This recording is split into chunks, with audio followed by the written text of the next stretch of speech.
And I know everybody wants to meet and greet, so let's take 10 seconds to just shake hands with people on our left and right. Quickly, let's do that in 10 seconds.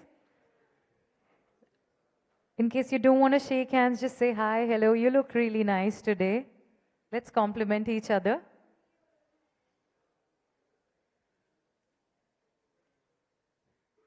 And can we keep a smile on our beautiful faces throughout the summit?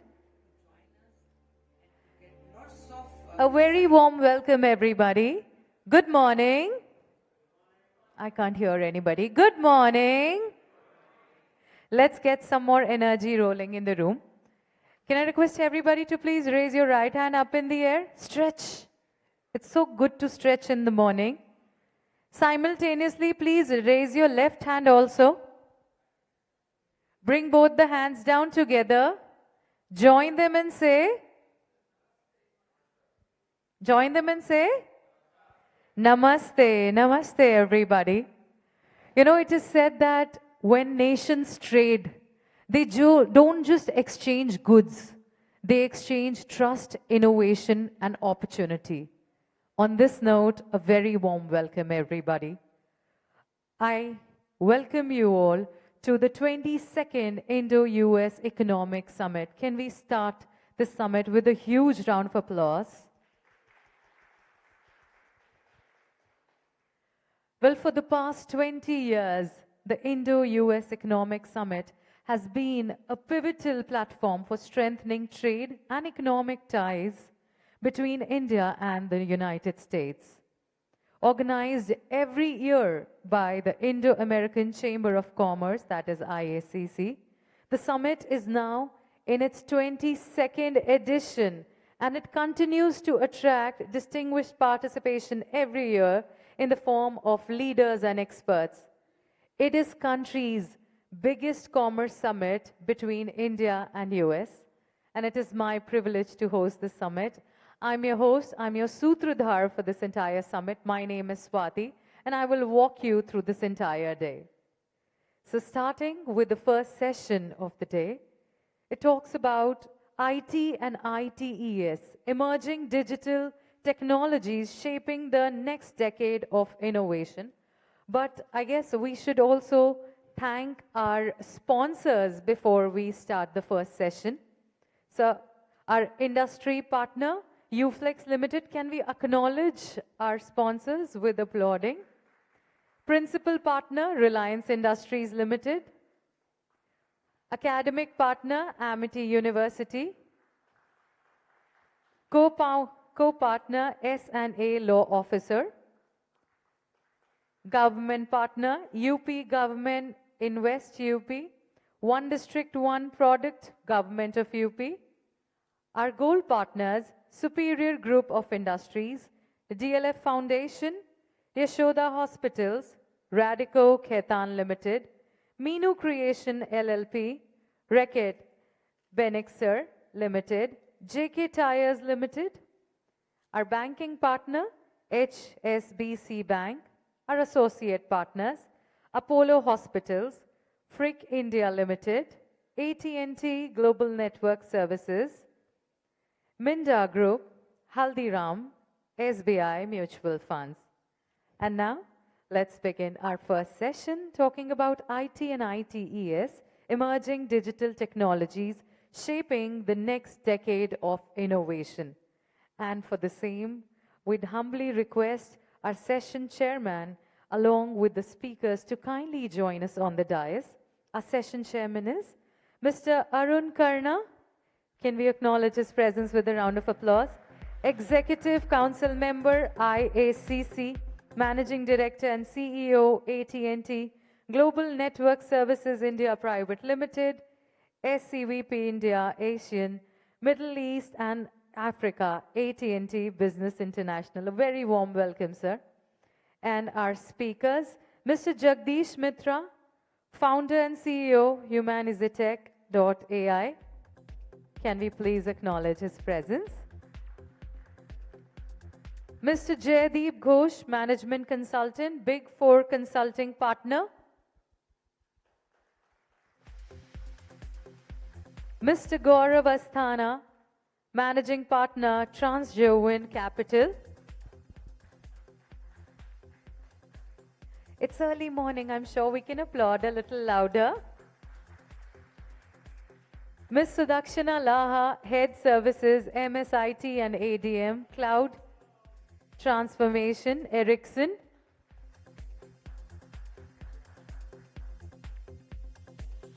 Mr. Sachin Mishra, General Counsel and Company Secretary, Tata Consulting Engineers Limited. Ms. Rakhi Chachra, Global Leader for Telecom, Media and Entertainment, IBM Institute of Business Value, IBM. And Mr. Jaideep S. Kalra, Director and Region Head, Business Corporate, IMM and N&E India, the Hong Kong and Shanghai Banking Corporation Limited, India, HSBC Bank. Well, over to our session chairman. Can we all please settle down? Thank you so much, Swati. And good morning, everyone. Good morning, everyone. Thank you. It's wonderful to see such an energetic room on a wintry Delhi morning. Thank you for making your way to the venue early morning. Extremely honored to have you here. And welcome again to IICC's 22nd Indo-US Economic Summit, whose main theme is, as you heard, shaping a shared future, India-US collaboration for global resilience. And our session today, which is emerging digital technologies shaping the next decade of innovation, couldn't be more timely. Around the world, and especially across India and the US, we are witnessing technology redefine how we work, live, and collaborate. From AI and quantum computing to 5G, cloud, and intelligent automation, the pace of change is incredible. But what really matters is how we shape this change together, how our two innovation powerhouses, India and the US, can build a shared, resilient, and inclusive digital future for the world. And that's exactly what we are going to explore today with this remarkable panel of thought leaders today. I'm honored to have on the stage Mr. Jagdish Mitra, founder and CEO of Humanize, Ms. Rakhi Chachra, Global Research Leader, Telecom, Media, Entertainment, IBM, Mr. Jaideep Ghosh, Global Strategy and Technology Management Consultant, Big Four, Mr. Sachin Mishra, General Counsel, Head of Legal Compliance and Company Secretary for Tata Consulting Engineers Limited, Mr. Gaurav Asthana, Managing Partner, Transjovin Capital, Ms. Sudakshana Laha, Head Services, MSIT and ADM, Cloud Transformation for Ericsson, and Mr. Jaideep Singh Kalra, Director and Region Head, Business Banking, North India, HSBC Limited. So we have quite an esteemed and powerful panel here. So let's dive right in and maybe begin with you, Jagdish. In this age of AI and automation, how do you see India and US collaborating and co-innovating to build a more sustainable and resilient future? Over to you. Thank you, firstly, Arun and IICC for an opportunity. I think a lot of us were really eagerly waiting to have this dialogue for a few months. And I think, if I'm not out of limb, the fact that we are having this is a good sign. Absolutely. So, for this conversation to happen, I think between two of the most powerful nations, I still feel on technology, and a lot of common to share. Not just limited to democracy, but the way we approach every business problem or a solution. From my perspective, I think the key aspects lie in our strengths between driving co-innovation and a resilient infrastructure or a collaboration that allows for sustainability and a better supply chain. I think the biggest opportunity lies in, if you look deeper into what our strengths are. The strengths primarily for India is obviously the volume of talent and the deep talent that we have. the strength that America has to be able to create such amazing deep tech platforms or technologies that they've created, and a contribution of their, academic institutions plus the way they work. So they're absolutely synergistic in the way they can combine together. One builds the deep tech platforms and one creates the ability to scale and take that platform. And by definition, I think both our nations and our people are extremely innovative. While innovation does not have a very specific definition, the definition of innovation is not limited to just Silicon Valley. The definition of innovation is also the way India has adopted innovation.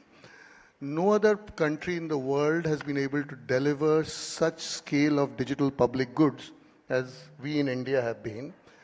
And I think if you look at some of the key challenges that AI faces today, having worked in tech and still continue to work in tech, and a few of our members are from tech, is the amount of job losses AI is being. There's a lot of negative feeling about AI and deep tech, that, are people always listening? Is Google constantly listening to me?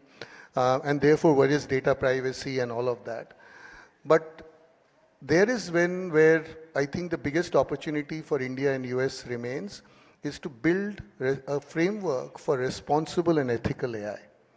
Because once you get the common man to learn and trust AI is when AI will scale. Otherwise, it will remain at a very high level of tech companies using it to, drive product development. So that, I think, is the number one goal. Number two goal is our shared goal of solving some global problems together. India and America, if we can solve some of the big issues around climate tech, we in Delhi are... We were just talking about it in the room there. We in Delhi are a big need for it. And if we can solve some of those, I think this collaboration can not just be beneficial to the two countries, but to the globe. That would be my key points. And thank you for those thoughts, and thank you for getting us started so well, Jagdish. And that sort of sets the tone for the discussion to come. So on that note, let me come to you, Raki. Beyond automation, how do we see AI, especially generative and agentic AI? They've been in the news lately, so much hype. How do you see these forces reshaping innovation and decision making in the next decade? I know in these times, looking forward to a full decade ahead is tough, and that's why I'm giving you the toughest job. So over to you. Thank you so much, Arun, and the Indo-America Chamber Congress here. It's a pleasure to be part of this conversation. And like you rightly said, predictions are difficult, especially about the future. And this is not me, this is Neil Bohr. But I will make an attempt, not guesses, but perhaps base it on data that I have access to. And let's see, a decade down the line, how much of this comes true. So let me start by sharing a data fact that captures the scale of change that we are seeing. So as per our research, what we have seen is that AI-enabled workflows in the telecom are expected to grow about 7-fold by 2026. What that implies is that there is going to be a change, a massive change and shift of the way AI is being moving. From AI being used for individual tasks, we are going to be looking at AI for automation or orchestration across decisions, end-to-end, across businesses. Now that's one end of the story. When we look at autonomy, I think we are still at the beginning. Again, based on the recent research, what we have found is that only 6% of telecom operators globally have a network which has a high level of autonomous network capability. But there is aspiration of this number moving to 22% by the next 3 years. And it's not just aspiration. Behind this ambition, they actually have numbers and investments to back it up. So what they are saying, what our research is telling us, is that there is an estimate of network budgets being increased to about 35% of revenue And out of that, 19% is earmarked for transformation. Now, when I look at all of this... This is the telco space. This is, yeah, I'm talking from a telco perspective to set the ground, and then I'll kind of link it up to how it connects together. My area of competence is telecom. What I understand is that all of this is kind of leading to an environment where AI is going to be sensing, acting, reasoning a lot on its own. So we're going to increasingly see that. So the way I kind of will define the shift is something like decision supply chain. Now, again, it's a new buzzword, coined by me.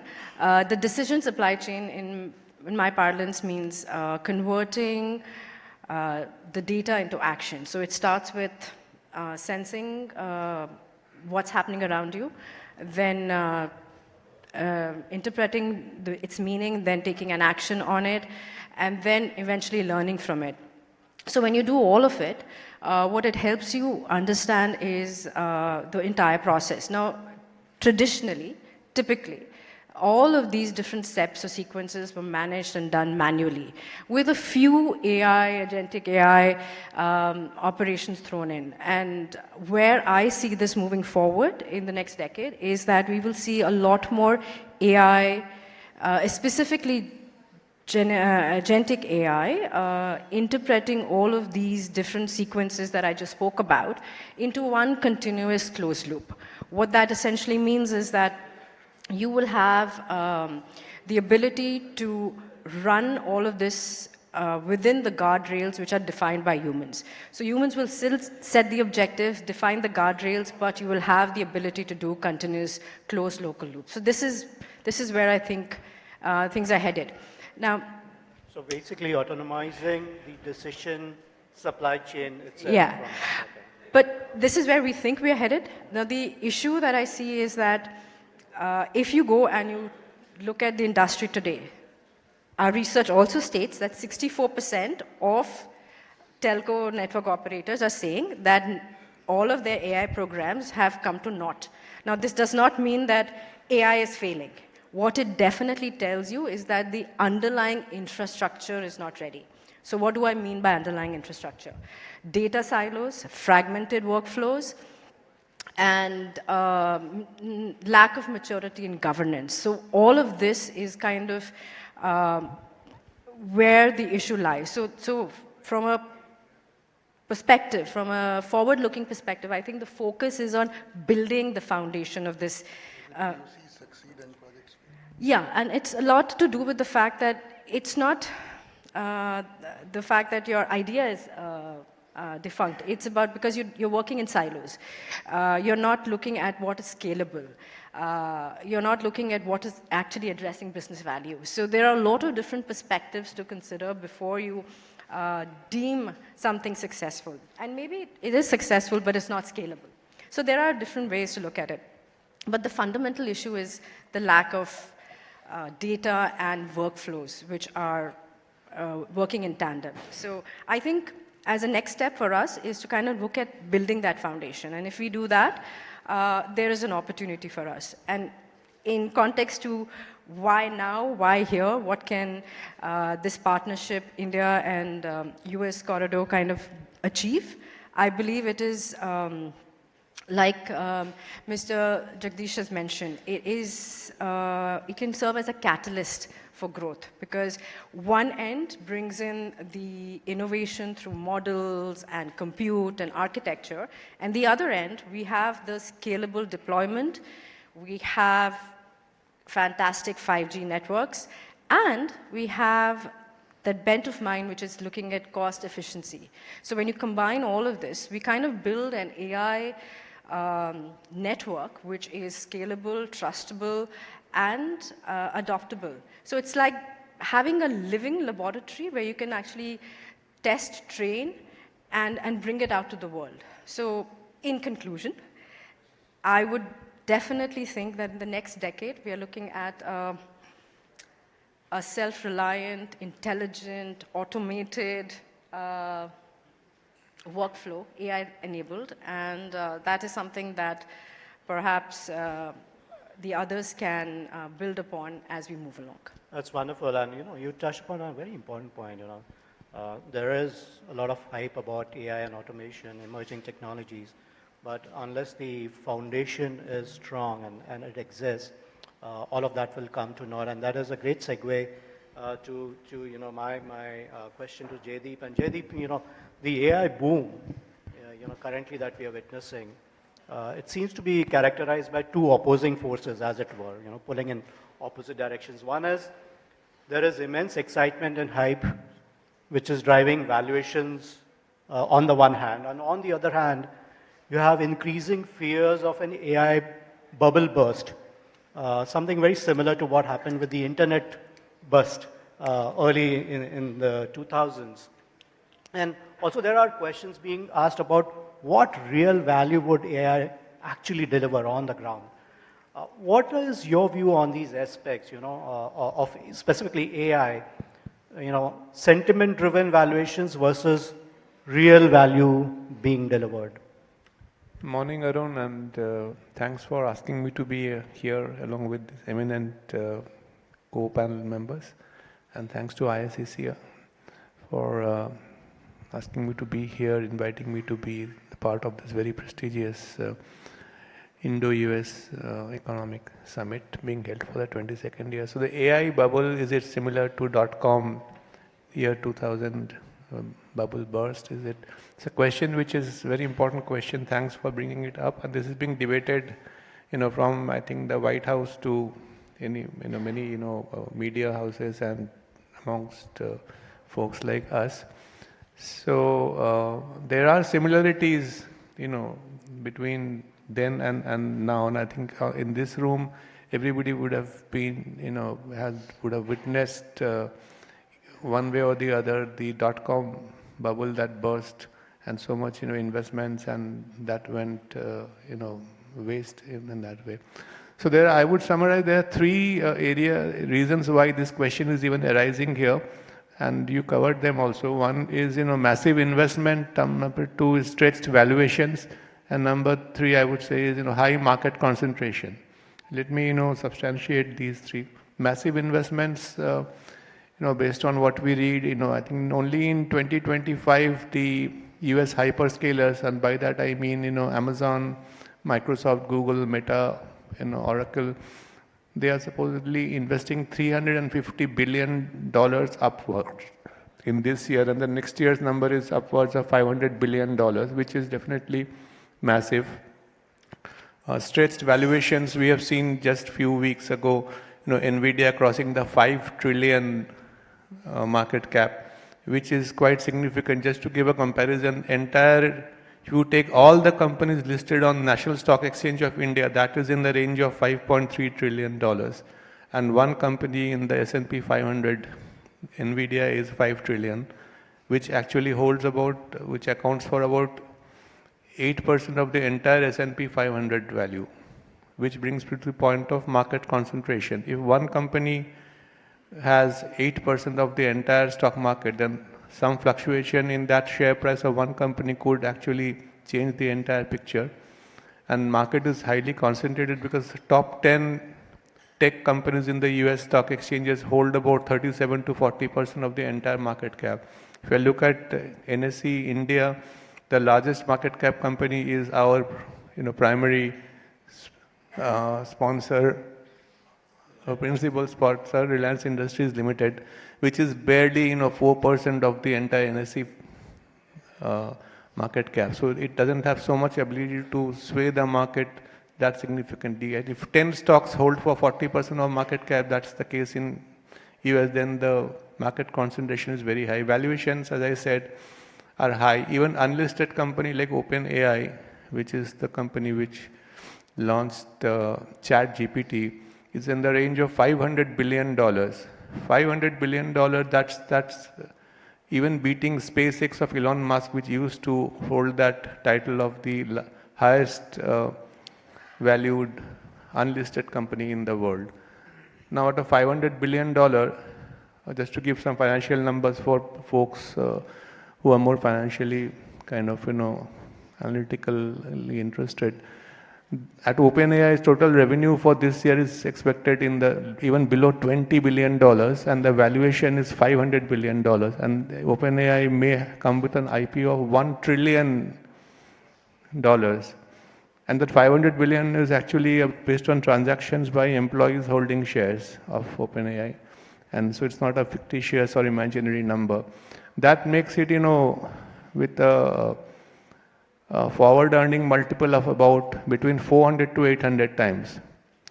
In contrast, if you look at companies like Microsoft, Google, Meta, Amazon, they trade at anything between 25 to 35 forward earnings multiple, whereas OpenAI's valuation is about 400 to 800 times its forward earning multiple, which is definitely high and similar to valuations which we have seen in the dot-com era.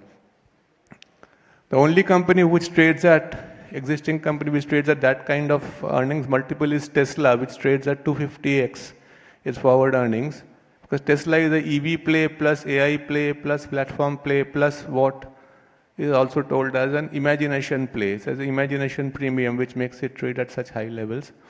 And so to summarize, there are signals that things are similar, stretched valuations, high concentration. But that's where pretty much the similarities end between today's AI situation and the dot-com era bubble burst. So now the three areas there also. Number one, who is investing today? Number two, where is it getting invested? And number three is that you pointed that out, what is the real value? So who is investing? As I said, the investments are being made by companies like Microsoft, Amazon, Google and Meta, which are not startups, but these are actually large organizations with highly profitable businesses already. So they are investing. And the money is not coming from, VC firms or, startups which just put a .com behind their company's name and without any viable business model and manage to still raise funds. The difference, these companies are hugely profitable. If you look at all these names I mentioned, their operating margin, TTM, trailing 12 months is in the range of 35 to 45%. Microsoft TTM is trailing 12 months, operating margin is 43%. Amazon and Meta little low, around 25%, but that's not that low also, right? So are you saying that some of these, some of these valuations and the excitement is justified because it carries that? Yeah, so who is investing? Number two, where it is getting invested? These are getting invested in land, building, data center, chips, cooling systems, power, which are physical, tangible assets. .com era, this was getting invested in building nice portals and websites, marketing campaigns, sales efforts and all that. Maybe other things which were not tangible. This you can actually physically hold, no? I mean, data center, racks, servers, HVAC, power, etc. That's what. So the money is being invested by large corporates, not startups. It's getting invested in tangible assets, which was very different from the situation that time. So we can take heart from the fact that there has to be some sort of tapering down and normalization, but it's not going to collapse. In summary, I have given so much facts, figures. What am I trying to say? I'm trying to say there are similarities, but there are more dissimilarities. Should we see the market correcting? I think so. Even Goldman Sachs and other such big names are saying that we should see up to 20% market correction, US market correction by 2027. Investors are selective. People have sold off NVIDIA holdings in the last 2-3 weeks. SoftBank sold its entire NVIDIA holdings for some 5.8 billion. Even Peter Thiel, the top investor, he sold off his entire NVIDIA stake last week, or this week actually. We're already middle of the week. So people are selective. They are churning their portfolio of AI companies, and the market ought to see some correction in the next 2 years or so, up to 20%, which is quite huge. So that way it gives a fear of bubble and all that. But I think, as I said, these companies are big companies. They can survive, withstand this kind of situation. Unlike the .com era where anybody and everybody built a .com without a viable business model. So we couldn't see in market correction, some volatility, yes, but I would tend to then even catch me. But I don't think it's going to be a complete bubble burst and everything is going to be a waste. That trillions have have kind of been wasted, Yeah, kind of and thing. that's very heartening because as with any other emerging technology, we all go through a hype cycle, and then the real value is discovered. So somewhere it tapers down, the real value is discovered. What I'm hearing from you is AI is no different. There's possibly the decibel level of the hype is higher, but it will follow the usual route and So not AI lead is into supposed to follow the route of electrification and railway line construction and not the .com. Thank you. That is what it So, seems like. all the investors in tech stocks, please take heart. There is no imminent bubble as such. That's what I hear, and thank you for that because otherwise there are serious concerns, but I believe there would be real value being delivered, and therefore, sort of also the right valuations will be discovered in a sense. So, Yeah. See, value, productivity increases, etc., which I think you touched upon, Raki. These would usually lag the capex. That's true in building a road also or a railway line also. The productivity does not happen the next day. Sure. So we should see this happening. All the benefits of Gen AI adding so and so percentage Sure. points to GDPs of countries. We should see them happening. So it's not going to be wasted, and you can catch hold of me on. Right. Because I've told this in a public forum. Not 10 years, I'm saying 2027. I hope all Thank of you. us That's, will be that's a active great, then. great perspective. That's a 10 great years, perspective. Thank you. both And let me make a pivot. So we've talked technology. We looked a little. We tried to look a little bit into the future as to what technology would do. We talked valuations, etc. Let me make a pivot here and come to Sachin. Sachin, in this whole AI adoption, and also AI and other emerging technologies, how do you strike a balance between the speed of adoption, which is required, of course, but also concern areas like risks, like data privacy and security and bias? How does that sort of come into play? First, thanks to IACC for this session because this was really long awaited, and I echo what thoughts just Jaideep had said. It's AI is not the .com kind of scenario where we can't see the physical investment on the ground. The investment in data centers in India is phenomenal. Google and Adani data center in Hyderabad of 17,000 crore where we are working, and we can see that which direction it is going. It is not just Google or Adani's, but there are DTT or other players. They are heavily investing in data center. And as an organization, when we see that these kind of investment happening, why it is happening? Because somewhere in the economy, as a industry, we are seeing that how this data is important to us. And today we say that data is a new oil. And when I say data is a new oil, I mean it. Because the value and the importance of data, how a startup ecosystem or industrial ecosystem can gain, is no longer a rocket science. You can see that the decision is being made based on the deep data mining. But at the same time, we have also seen the flip part of the misuse of these data by some of the deep fake content creators or the industries which are not so governed well. My take is that from a industry perspective, it should not be the AI first, rather it should be the governance first and then AI. As Jaideep had said, it's not a .com bubble, I agree. But at the same time, we should also have a framework of governance around the AI, which is very important. You asked the question about how do I see the speed of adoption and the risk associated on the speed of adoption. Number one, we cannot hide the fact that the ITES sector, the speed of agility is the key word. You can't be so slow in your adoption that you are out of the market. And India has proven it, thanks to all the engineers, all the ITES sector player in the room. Of course, from a fundamental application perspective, US is a market leader. China is also gearing up, but from a consumer and the usability perspective, India is not far behind. In 2017-18, when the Niti Aayog launched the vision of Ind AI, it was a new thing to us, but we have seen in last 8 years how the legal spectrum has changed. The DPDP Act, which was now the rules or regulations are also out, we are not far behind. When the European Data Privacy Act came into the picture, everybody thought, you know, where is India behind? And because the highest consumer of the data. But today, I'm pretty convinced with the way the DPDP Act covers the industrial Indian requirement of the data protection. So, DPDP Act, and of course the forthcoming India Digital Act, going to be a much more refined version and the useful version. But if I see where we are as an industry perspective, number one, the data privacy risk, we cannot deny that.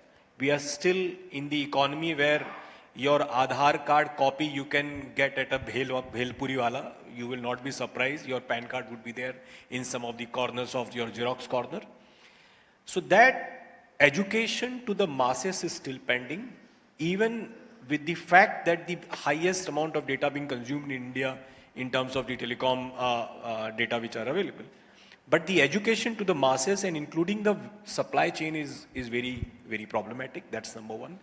Security risk, I mean, recently we all have seen one of the celebrities' video was leaked and the husband has to go to the Supreme Court to get that particular injunction on that video. I don't want to name those things.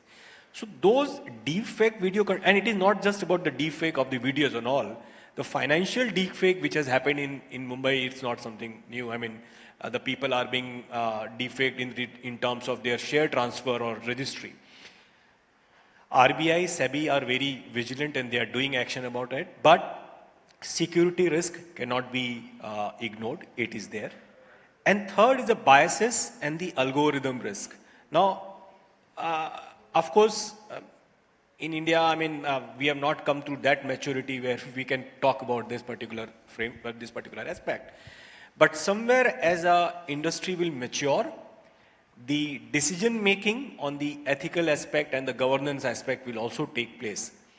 So in nutshell, these three areas as an industry, we see that is the key area and where we should be maturing enough in coming days. But yeah, legally and the regulatory wise, we are on this. So guardrails are maturing. Guardrails are there now, and yeah, framework at an will individual and institutional level, the sensitivity, the knowledge, yes, the adoption increases. Yes, it will come up. It will come because today, if you see in the organization, sharing a data even amongst the HR, finance, or maybe auditors or to the lawyers are so frequent. You know, you share your salary slip also. Those maturities are not there, but yeah, it will come up.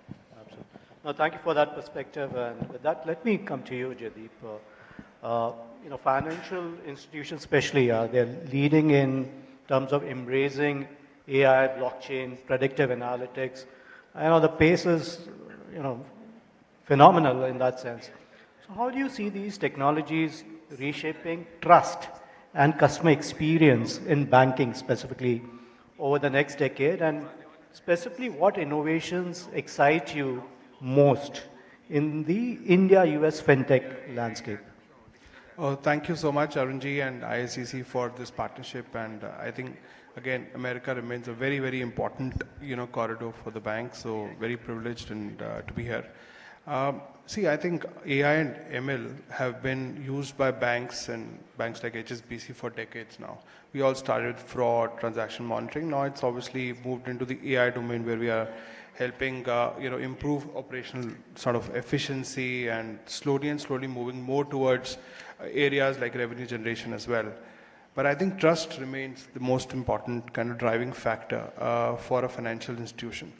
I think for that, trust has to be embedded in the strategy that we follow for AI or any other, activity. So, I think it's a great example, a playbook maybe others can also follow. So HSBC has about 5-pillared sort of strategy for AI. First and foremost, it starts with responsible AI. As an organization, we need to be responsible for how AI delivers, in various aspects of the business. I think the second thing is commercial rigor, because there's a lot of things you can do, but there are clearly areas where, you will have the maximum learning as well as maximum impact. So we're starting off with those use cases where we see a lot of rigor coming even commercially. I think the third thing is, again, it depends on the organization, and the amount of data privacy concerns you have. We are thinking about it more as common platform. that we build our own development platform, which can then be leveraged for various use cases. And then, it's been touched upon over here. I think data has to be seen as an asset. That's the starting building block, whether it's use of Tally by any SME or it's kind of use of any sophisticated data warehousing kind of thing. Data is the most important sort of asset. And I think finally it comes down to people. All of us have people, and people have to go through that learning curve. So these are the 5 pillars that we are seeing kind of being worked upon at a strategic level, and that's obviously helping us drive all our investments.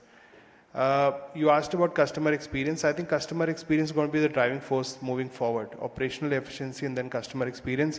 And customer experience is probably going to really drive a lot of investment in the whole financial domain.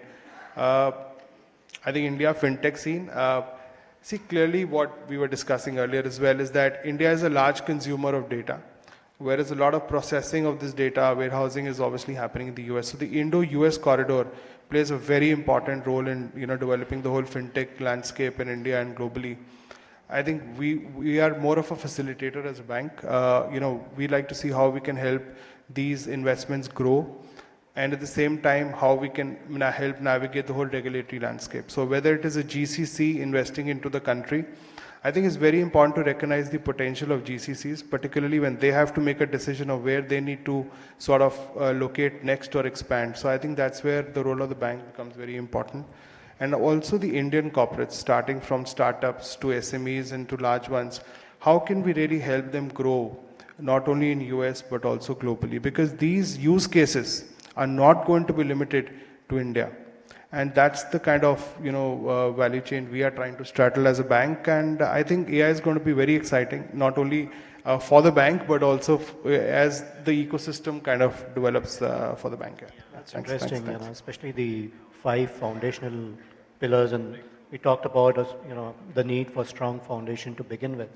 And you really spelled out over the 5 pillars, so necessary. And also, the nod to the GCC boom in India, which would bring best practices to India. Like Jagdish mentioned, all those innovative technologies combined with the Indian talent, especially across the Indo-US corridor, but meant for consumption globally. And I think that's what we are coming to as conclusion in the conversation here. So great, thank you for your perspective. Let me come to you, Gaurav. Money makes the world go round. As an investor who's observing the convergence of AI and deep tech and sustainability, you're right in the thick of things. What signals are you watching that indicate where the next wave of breakthrough innovation will come from? What is next on the horizon? And how can India-US venture partnerships, how can they scale these technologies globally? So, over to you. Sure. Yeah, thank you, Mr. Arun. It's a pleasure to be part of this esteemed panel. I'll also give you a sense of the context and the lens from which we look at. So we represent over $6 billion of capital, which is cross-border, coming from between US, Japan, and European countries. Majority of which is inbound, directed towards Indian market. Now, you raised this point about at the convergence of AI, deep tech, sustainability. So these are interesting themes, and some of my co-panelists did mention that there is a hysteria around the theme. The ground level realities are to follow. As investors, what we look at is fundamentally, in technology, there is a risk of obsolescence, which does create uncertainty about how long will they stay relevant. Certain technologies can be fundamentally disruptive. For example, AI purports to be one such, which irrespective of where the companies which are getting the investor interest and hysteria from public market investors, so the dust may settle. The verdict is yet to be out.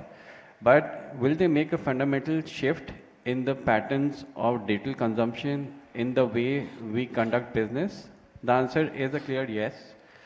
Now, when I look at leaving aside the global ecosystem and more focus on the Indian market. So we have to look at it in two contexts. One is building technology and second is building it at scale. There are two fundamental differences. You know, the 0 to 1 journey is something which is symptomatic of the ecosystem that is around it, you know, which is foundational work. For which, of course, the Silicon Valley or, you know, hubs like deep tech hub like, you know, Berlin and all, Israel, have been doing fundamental research and foundational models. Do we have the talent? Yes. Do we have the ecosystem? Getting there is still, you know, pretty nascent, especially for foundational work. As investors, we'd like to see more of that happening in India. Second is building for scale.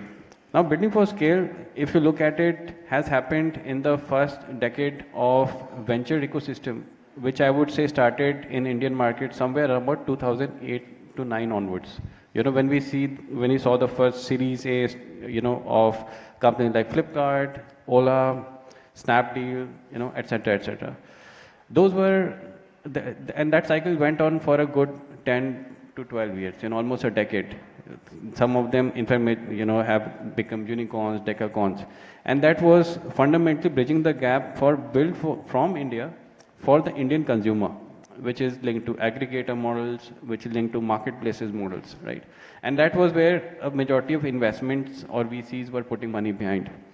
The second wave started somewhere about 2015 onwards, which is focusing on more of innovation and B2B marketplaces, you know, and those were models which kind of looked at the India for global, you know, build in India for global.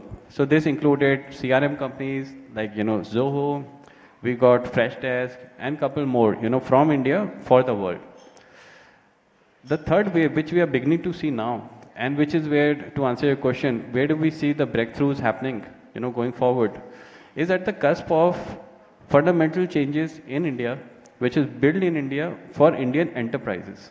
You know, now the maturity, the consumer wave is now leading a switch towards the enterprise, and which is also partly, you know, shared by some of my co-panelists, which is investing in infrastructure, you know, so software or, you know, for enterprise infrastructure, serving for, you know, the underserved GovTech or RegTech, which is governance and regulatory technology, which is, you know, trying to do foundational work in improving industrial and manufacturing space.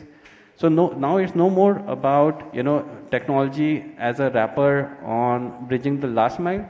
Now it's going into more of inside out, not an outside in approach to foundational work, trying to solve for problems which are at mass within Indian market for Indian setups, you know. So already we have seen some public infrastructure, you know, technology at scale, whether it's UPI, whether it's, you know, Aadhaar and many others, which have been solving at a public ecosystem. Now we are seeing, and we are interested to evaluate startups and companies in India which are focusing on enterprise technology, which are filling for reduction in latency, which are improving and filling up for addressing some global, you know, data privacy side as well, you know. So while we are also creating physical infrastructure, which is very necessary to have indigenous rather than rely on global data centers and networks. But at the same time, there is also ancillary technology which can fill in, which is indigenous. We are already seeing some of it happening in electronic space. For example, you know, a lot of substitution of imports has already started happening by way of localization, you know. We are seeing it in defense, aerospace, right? A lot of components and technology is substituting for what we used to rely on imports. So indigenization as a wave is improving, and that is where we see, you know, at the cusp of AI, sustainability and deep tech, a lot of work can be done over the next decade. To answer your second question, which is Indo-US partnerships, I'd say that, you know, to get this act together, US has a pretty developed ecosystem in terms of R&D. Now we need to look at utilizing that playbook, which may not necessarily be relevant for Indian enterprises, because US enterprises are very different as a consumer than the requirements of Indian enterprises or Indian consumers. But what we can do is replicate what we develop in India for India and take it to global south. And that was the question I'm coming to, when you mentioned the third wave that you're seeing is India for India enterprises, but also is that symptomatic of the fact that Indian enterprises now have global ambitions, and especially looking at important markets like the US. So they want to be sophisticated enough and innovative enough to be able to address markets like the US, Europe, etc. Is there that play as well in that third wave? No, sure. So, to be honest, the mature markets, I don't see a use case for Indian guys trying to be better at the US technology ecosystem. I think it's going to be more of the global south, which is focused on countries which are at a similar learning curve in terms of technology transformation and implementation. Middle East, Africa, emerging economies like Southeast Asia. That is where I see more opportunity for foundational work being done here for India and replicated to global south. Okay, that's an interesting aspect. So thank you for that perspective. Sudakshina, coming to you, as networks evolve from 5G to 6G, which is knocking on the door already, and beyond as well, the conversation is actually shifting from connectivity, which is like taken for granted now. It's shifting from connectivity to intelligence. So how do you see intelligent networks enabling the new digital ecosystems, from smart manufacturing to autonomous mobility in the coming decade? Again, I know it's very tough looking forward to a full decade ahead, but would like your perspective. Yeah, thank you, Arun and AICC, for inviting me to be part of this esteemed panel. And thanks to all the delegates also for being here. So I am from Ericsson Global Services, heading a major part of its telco IT services part. So before I answer or respond to that, I just want to know, you all have been hearing about Gen AI, Agentic AI framework, network intelligence. How many of you, if you can raise your hand before coming here today, would have referred to maybe Gemini or ChatGPT to understand what is the context of this conference, and you have used something for your own preparedness? How many of you? I see maybe 2, 3 hands. I think folks are shy. I think majority of the room would have used ChatGPT or equivalent in some form or the other. So thanks for that. So I think I was hearing this point also. Jaideep was mentioning that, is it like a dot-com burst? And then I think we all, first of all, should acknowledge the fact that this is really something very much imminent and pervasive. Now, if I respond to Arun's points, like what is intelligence? And second is how it is going to create opportunity for us in different segments, right? I mean, industry segments. Now, intelligence, I mean, if we look at how it was, maybe till 4G, even to some extent in 5G, we have been talking about throughput, we have been talking about maybe speed, latency, bandwidth, etc. As we move from 5G to 6G, the entire technology space moves from so-called cloud native to AI native. So that essentially means whatever ecosystem the infrastructure is built, it is at every layer of it, Gen AI, AI, and Agentic AI framework, decision making is built for every layer, every module, part of the entire stack of the infrastructure. So there is embedded intelligence, and the Gen AI, machine learning, AI, this being built simply means that every layer is able to take action, close loop the action, depending on how the dynamics is at that point of time. And it's able to learn also from the entire data, which is kind of, there across all layers or within that layer. So that's what is intelligence. And if this intelligence is at every layer, then of course you can understand the consolidated effect of that in how the entire infrastructure is going to run. It's not going to be just like throughput or something. So I'll come to some more examples. Now, next part of intelligent infra or network is basically intent driven. That means today we get, as consumers, we get what we get. We are served with a set of predefined features or predefined subscription options, and we have to choose from one of them. Tomorrow, it would be more driven by the consumers. For example, you can say that okay, I'm going to so-and-so place for a week's time, and this is what I need from my telco operator.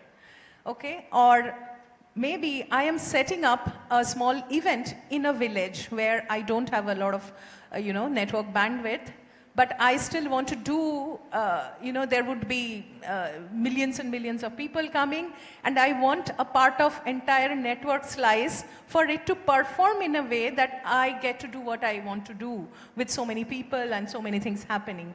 So you will get a network slice configured for you for that 1 month at that place.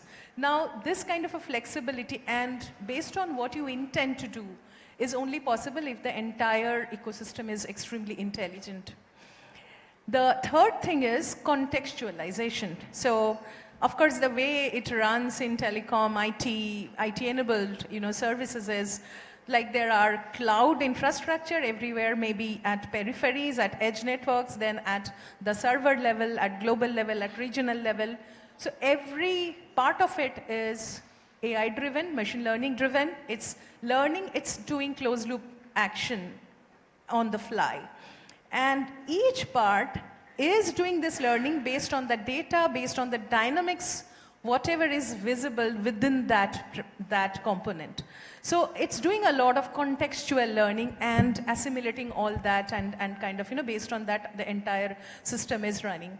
So now connecting it to, let's say, the examples. For example, if we talk about factory. So today, of course, there is a lot of automation in the factories. But can it become autonomous? Can it become autonomously operated? That means, is it able to take its own decision that how the factory floor should be running? Do you need a lot of manual intervention versus there are few robots, only some very limited manual intervention? It automatically adopts the factory line. It automatically kind of gets connected to what is your production demand and does the production in accordance with that. It also connects to other verticals like, let's say, autonomous driving or autonomous vehicles where kind of the factory floor is connected to the delivery ecosystem, which is also fully autonomous and kind of running in an automated way.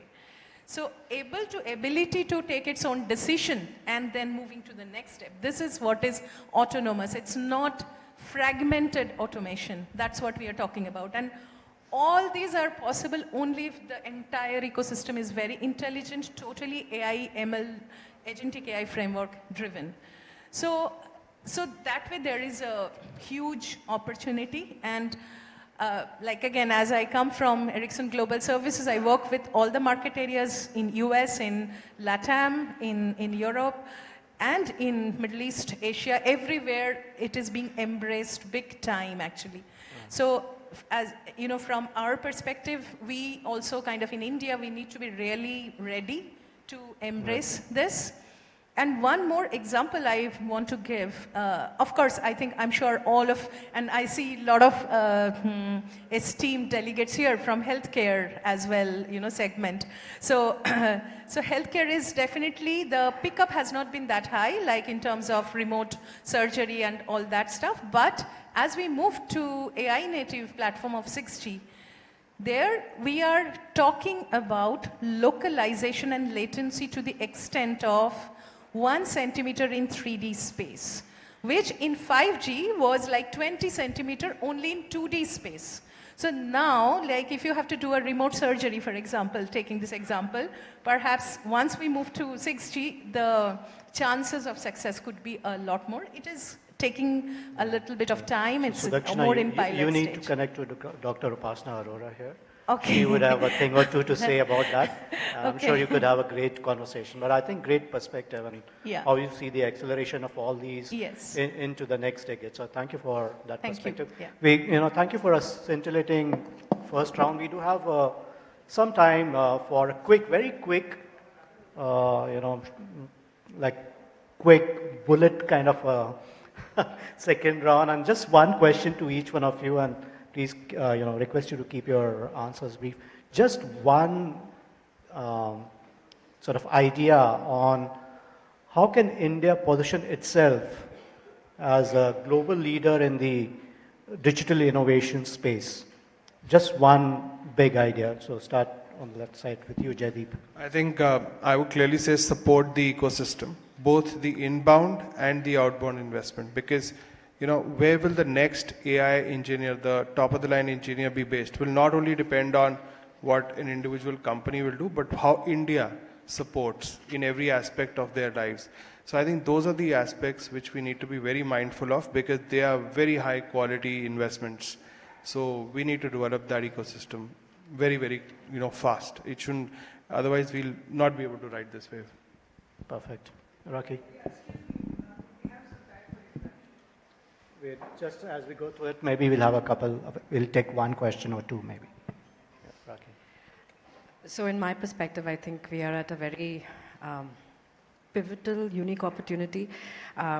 The fact of the matter is that I don't think India needs to replicate the Silicon Valley. We are in a position to develop our own digital model, and we have the foundation. I think you've talked about it, the fact that the digital infrastructure is in place, and we process about 100 billion UPI transactions per month, and that kind of establishes the fact that we have scale, we have reliability, responsiveness, and openness, right? So if you combine that, the vision that I have is that India can lead by developing its own AI native infrastructure. When I say AI native infrastructure, I mean networks, I mean public infrastructure, and I mean SME ecosystems and governance. If you combine all of this together, I think we are very well suited to build this next level, and this is something that I believe the others can adopt, adapt, and build upon. Wonderful. Thank you. Jagdish? So, Arun, I think there are two suggestions I have on narrative change. Because I think as a country positions itself, whether you take our Prime Minister's goal of a Viksit Bharat or the way we want to see ourselves in 2047, the storytelling has to change first from internally. And I think the model of us saying that India is a provider of cheap services or cheap labor needs to change, because our mindset is built like that. So first narrative that needs to change is we are a provider of excellent talent and value. We figured out a model which makes it more cost effective than the rest of the world. It's not cheap. Cheap has a negative connotation to it, number one. Number two, for us, is the role of corporate. We still, I think, expect the government to do a lot more than what the corporates do. And I think, therefore, what you are doing at ISCC here, or what NASSCOM does, or CII, or FICCI does, is extremely important for corporates to come across and make sure there's a culture of investing in research. That's extremely low in Indian corporates, and the blame can't be going to the government for it. The corporates have to take the government. And there are 3 points that I think we can lead with. One is setting up a very strong central education and research foundation. Second is building resilient chains of supply chain beyond what we are doing in semiconductor is great with microns of the world, but there can be excellent work to be done on supply chain. And third is where we have started, where I think we started the panel. India's biggest strength is it can take away the bias that the common person has from AI and ethical AI by making sure our people believe, and there's no better, to your point, Rakhi, living lab than India, which has both the segments. It has the corporate business the well-to-do segment, and it has really the lower middle class segment. If India can prove AI is good for all and there is responsible and ethical AI, we become the gold standard for everything. Wonderful. And cost effective. That's wonderful. You touched all the bases, I guess.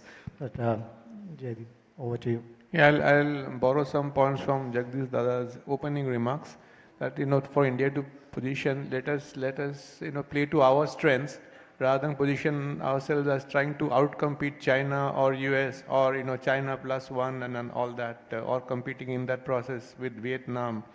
So I think India has its own strengths. Digital public infrastructure was mentioned. Talent was mentioned, and let us not be, let us be proud of our IT services, which has done wonders, rather than being little apologetic, saying, we are perceived as, cheap and all that. It's fine if we are able to provide cost-effective solutions, so be it. At least we are number one there, and we can retain that position. So basically, retain the strength, build upon new areas and innovation, and there is no point, and it's good that we are speaking before the Honorable Minister arrives, because there is a sense that, we will be number 3 in the world, and we will have our own chat GPTs and this and that, and India semiconductor and India AI. All that is fine, sir, but India AI mission has got a budget of $1.2 billion, 10,300 crores. And I just narrated some figures of the private sector investments in the US. So there is no way to, come anything near that. So let's play to our strengths. The other point being made is, the scale, the population level rollout and implementation, as Jagdish just mentioned. And I think Raki also mentioned that, this can be a place to, try out new things. And overall, from a geopolitical situation, I think India has already maintained and ought to continue maintaining a neutral stance, thereby able to be the implementation, bed for products and solutions for all countries, rather than trying to compete or outcompete some of them. That's a great thought. I'm going to agree more. Gaurav? Yeah, sure. So I'd say that if India was to get into, breakthrough as a global frontier in technology, if we are able to solve our problems by ourselves, I think that will be itself a breakthrough. So rather than looking to the west or east, or to the first world countries, we have to develop indigenous solutions. There has to be a start in terms of where we are looking at it. We are getting there in terms of some of the policy making that has already started. These are foundational work that we are onto. So we have to move from a short-term, money-making segments of technological breakthrough and look at long-term fundamental, which may take longer gestation period to break even, have paybacks. And that is where there could be a partnership between the public and private, create those foundational mechanisms, facilitate environment for startups and ventures which are at it. And that will help us get into a role which is a model playbook for emerging markets started by Indian and can be replicated to other countries as well. Self-reliance is the key. Thank you. That's a great perspective. Arun, Sachin, over to you. To become the global innovation leader for India, I would just say one thing: create more robust public digital infrastructure. That's the one thing. And UPI is a classic case. It's a classic case across the globe. There are so many still areas available. Our population is our strength in digital innovation. Health is a sector, and there are so many sectors which are still untapped. So create robust public digital infrastructure. That's fantastic. So Dakshina, you have the last word. Yeah, I think everything has been said. I just want to add one point. When we are very proud of our competence, what Jaydeep mentioned, like we should continue to work on that strength. What we need to little bit add on is our product management and system engineering capabilities projection to the rest of the world. I think that we are seen more as resource supply at low cost, which anyway is our strength, and we continue to harness our knowledge of AI, Gen AI, all infrastructure and IT knowledge. But system engineering and product management, these are the two areas through which we can lead through government and public partnership also. We should create use cases, make sandboxes, show to the world that these are the things which we can deploy through our Indo-US collaboration as well, I think we are at a very good place to do that and influence the standardization authorities, globally, like TM Forum and everybody, to sort of say that, yes, we can lead in certain way. I think that is something which I would say is important. Fantastic. And with that, we come to the conclusion of our session. I want to thank all my esteemed panelists for a scintillating session, getting us started on such a rousing note. I know there are questions in the audience. We will probably take those offline. Please do make it a point to come up to the esteemed panelists for whom you have a question and ask them personally.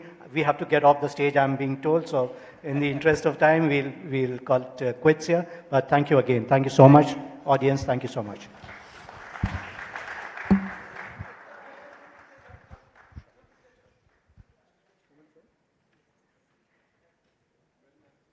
Well, thank you so much to our speakers and the session chairman for a wonderful and insightful session. Can we once again applaud for them?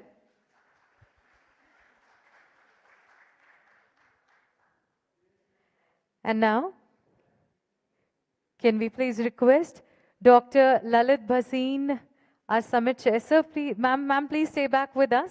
Ma'am, please stay back with us. I request all our speakers to stay back with us. Dr. Lalit Bhasin, summit chair, and Mr. Manoj Singh, regional president, to present mementos to our speakers and our chairman. Mr. Jagdish Mitra.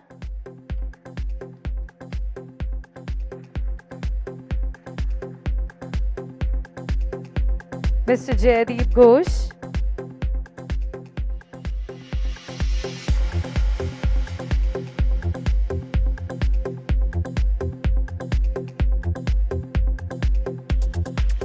Mr. Gaurav Asthana.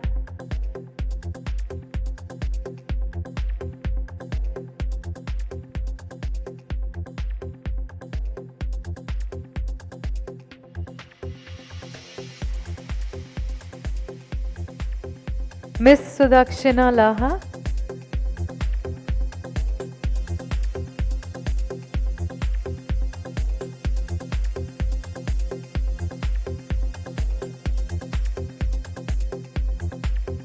Miss Rakhi Chachra.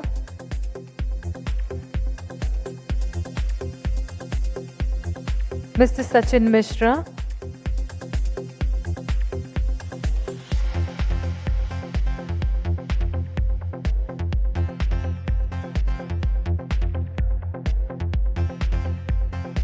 And Mr. Jaideep Eskalra.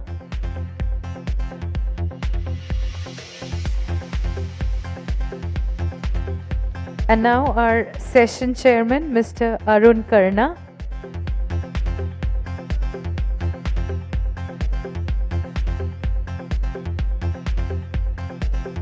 Of course, our session chairman.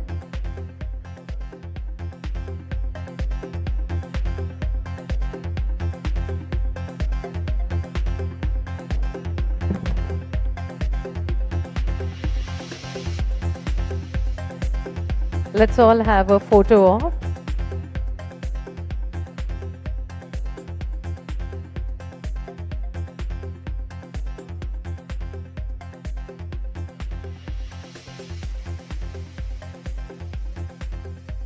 Let's have a photo op.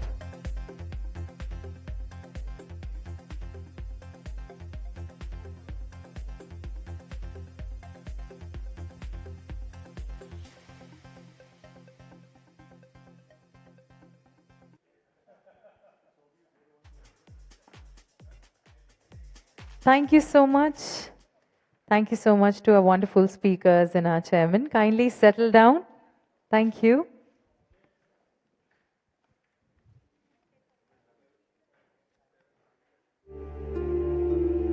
Well, I request everybody to come. Since we have another session post this, I request everybody to kindly settle down.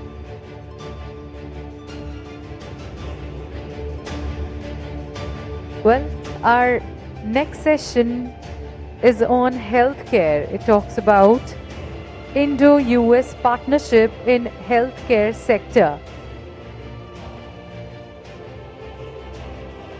And I would request our session chairperson, Dr. Upasana Arora, Executive Vice President IACC and Managing Director Yashoda SS Hospitals, to please kindly join us on stage. Dr. Upasana Arora.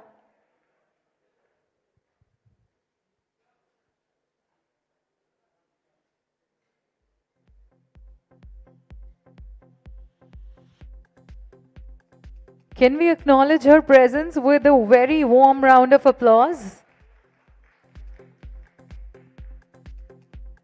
Dr. Sanjeev Singh, Medical Director, Amrita Institute of Medical Faridabad and Chief of Medical Services, Amrita Kochi. Come on. Professor Dr. Sunila Garg, Excellence Community Medicine Chairperson, Program Advisory Committee and Member Governing Council, NIHFW.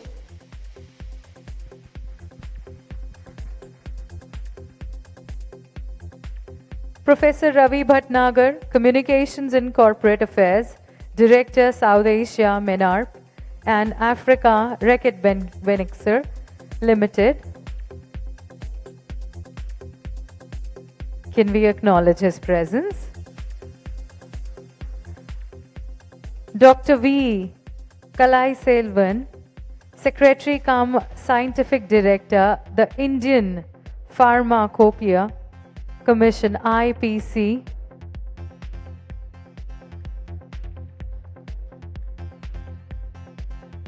And Ms. Shruti Gupta, Co-Founder, Lama to India, Program Manager, Indigo Airlines.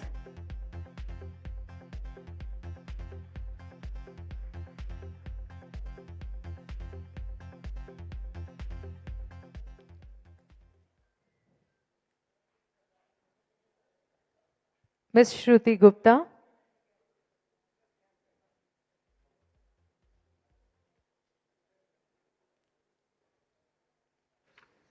So, moving on, can I please request our session chairperson to kindly take over?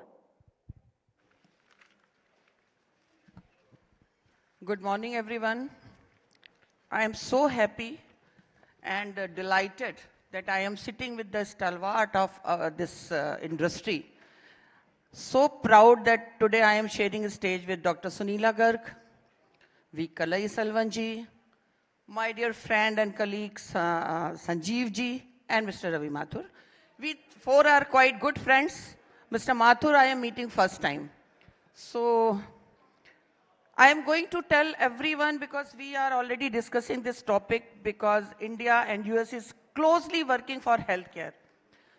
Healthcare is quite depending on few machineries which we are importing from USA, as well as there are many research programs they are conducting in America. But same time, the kind of hard work we are doing in India, and Indian doctors are running, I think half of the world are run by Indian doctors. But today topic is basically about Indo-US collaboration. But I would like to talk about my dear friends first. So Dr. Sunila doesn't need any kind of introduction in healthcare. Everybody knows her because she was all the time present at the time of COVID. Everybody wants to listen what she is talking about, and she is still making guidelines for healthcare in different areas, not only microbiology, rather I should say, we all are depending on her ideas and her views. So I just want to tell others who are not aware about Sunila ji. Professor Dr. Sunila Garg, Chairperson Program Advisory Committee and Member Governing Council, NIHFW. Present designation, Professor of Excellence Community Medicine, Professor Emeritus NAMS, Sub-Dean MEMC, New Delhi, and Head Faculty of Medicine, Science and Head Department of Community Medicine, MEMS, New Delhi. Professor, I think it's a full page introduction of Sunila ji. So I can tell that she is the one who is guiding our government to make new guidelines for patient safety, infection control, and there are many other things she is doing. And now I would like to tell about my dear friend V. Kalai Selvan, Secretary cum Scientific Director, the Indian Pharmacopoeia Commission, IPC. V. Kalai Selvan is currently serving as the Secretary cum Scientific Director of the Indian Pharmacopoeia Commission. And I just want to tell everyone that my hospital is also authorized center for pharmacopoeia. And it is all because I met Kalai Selvanji and he told me the importance of this program. So right now he is working with the Pharmacopoeia Commission, Ministry of Health and Family Welfare, Government of India. He holds a PhD in pharmaceutical science from the University of Delhi. Dr. Kalai Selvan has been associated with IPC since 2009, contributing significantly to the domain of pharmacopoeia standards, rational use of medicine, drug safety, and regulatory system. I just want to tell you he is going to make some standard for biovigilance also. So these are the things. I welcome Naresh Rehanji, our senior and stalwart of healthcare industry. Welcome, sir. Now I have with me Dr. Sanjeev Singh, who is my very good friend, and we work together in Quality Council of India. He is a medical director at Amrita Institute of Medical Faridabad, but he was working with Kochi, so not only for, it's not his new tenure. He is a very, very long associated with Amrita. And Chief of Medical Services, Amrita Kochi. He is pediatrician by training, did his master's in hospital management and PhD in infectious disease. Prior to joining Amrita, he worked in WHO in a disease eradication project. He attended fellowship in healthcare worker and patient safety from University of Virginia, fellowship in health technology assessment from University of Adelaide, and fellowship in healthcare. Lots of fellowship, lots of work. If I am going to, narrate, everybody will feel, oh my God, this man is what he is going to speak, because lots of things he has already done. And main part, which I don't know it is written here or not, he has done a great job in Kerala for antibiotic, rational use of antibiotic. He has done a great job there, and we hope that you will do this in Faridabad also. Now we have Professor Ravi Bhatnagar, Communication and Corporate Affairs Director, South Asia, Rakit Beckinser Limited. Professor Ravi Bhatnagar is Communication and Corporate Affairs Director, South Asia. Before this role, he was in similar position leading Asia, Middle East, and South Africa region. He is qualified independent director and co-chair as SOCHM CSR Council and High Powered Empowerment Council. Board member, population service, lots of things he is also having. I think everybody who is sitting on this dais are decorated one, who is working in different fields of healthcare. I have not prepared. This is my habit. I don't know why I do this.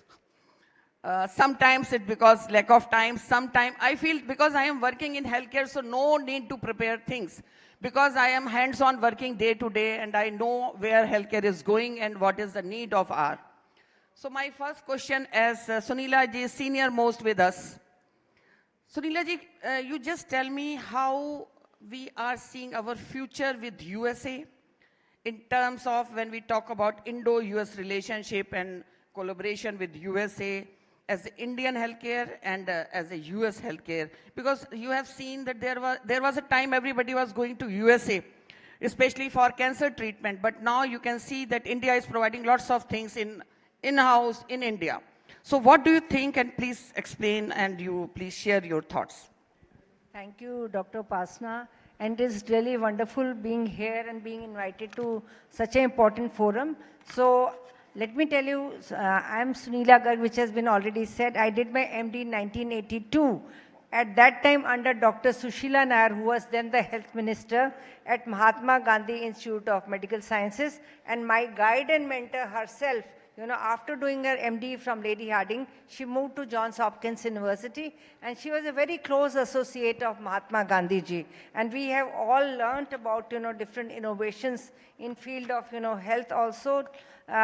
coming from Mahatma Gandhi Institute of Medical Sciences, and especially when you all know that India has got a substantial decline in maternal mortality to the tune of 73%, and which is coming in form of maternal death surveillance response. So that is one of the important things, and I must, give all my, credit to my institution. And after that, in '86, I moved to Maulana Azad Medical College, and Dr. Upasana knows my younger colleague, Dr. K.K. Agarwal, whom we lost in COVID times.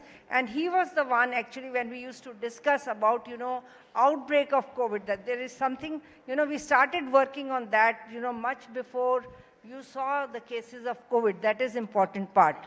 The second part, which is that you said that what will happen in Indo-US collaboration. Already you should know that Indo-US collaboration started in 1950s with the establishment of All India Institute of Medical Sciences.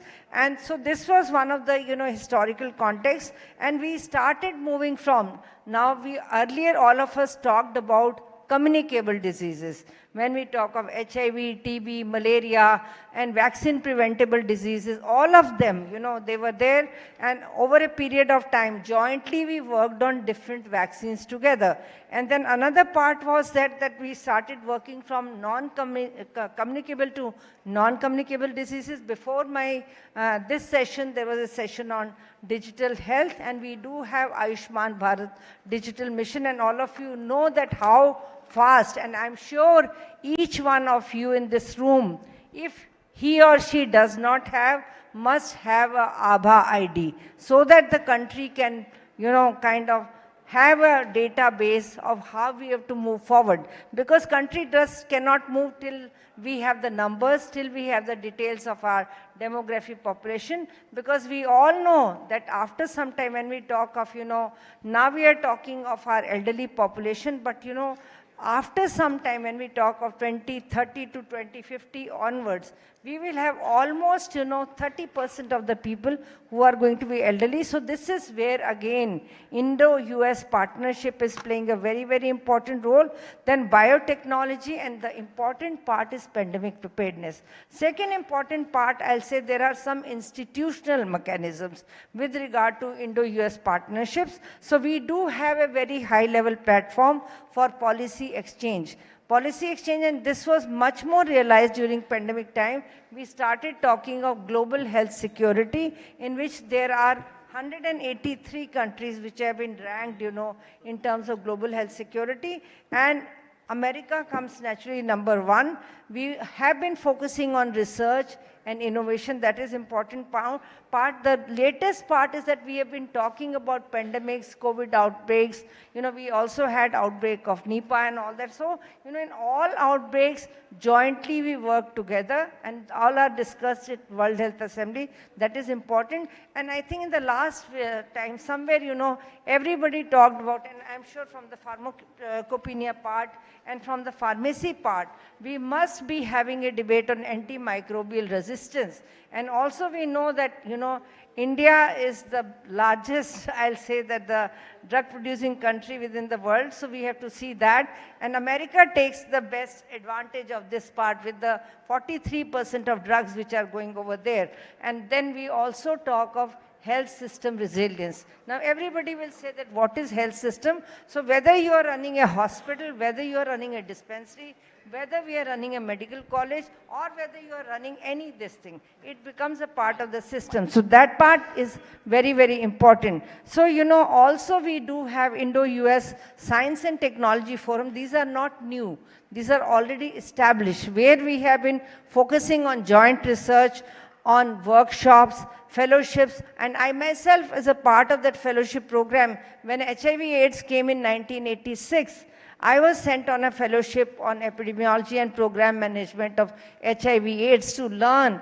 Particularly, you knew that, all of us talk about, the sexual route as one of the important routes of HIV, but most of us, we should know that from northeast part, we had needle exchange programs and all that. Coming from, we learned from west that, how the students are taking IV drugs or young people are taking IV drugs. I went to see their model. They were accepting the behavior of the people who were taking drugs. Second part was that after using the drugs, they were putting this used needles in the bottle of bleach, and they were also given the protective barriers like condoms and all. So what did it teach me? It taught me that first come to terms with the behavior.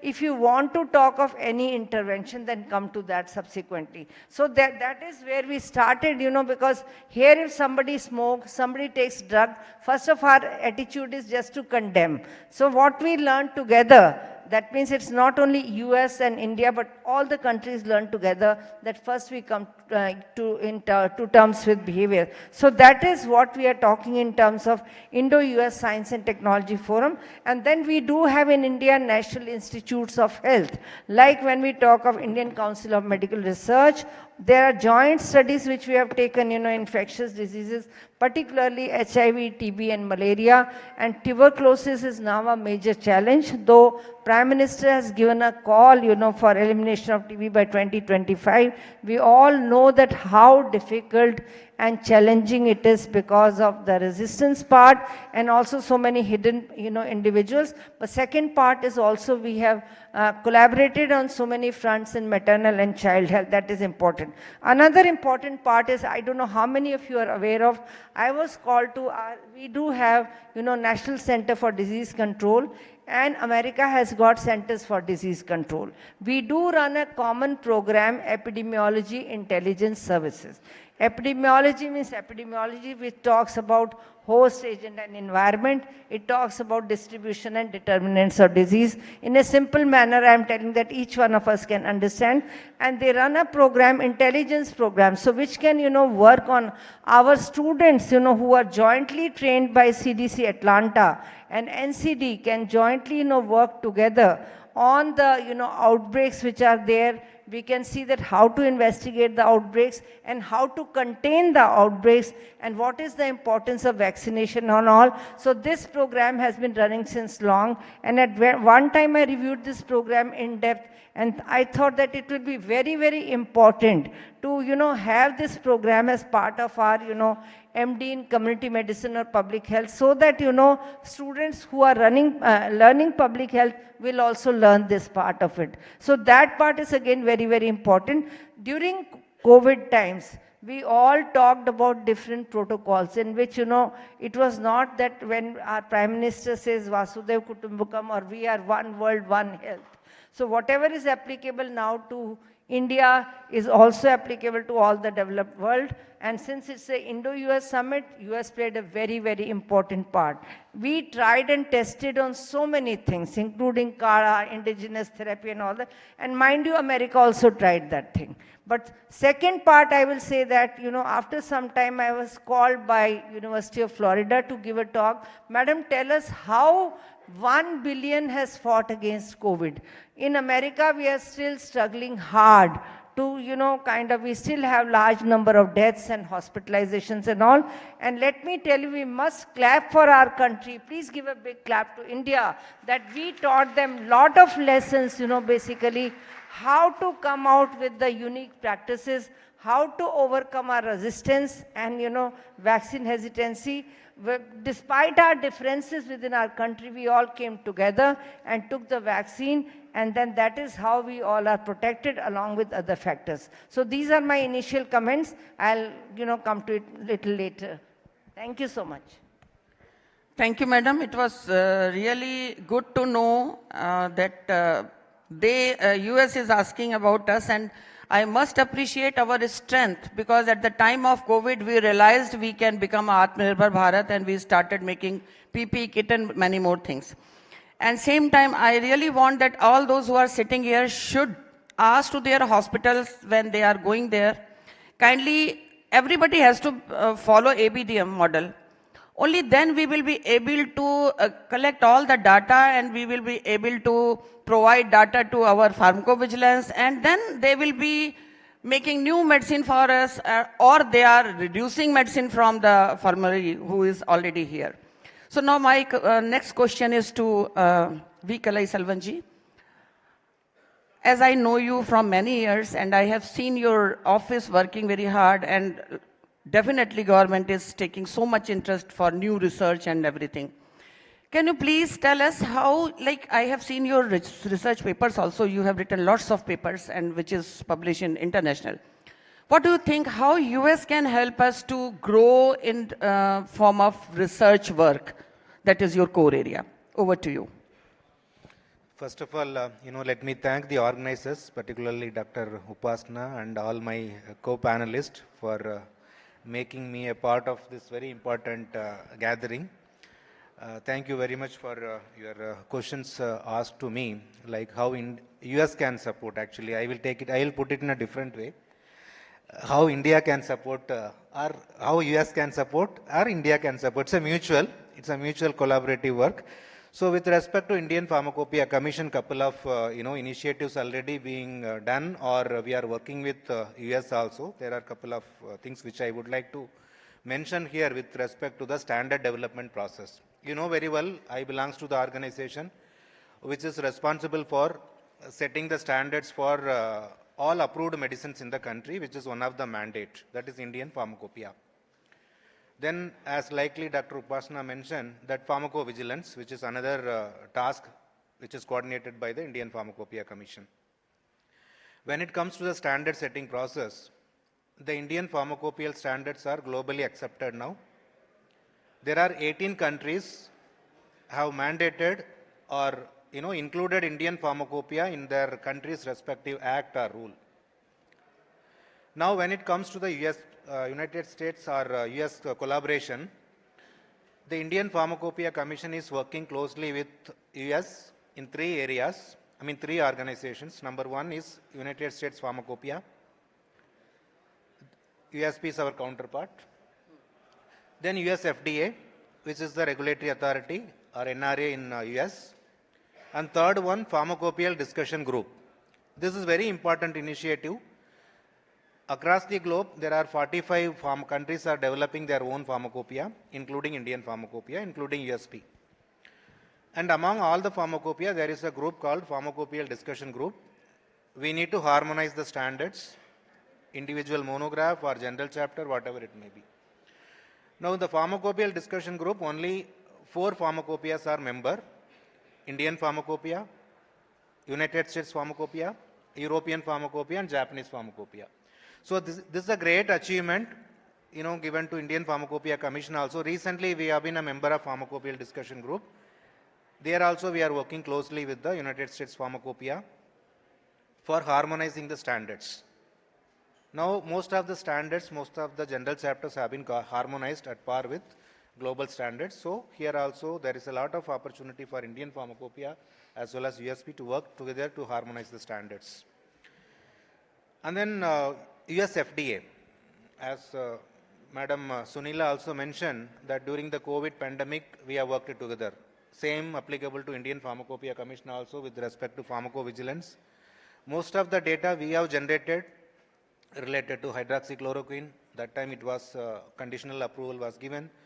Then many other medicines, COVID medicines, those data are generated by India and it is being discussed with globally. Even US also taken some of the data from us and they have taken the regulatory decision. And with US FDA, Indian Pharmacopoeia Commission is closely working in terms of training. The US FDA head also visited many times to Indian Pharmacopoeia Commission and he visited various ADR monitoring centers across India, and next time whenever he comes, I will take the opportunity to, Dr. Upasana to invite the team to their hospital because they have a wonderful facility, world-class facility, and we have set up pharmacovigilance, material-vigilance, biovigilance also going to come. So definitely we will take your facility also to visit. So Gerald Dalpan, who is head of the US FDA at that time, visited Indian Pharmacopoeia Commission and visited many of the ADR monitoring centers. A lot of exchange of information have happened, and the years to come also many more such cases are going to be discussed. So this is what my quick comments with respect to Indian Pharmacopoeia Commission and US collaboration with respect to pharmacovigilance and standard setting development process. Thank you. So actually I am feeling so good that now we are part of that 4 countries who are actually working and who are making the whole world rules and whatever discussions are going on. You people must be having some conclusion that how to go further for other countries also who are not part of this discussion group. Thank you so much. Now I will come to Dr. Sanjeev Singh. Dr. Sanjeev, as you have already, you are there in ISQA conference also, and there are many other conferences you are visiting different countries. So what do you think that how India and US both work together to take our country and their country in healthcare far, like right now there are few problems which we are facing, or sometimes there are few price gaps, biggest price gap. How we can work together to make it convenient for the patients and for the companies who are importing from there, or our doctors who are going there to work, how we can do some different or value-added thing with USA. Thank you, Dr. Upasana, for inviting and being part of such an esteemed panel. And thank you, organizers. I think it's a very relevant question. When we started this particular facility at Faridabad, we called 8 Ivy League hospital institutes from US to have a joint collaboration and to learn from each other. There's a lot of things which we need to learn from them. Similar thing has to happen from our side. Our GDP spending for health is 1.7%. Their GDP spend for health is 17%.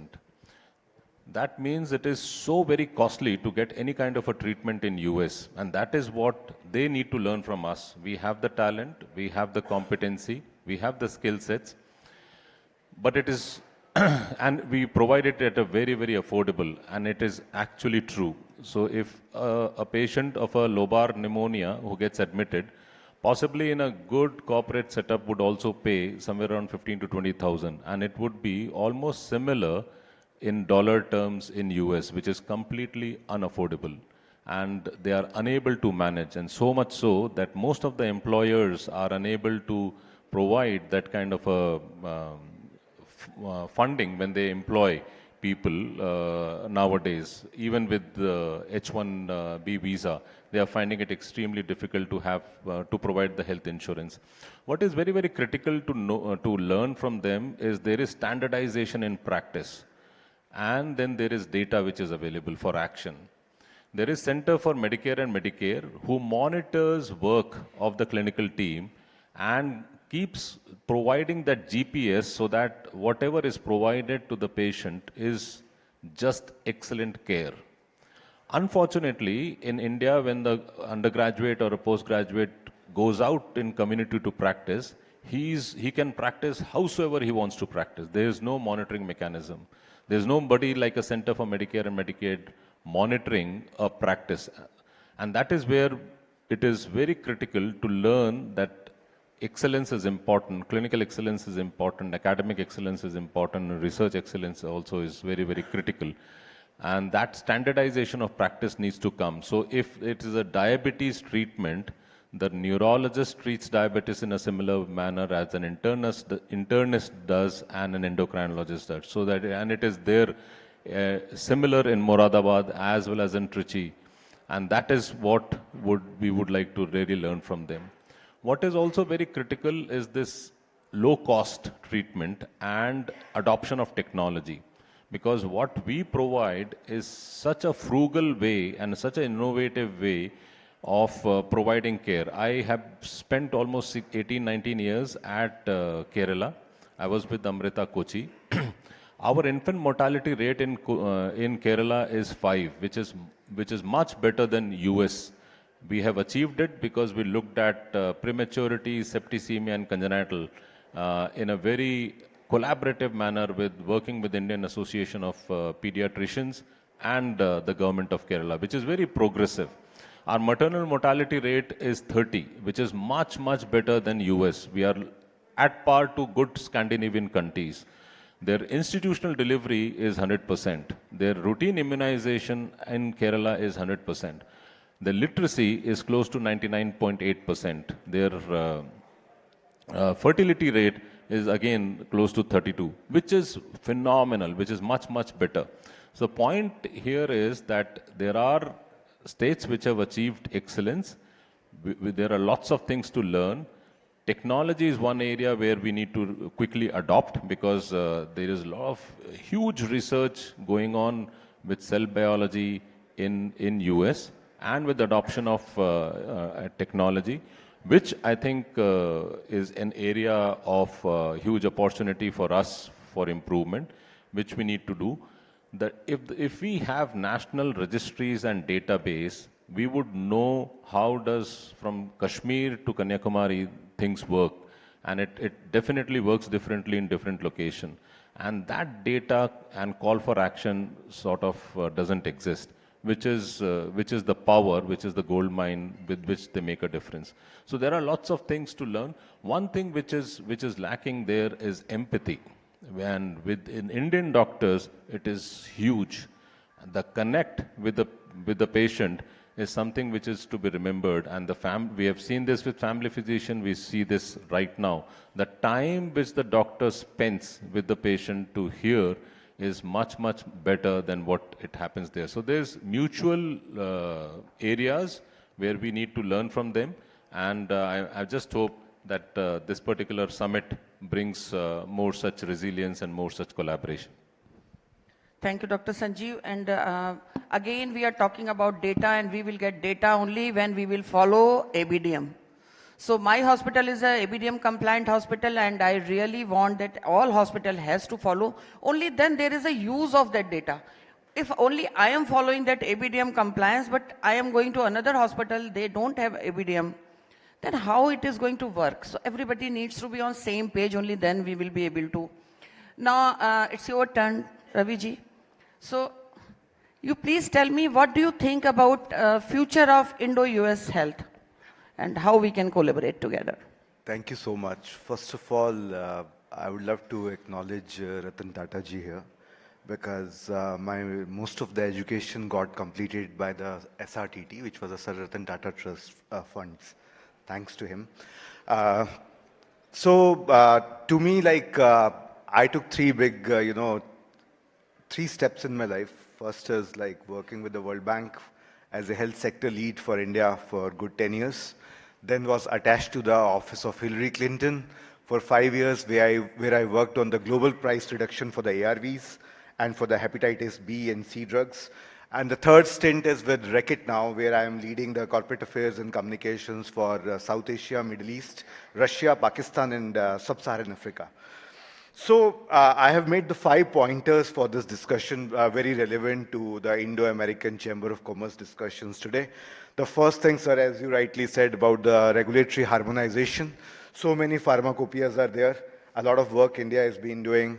So there is more work which is required on the harmonization. That's the first step, which is super important. Second is boosting the supply chain, resilience. We have seen it during the COVID, like what has been happening, and how India was providing the COVID vaccines to the world, and the COVID vaccine diplomacy.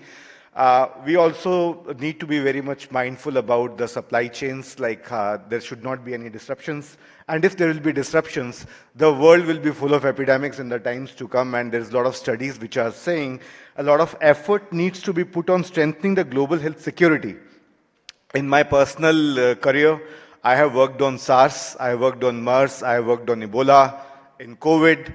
So 4 big things happened in my lifetime, and definitely polio, which I used to study, ma'am, when you were doing your, completing your studies and all. I was just born at that point of time.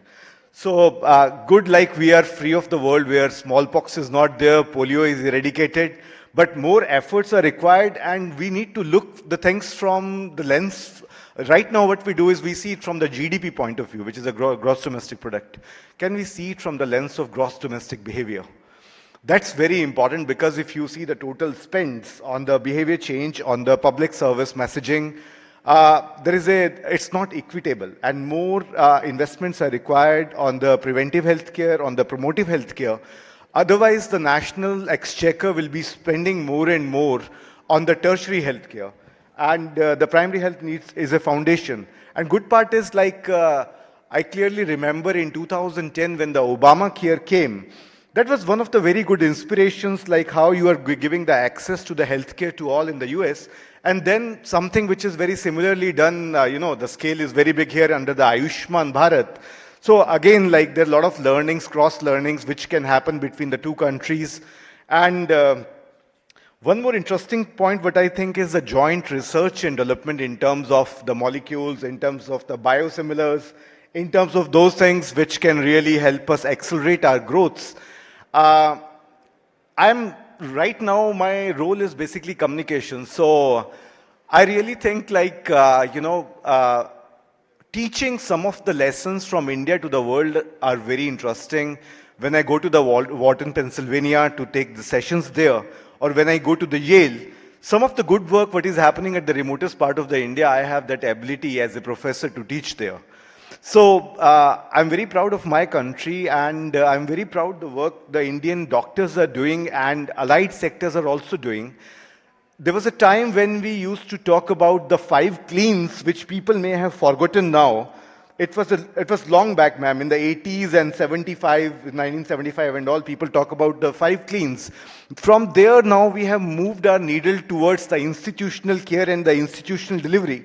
And from there, we are talking about the postpartum care and how we have the hospitals which are not just doctor-led hospitals. There are a lot of hospitals where the matrons are in the center. That's also a change what is being observed. And it's so fascinating to work with the doctors like you, like Dr. Neelam Clare, Neelam Mohan, and many others, Dr. Pratap C. Reddy. Always these guys inspire. And some of them are 70 plus, and some of them are actually 85, 90. And when you see Dr. Reddy and people like them, like every day they come to office regularly, do the reviews, and sometimes they challenge you on the things which you have not thought of. One of the things which I actually very fondly remember is, he said, Ravi, you talk about the communication, you talk about the public health. So can you tell me about the disease projection modeling? I said, I have never studied that. So he said, go and, find, you have a lot of good institutions in India, like the PFHIs, AIMS and all. Do some course, like as a doctor, you have some points what you get as a, when you progress and you do certain certifications. We don't have, I'm a non-medicos. So he sent me to one of the courses, and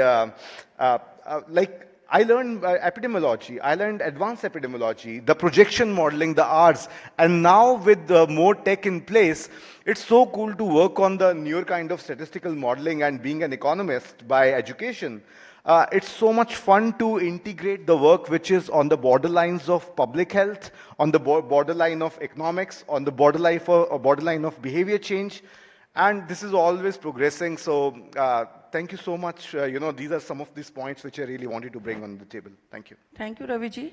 Dr. Sunila, I want to know from you that what do you think about preventive health? We all the time talking about cure. Why we fall sick? Why we cannot prevent ourselves from being sick? I think Dr. Pasna, it's a $1 million question. He just spoke about 5 cleans, and we are talking about vaccines, we are talking about now we talk about yoga, meditation and all that. So because basically and the basic root cause of everything is lies in our sedentary lifestyle. So that part is very, very important. But together we can make a lot of difference. Miracles cannot happen overnight. That is important. So, but then I want to bring you to one of the very important things, that preventive, promotive, curative remains the root of everything. Like when we talk of non-communicable diseases, particularly now, moving from the transition from communicable to non-communicable, this has become very, very important. We all know that India is a diabetic capital of the world. It's not only because our genes are like that, we are much more prone for central obesity and all that, but behind that is our eating habits, sedentary lifestyle, and also our less and less sleeping hours. That part is also very, very important. So that is together, the solutions have to come from us. You see, US is not going to teach us, but we can teach US from our own examples. That is important part. But another important part where I can say that digital part, which has played a very important role in non-communicable diseases as well as particularly in hepatic cancers.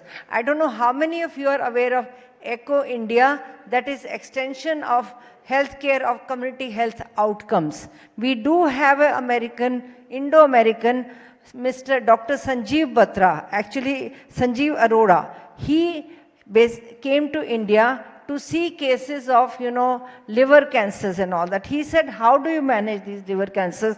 And now you can see growing burden of all the cancers. And liver cancer is one which spreads very, very fast, and this topic is very touchy for me as I lost my brother last year due to liver cancer within a span of 3 months, By the time it is diagnosed, by the time people will say try immunoglobulins and all that, and it is not, kind of treatment which is our treatment, it is a joint treatment which is approved across.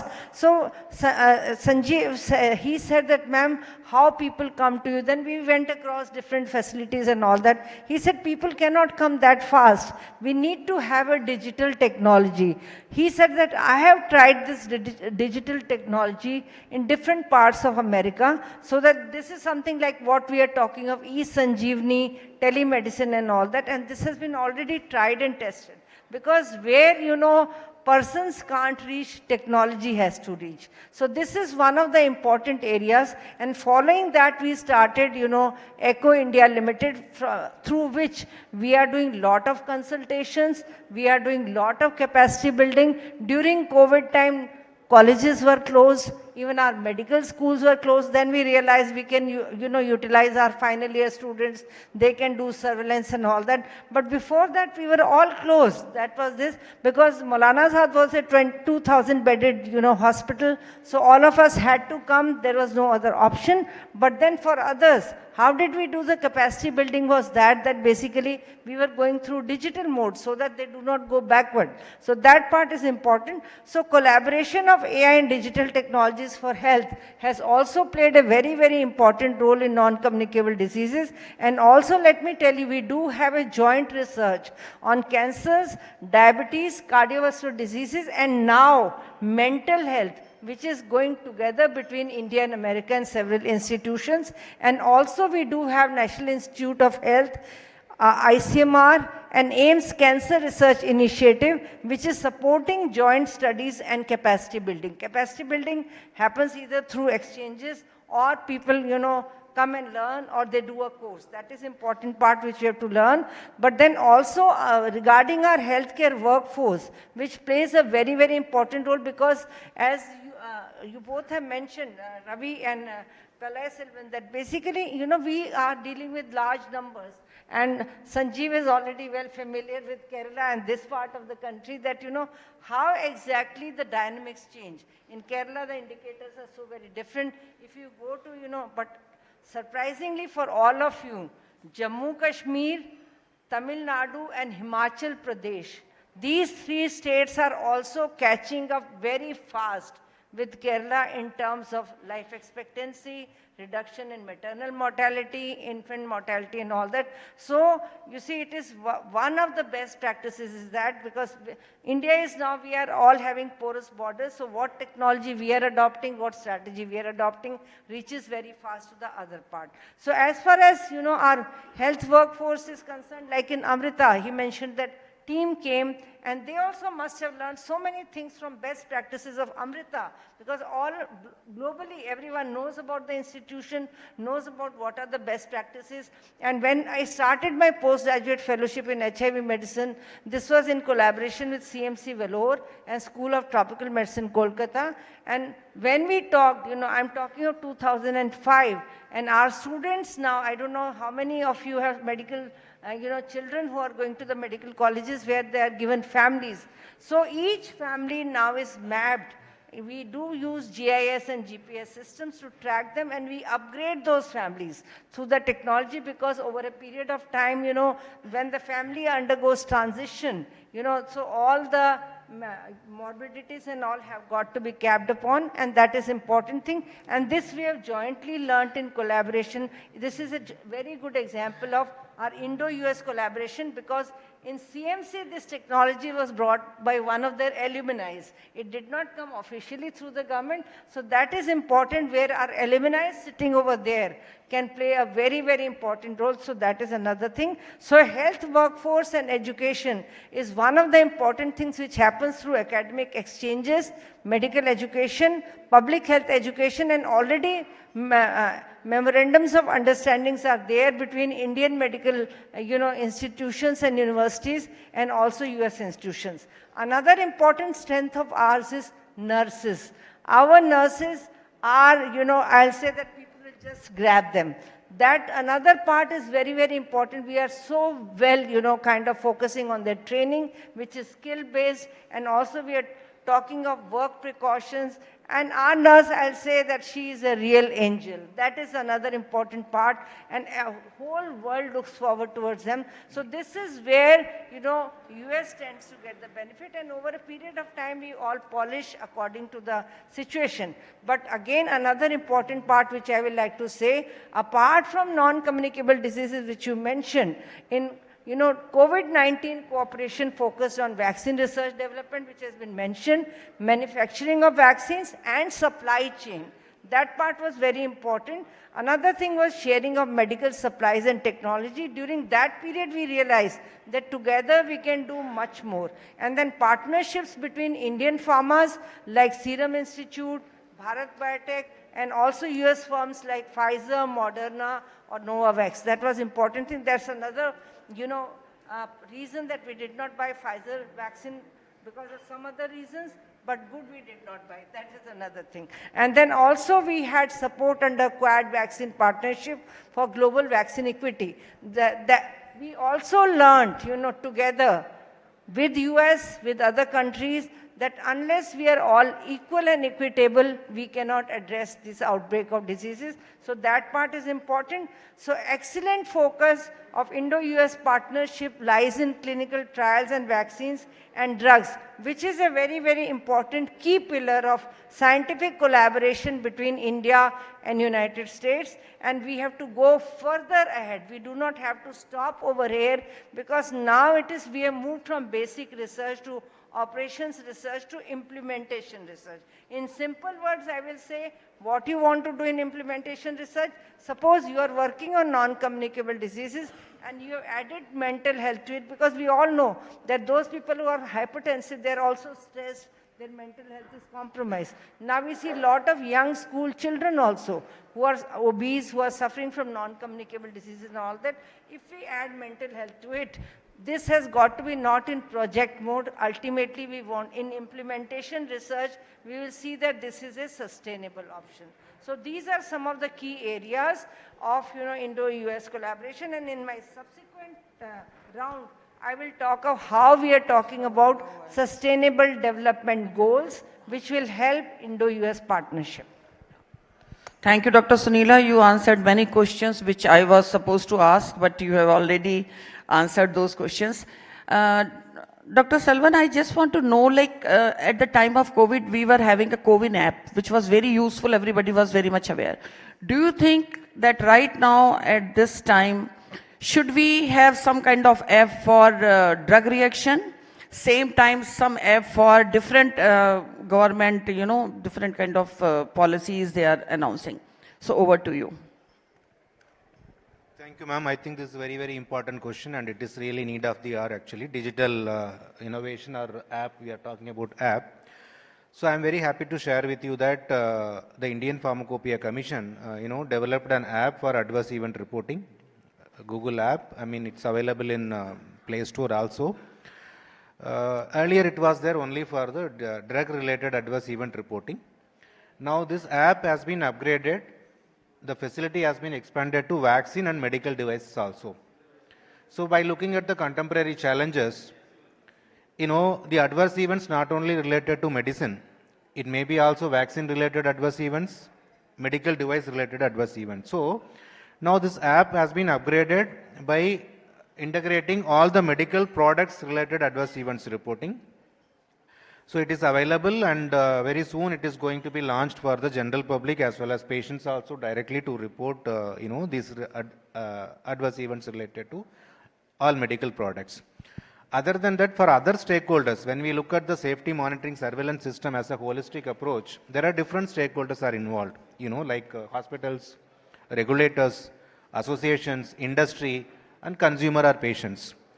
So for industry as well as other hospitals, we have a robust digital technologies are available for monitoring and reporting the adverse events, because we are expecting more detailed information from the healthcare providers, like hospitals or industry. If they report on any adverse events, we look for more information, like what kind of disease related information, comorbid conditions, concomitant medications.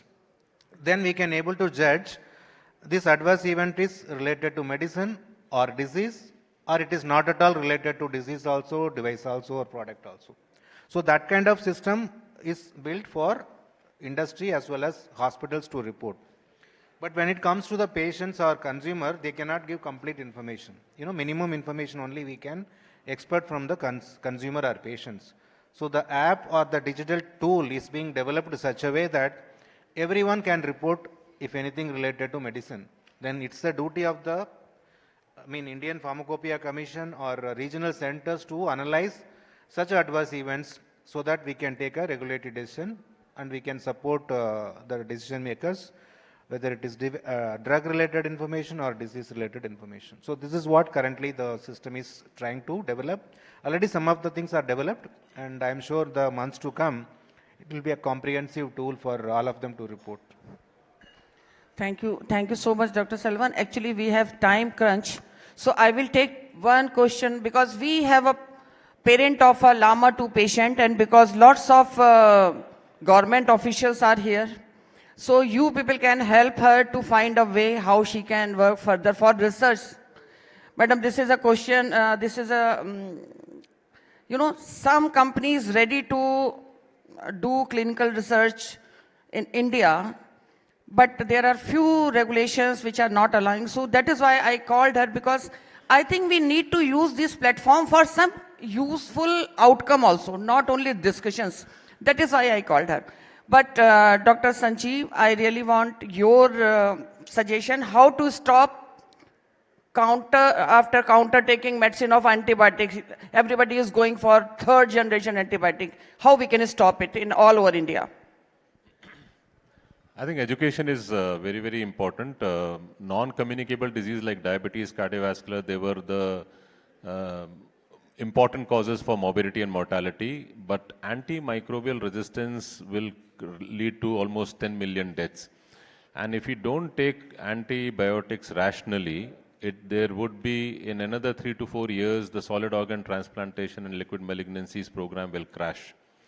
And if you don't take rationally, the surgical programs will crash in 10 to 15 years.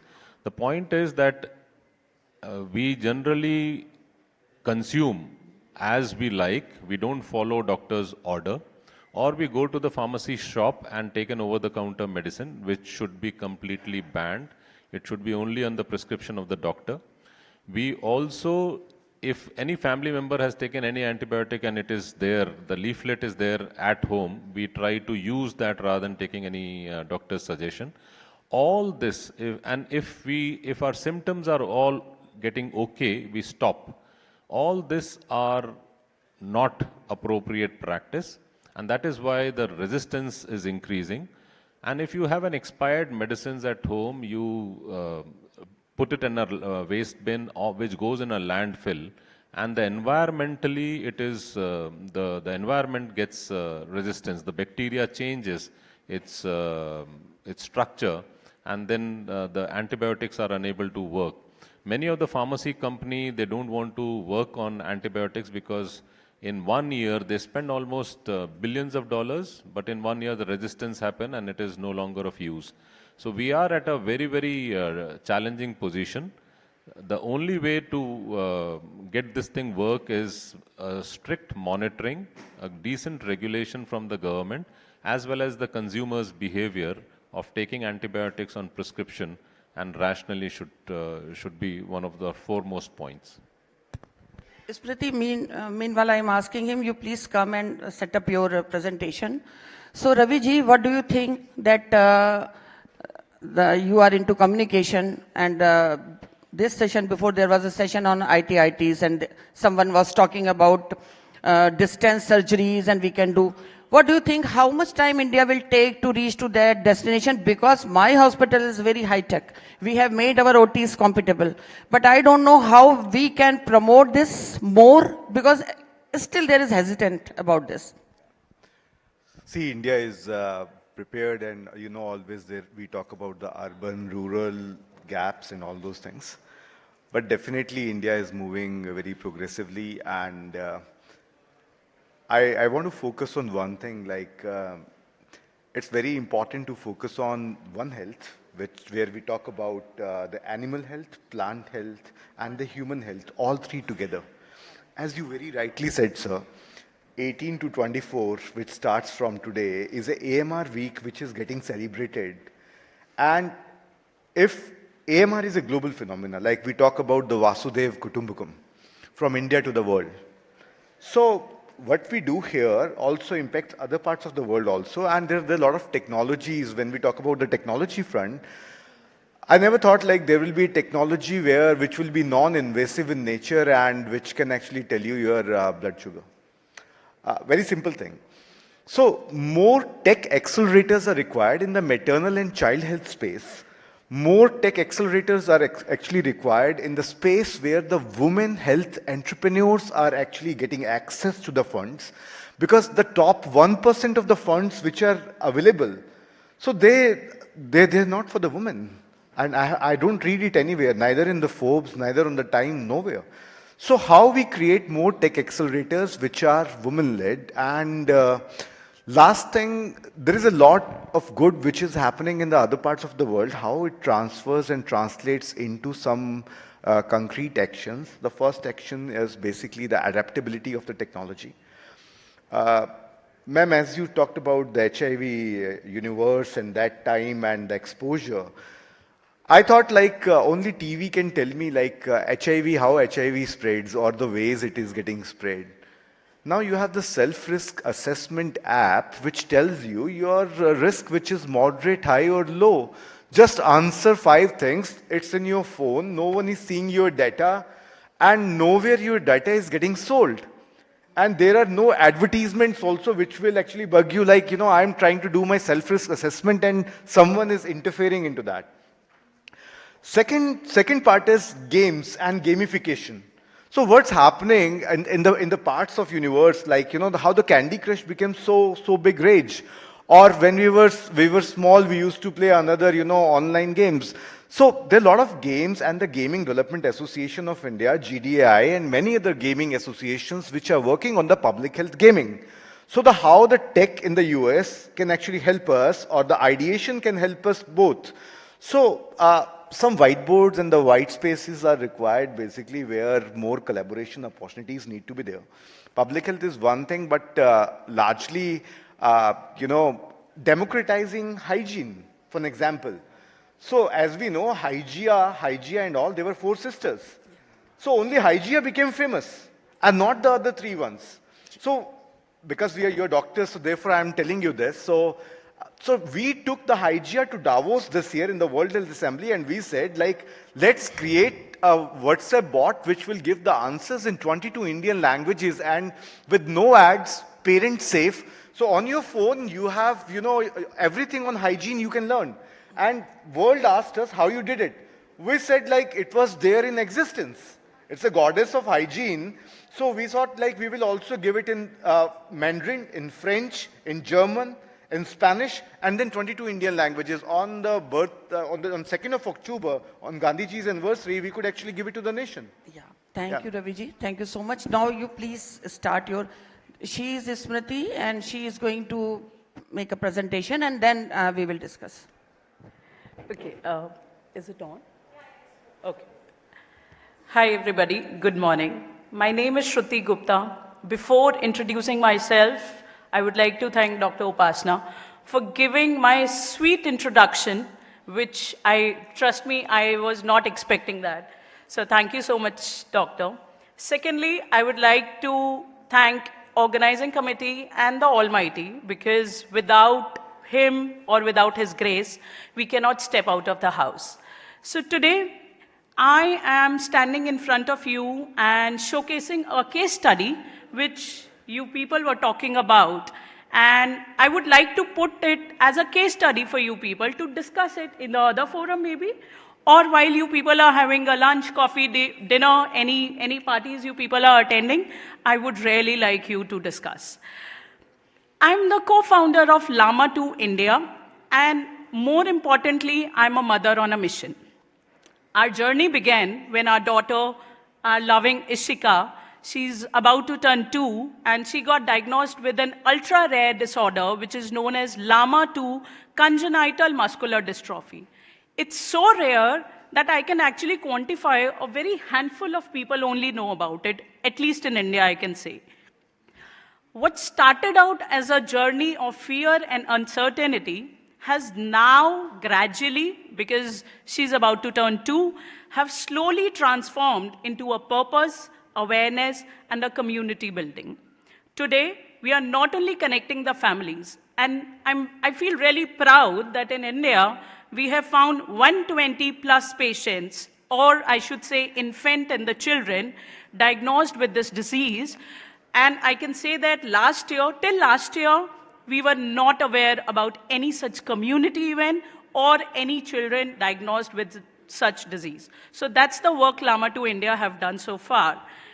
We are collaborating with the researchers and amplifying our voice, which is always unheard.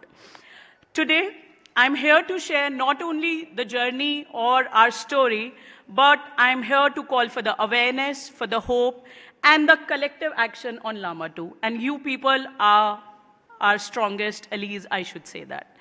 Moving you quickly to our presentation. That's Llama 2 India, and it's been founded by myself, which is Shruti, and my husband, Raghav Gupta. Quickly, we are the software engineers by profession.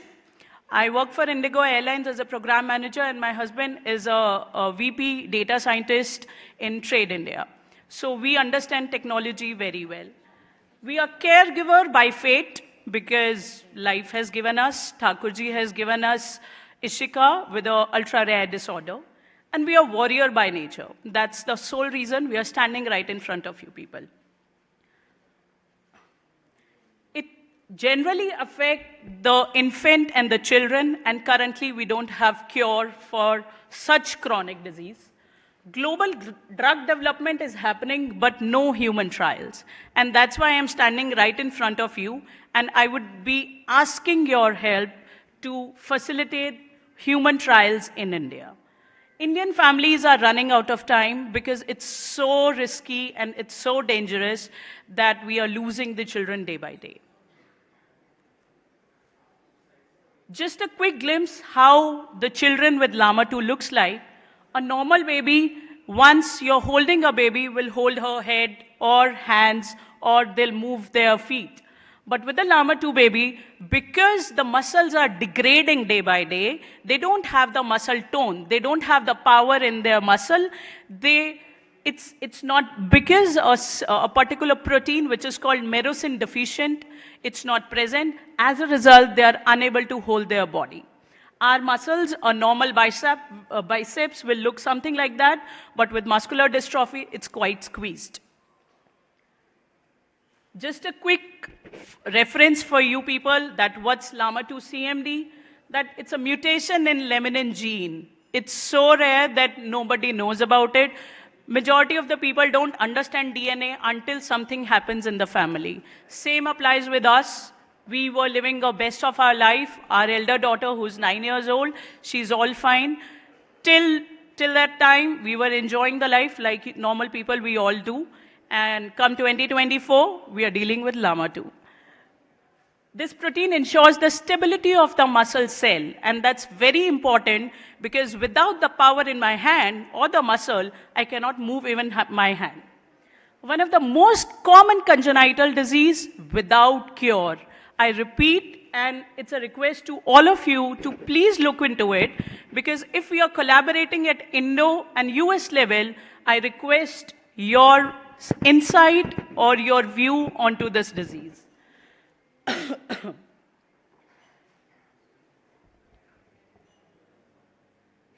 Sorry. Please check. Yeah, that's our prime request.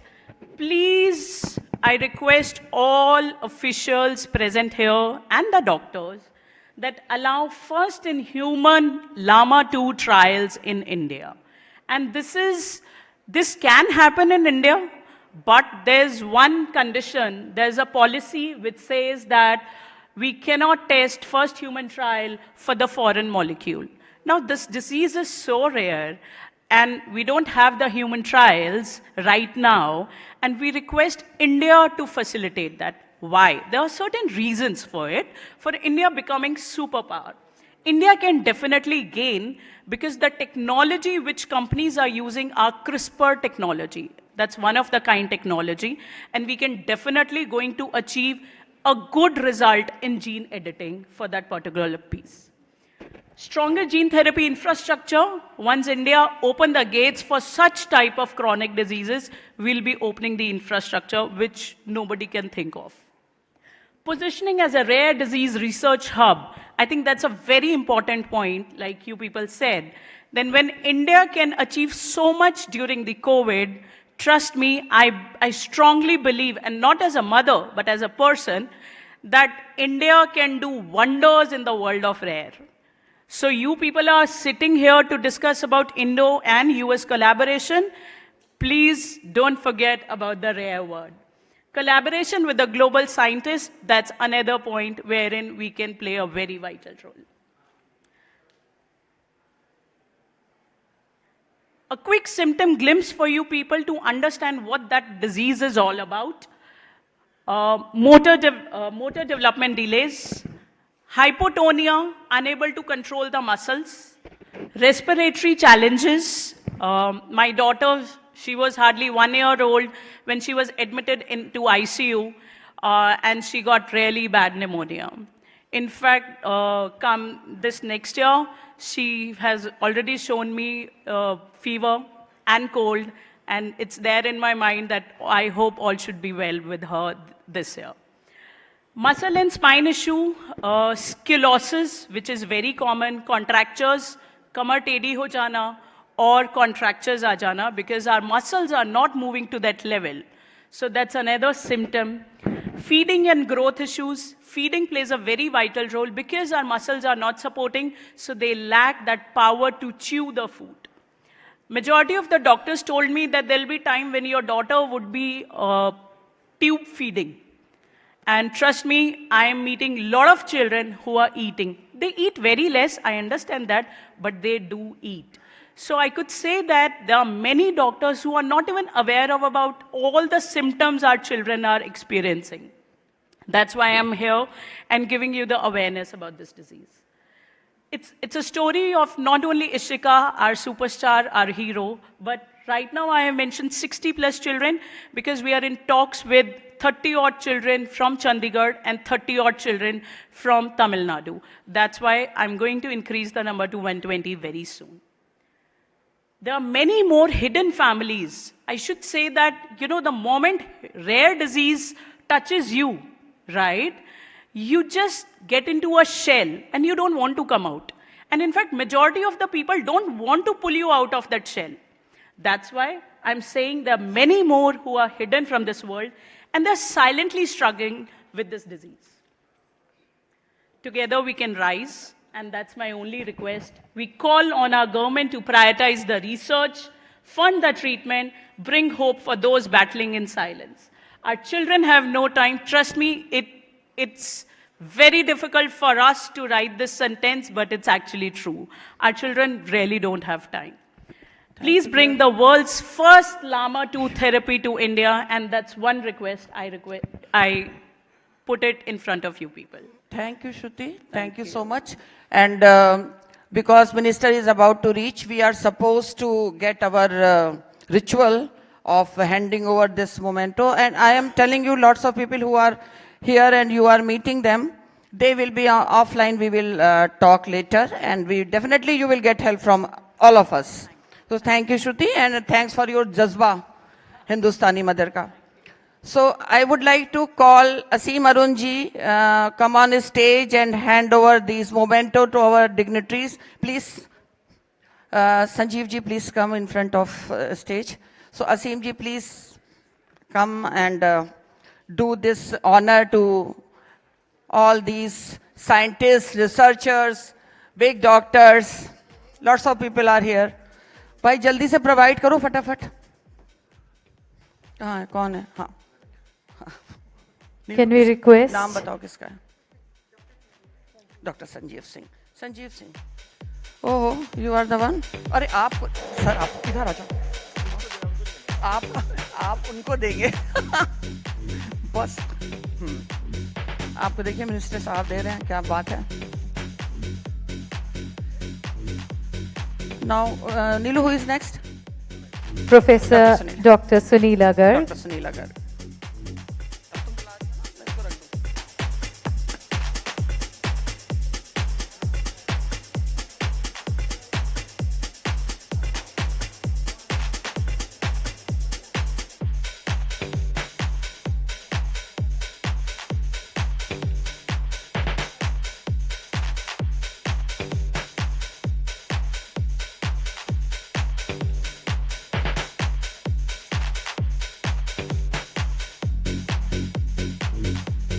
And now, to our session chairperson, Dr. Upasana Arora, Dr. V. Kalaisevandan,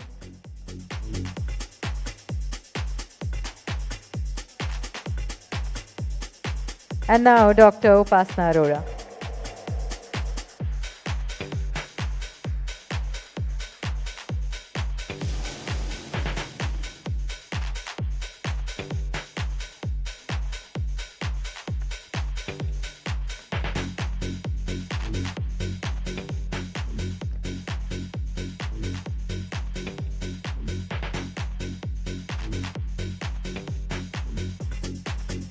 Thank you so much, everybody. Thank you. Kindly settle down. Thank you so much for this wonderful session. And we request everybody to kindly be seated in the room because our minister is just about to reach. I would request the following dignitaries to please join us here on the stage in the meantime. Dr. Lalit Bhasin, Summit Chair. Can we please acknowledge with a huge round of applause for all our dignitaries?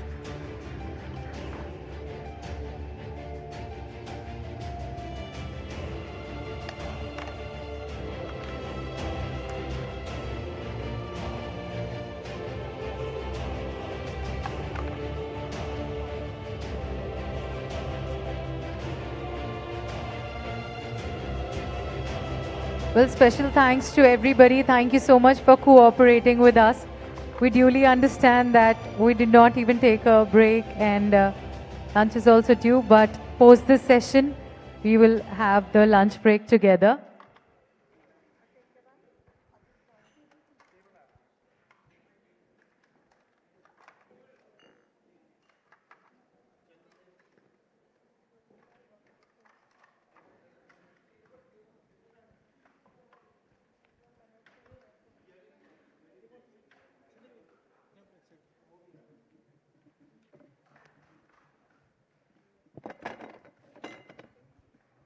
And one more request I'd like to make, that is when our honorable minister is here, and of course we'll have to rise up for the national anthem. So we will all be singing the national anthem together.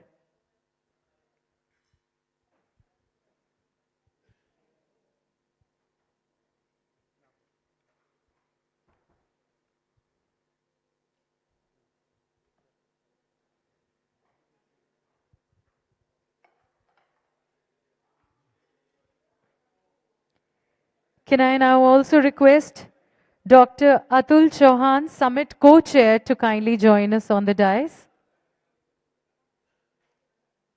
Mr. Manoj K. Singh, Regional President. Executive Vice Presidents, Mr. Prashant Krishnan and Dr. Upasana Arora.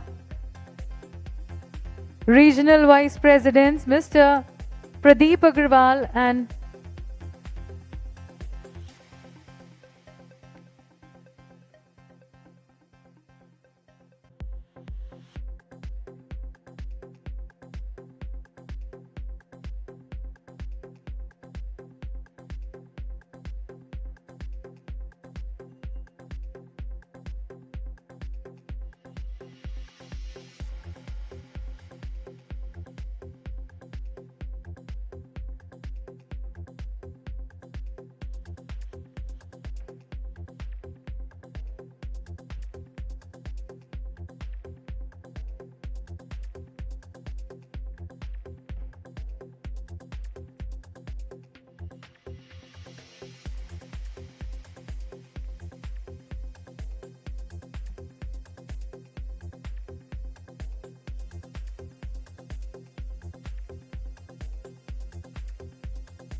Mr. Pradeep Agarwal and Ms. Pia Singh. Mr. Asim Arun, Honorable Minister of State, Independent Charge for Social Welfare and SC/ST Welfare, Government of Uttar Pradesh. Mr. Avanish Awasthi, Chief Advisor to Honorable Chief Minister, Government of UP. Mr. Pranjal Yadav, IAS, Secretary, MSME and Industries, Government of Uttar Pradesh. Dr. Mukesh Singh, Executive Council Member and Chairman, UP State Coordination Committee.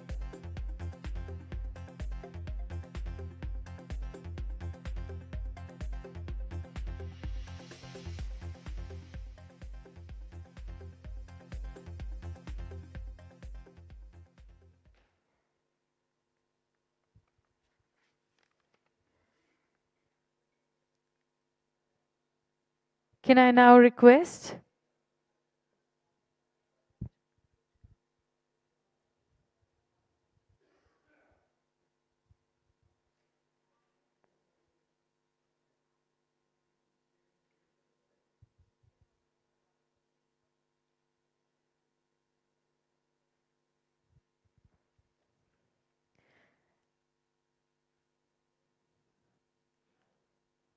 Mr. Asim Arun, Honorable Minister of State, Independent Charge for Social Welfare and SC/ST Welfare, Government of Uttar Pradesh.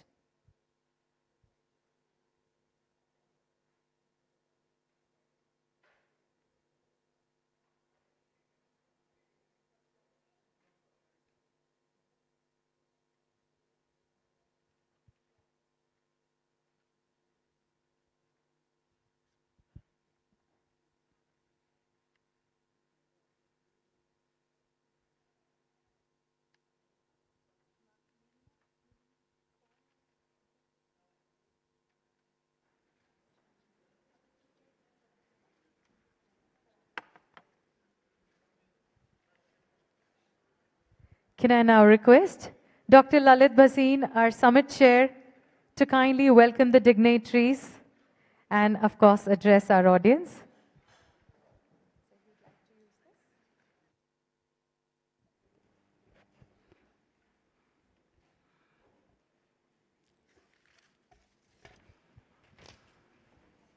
Distinguished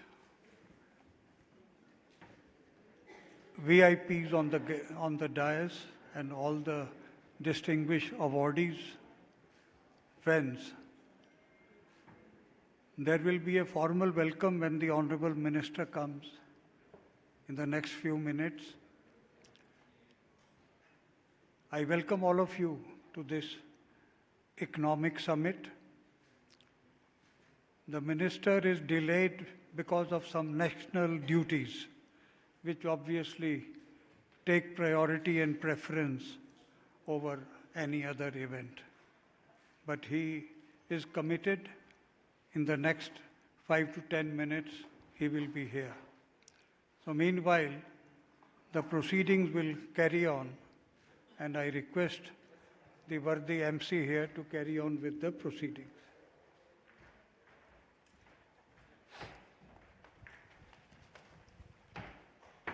Thank you so much, Dr. Lalit.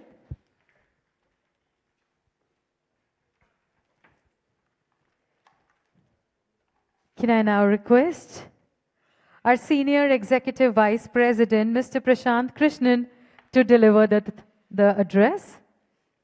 Mr. Prashant Krishnan.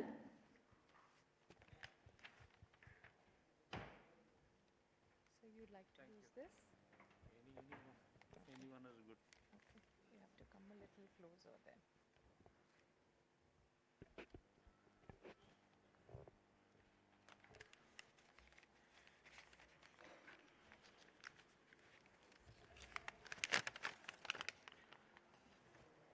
Out here, is this good?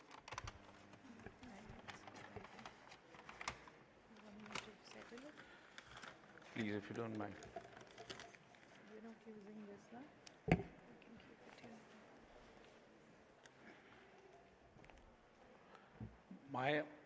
My sincere apologies for everything what has happened, but I must thank Dr. Lalit Bhasin for this amazing event, which all of us needed desperately, and which was supposed to be which is supposed to be held, and an amazing thing that it has been co-chaired by Dr. Chauhan as well, and Dr. Lalit Bhasin is the one who.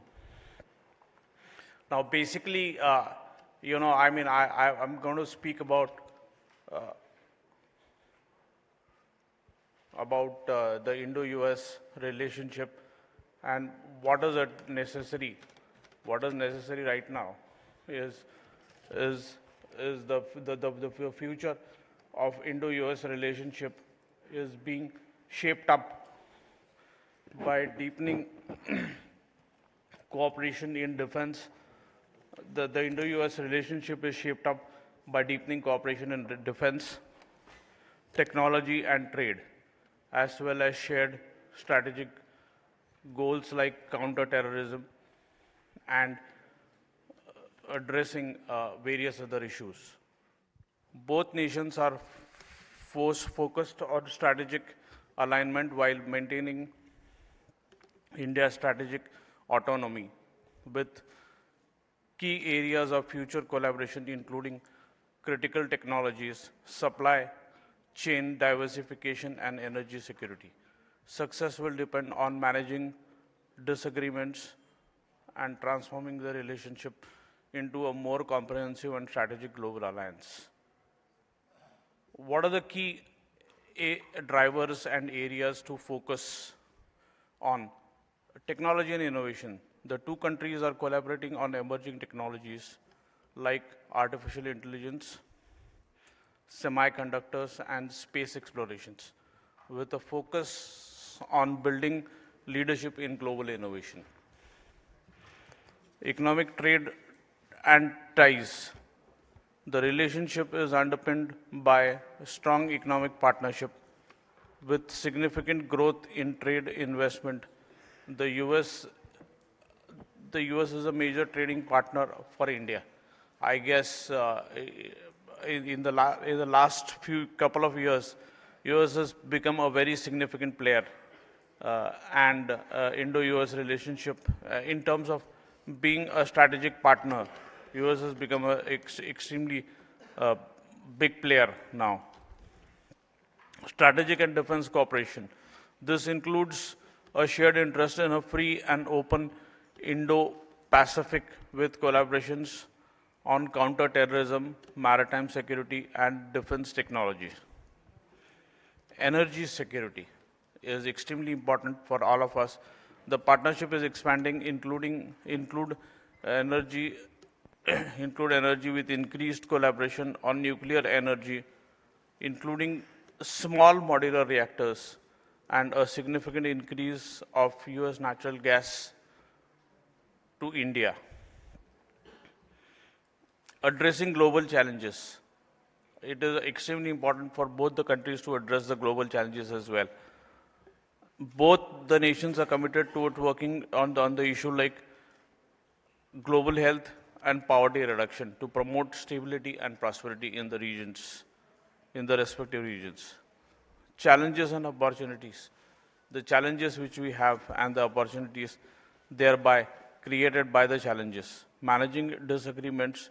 While the partnership is strong, challenges and disagreements persist.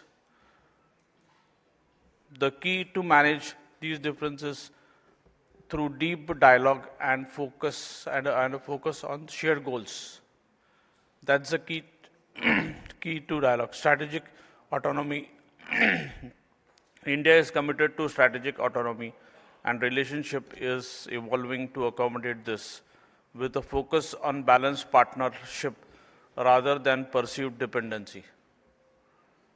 I guess we have a perceived notion of dependency on of India. So we have to remove that. Future-proofing the partnership. Building long-term anchor projects that span multiple administration is crucial for ensuring continuity, predictability in the relationship, especially during time of political flux. Thank you so much and have a great day, and awaiting to have an interaction with everybody. Thank you so much. Thanks.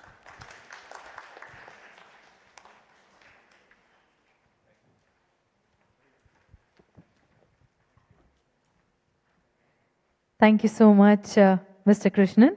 And now, can I humbly request our guest of honor, Mr. Asim Arun, Honorable Minister of State, Independent Charge, Government of UP, to kindly deliver the address.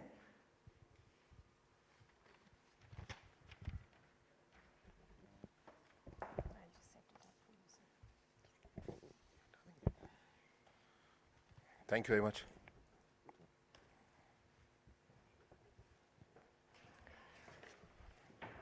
A very warm welcome to all the delegates participating in this very important summit. I feel privileged to be a part of this discussion, this gathering, because the issue is crucially important to us. While I understand this is the economic summit, I would rather leave the trade issues to the Honorable Minister, who's about to join us very soon. I would like to concentrate on another very important aspect, which is the bedrock of all resilience, how social justice, economic equity can be taken forward, what is our past experience, and how we should chart out our future. The partnership between the two countries should be more than just about market access. It must also be about shared human progress. Today, India stands as the fourth largest economy in the world.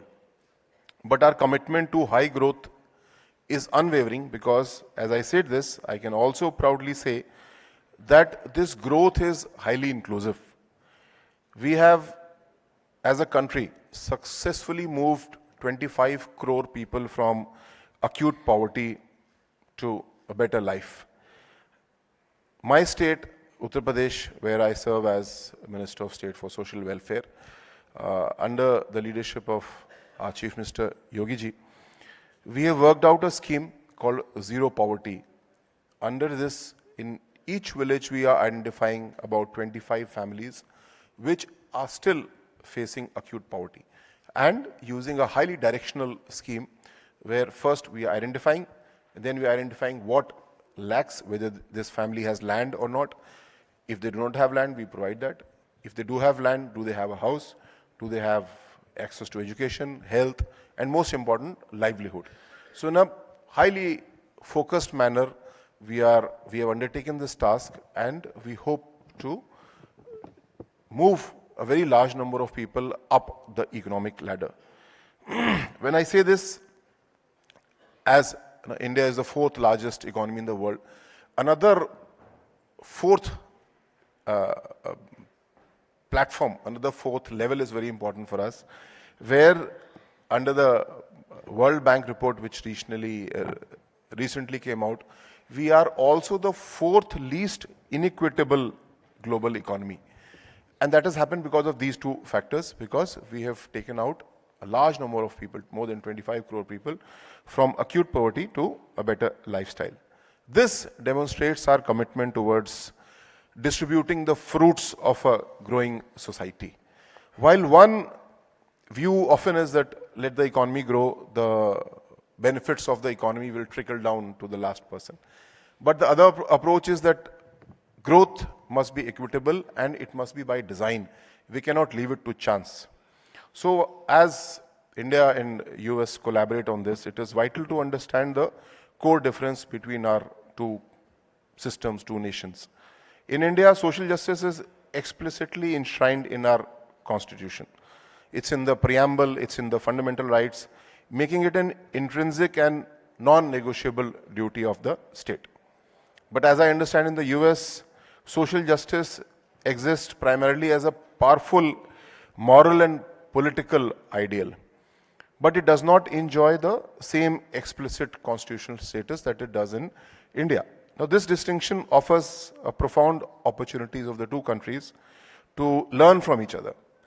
The architectural blueprint for social justice in India was laid by Dr. B.R. Ambedkar, as we all know, who rightly asserted that political democracy is incomplete without economic and social democracy. This is the ethos that guides us through our development model, and that's how we are working together. Now, what would the new model be? What should it look like? I want to be clear that disparity is not just a moral failure of the state. It is a direct threat to economic stability. Severe economic instability would inevitably lead to crime, often in the form of left-wing extremism, which we saw in the entire country. And fortunately, because of good developmental policies, good security operations, we are hoping that in the next few months we can declare the country free from left-wing extremism. Now, left-wing extremism was a symptom of an intrinsic malaise, that is economic disparity, the benefits of a growing economy not reaching the last village. So we hope we make a commitment that we will not let that happen ever. So we cannot expect markets to thrive amidst this kind of social unrest. Therefore, the world requires a new developmental model, one that harmonizes and combines the efficiency of our market-driven economy with the compelling effectiveness of social justice to preempt and mitigate instability. A truly resilient economy is one where the benefits are shared equitably among all stakeholders. The fruits of growth must flow fairly to business owners, to the executives, and to the laborers. Now, this is crucially important because how does a business surplus get shared between these three groups? It's often enough the business owner who decides that. But can there be better models of this decision? And if we could have that model, then I'm sure we would have a very long-term kind of economic stability, and the benefits of economic growth would trickle down swiftly to the last person, to the smallest hut. Now, to this end, when we study, we understand the American model. One very interesting concept comes to our mind to light, the B Corp certification. That is one such model which demands very high standards of social and environmental performance. While it is still quite nascent in India, I believe there are less than 20 corporations which have got themselves this certification. Now, this is something which we can learn quite a bit from the US. Initially, it could be a voluntary arrangement, and sometime later there could be a law which mandates that. So I would urge the Chamber to work on this, to ensure to propel the US-India cooperation, and India's constitutional commitment towards equity and US, the American economy's innovation, commitment to innovation, I'm sure when we combine these two very crucial aspects, we will lead to good growth, which, as I am saying, would be very equitable. So let the global resilience we seek be defined not merely by strong balance sheets, but by strong and just and inclusive policies. When we align the efficiency of the market-driven economy with Dr. Ambedkar's blueprint for social justice, we will truly build a shared and prosperous future for all.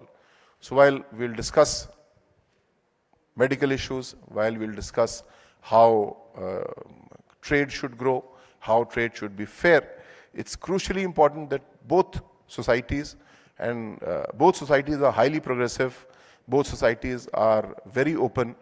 We have a lot to learn and share on equity and social justice. This is what I would like to present very briefly as a seed for thought. I'm sure today's discussions would take this forward, and there would be a lot of learning on both sides on this. Thank you very much for inviting me over. It's a great privilege to be part of this very august gathering. Thank you very much. Jai Hind. Thank you so much, Mr. Aseem Arun. And now, can I humbly request our Executive Vice President, Dr. Upasana Arora, to kindly deliver the address to the gathering.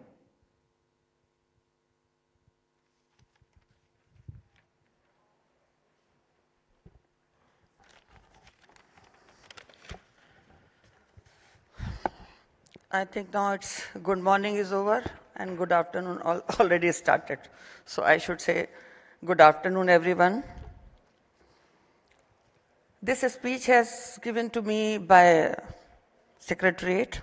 So in this speech, they asked me to welcome Honorable Minister, sir, who could not reach right now. So, but still I am welcoming him. So Honorable Mr. Shri Piyush Goyal ji, distinguished delegates, esteemed speaker, industry colleagues and friends. It is a privilege to welcome you to the 22nd Indo-US Economic Summit, an important platform that brings together leaders who are shaping the economic and strategic partnership between India and United States. This year's theme, Shaping a Shared Future, India-US Collaboration for Global Resilience, align with the significant opportunities emerging across sectors such as healthcare, clean energy, digital transformation, education, and sustainable industry practices. And luckily, Yashoda is doing all these practices. So I am lucky that I have got this note. I have not read it before. So now I am reading it, but we are already following everything. The India-US partnership is central to addressing global challenges and driving innovation-led growth. On behalf of IACC, I extend my sincere gratitude to Honorable Minister Piyush Goyal ji and all my dignitaries who are sitting on dais and off the dais also, like Sangeeta Jetli is sitting here. I am really feeling honored, ma'am, that you are here, and other dignitaries who are sitting here, Aseem Arun ji, Avnish Avasthi ji, Pranjal ji, lots of other people who are actually, Kalai Salvan ji, who has actually here just to create a difference. It is not only that we are talking and we are leaving this conference, we are taking all these issues further and we are trying to create an impact on the society. So it is about Mr. Piyush Goyal ji, so Honorable Minister Shri Piyush Goyal ji for inaugurating this summit, which he is going to inaugurate after 10 minutes. So his leadership is quite good. Everybody knows that your leadership has constantly poured industry through reform, policy clarity, and unwavering emphasis on competitiveness and global integration. I also thank all our partners, sponsors, and delegates whose participation strengthens the impact of this platform. I look forward to fruitful discussion and new partnership that will further enhance Indo-US collaboration and cooperation. Thank you so very much, and thanks for coming and making this event very, very successful. Thank you so much. Thank you, Dr. Upasana Arora, for your warm address. Can I now please request our Guest of honor, Mr. Avnish Avasti, Chief Advisor to the Honorable Chief Minister, Government of UP, to kindly deliver the address.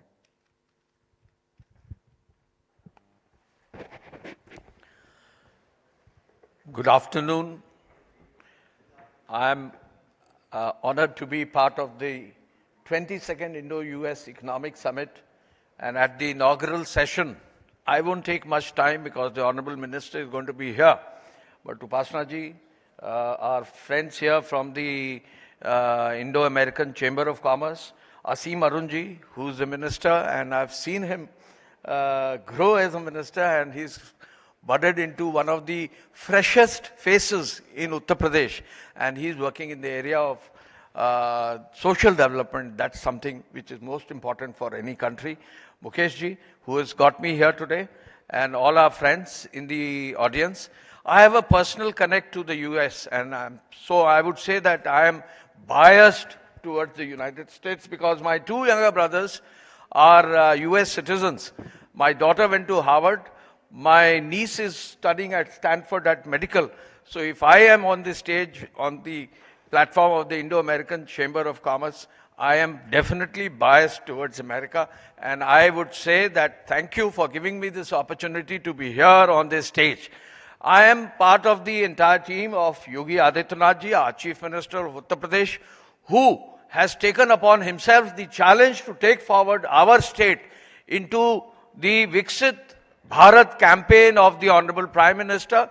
2047 is when we complete 100 years of our country. And this Viksit Bharat campaign involves the Viksit UP campaign. And it is here that Uttar Pradesh is going forward, taking forward our entire exercise for the country. You all know that the Honorable Prime Minister has put $30 billion as the target for the GDP for the entire country. And our Chief Minister has very clearly enunciated that, well, out of the 30 billion, 20% of the population of the country is from Uttar Pradesh. So we should also contribute 6 billion to this 30 billion, which has to come about in 2047. It is here that an immediate target for $1 trillion has been put for our state. We are already at around 1/3 of a trillion, or almost about 40% of our target. In the next 2 years, we will reach almost about 60 to 70% of our target, and we hope to achieve our 1 trillion target by 2029. It is here that we have divided our state targets within the various sectors. There are 10 different pillars on which we have to work, and I would not take much time, but agriculture is one of the sectors, urban development is another sector, industry and MSME is the third sector, IT and all those areas are the service sectors are the next sectors. We have what is called tourism, which is one of the most booming sectors in Uttar Pradesh. And I would like to state here that UP right now is growing at the rate of, nominal growth is at the rate of 15%. We are growing above the rate at which the country is growing, and this is what will take us forward. I would just reel out two more data on our behalf. Our per capita income in 2017, when Yogi ji took charge as the Chief Minister of Uttar Pradesh, was only about 45,000 rupees per year. And right now, today, it is almost 1,20,000 rupees, which means we have increased our per capita income by more than 2.5 times. We are also working very strongly in the area of health, in the area of education. And I was part of a lecture where somebody from United States had come to give us brief on what needs to be done for the country as a whole. And I can say this for sure, that if our country has to grow, there are two areas where we have to work very hard. One is on the learning outcomes of education, and two, on the skilling which we need to do for our youth. I would like to tell all and everyone in the audience that UP right now in our learning outcomes at class 3, our children in our Sarkari basic schools are much above the average in the country. And we hope to reach by the next 4 to 5 years, by class 9 and class 10, we hope to reach a level where we would be doing above the average of the entire country. This is where we would like to state that the Bimaru, which was the tag earlier, and the U was of Uttar Pradesh, there might be states which are also moving forward. You all know, we now know what has come out in Bihar. So most of these states are now working hard. Each one of them is working hard. But UP definitely has moved forward under the guidance of Yogi ji. We are moving towards a state which will have all the sectors developed. I have been part of the entire expressways network of the country. I have been part of the tourism sector of the country, and I can tell you these are two areas where we have done extremely well and we want to take it forward. How many of you have been to the Ram temple? Quite a few, but quite a few have not been at the Ram temple. You all know that the Honorable Prime Minister is going to inaugurate, put the Jhanda at the Ram temple on the 25th of November. I would like to state to this audience in Delhi on behalf of the Indo-American Chamber of Commerce that if you want to see UP, a changed UP, come and see the Ram temple, come to Ayodhya. How many of you have been to Kumbh last year? Very few. Again, I would like to ask and I would like to invite all and everyone in the audience that please go to Prayag, take a dip in January this year at the Gangaji, and you will really feel a changed yourself once you come out after the dip. How many of you have been to Varanasi? Quite a few. Well, I have been a collector of Varanasi. Please go and see the Kashi Dham temple. I don't know whether any one of you were part of Dev Deepavali, but Dev Deepavali at Kashi is out of the world. It's just been over. Next year, book your ticket to be at Dev Deepavali because it would be an out-of-world experience for you, your family and your children as well as grandchildren if you have any. I'm a grandfather. I've been taking my children all around my own state because that is what, unless and until you take it all forward as part of the family, it doesn't happen. So I am so very thankful for being here today. What could be done on behalf of the Indo-American Chamber of Commerce? There are 3 areas where we would like to take forward on behalf of our state. 1, IT, AI, drone technology. All of these high technology areas is the one area where we are taking giant steps and we would seek participation and cooperation from like-minded companies which would like to come within Uttar Pradesh. The second is health. Health has now seen a lot of change. We have with us a large number of entrepreneurs, big people who have done well. Dr. Arora is here. We were very part of the inauguration of his grand hospital that was launched at Ghaziabad, Yashoda Medicity. So we are now seeing advanced health infrastructure coming within our state. This advanced health infrastructure would require a lot of training of people, training of doctors, training of staffs. In Uttar Pradesh, we now almost have a medical college in every district. Except for 5 or 7 districts, we have a medical college in every district. But the quality of training will need to be improved. So health is the other area where a lot of work could possibly happen in our country. And of course, tourism from abroad. We could invite large number of people from across the world to experience our culture, our thought process, the Indian way of life. Thank you. Thank you very much. Well, thank you, Mr. Awasthi, for such a powerful, what an energetic address. Can we please applaud for him once again? And now, can I request Mr. Pranjal Yadav, IAS Secretary, MSME and Industries, Government of UP, to deliver the address?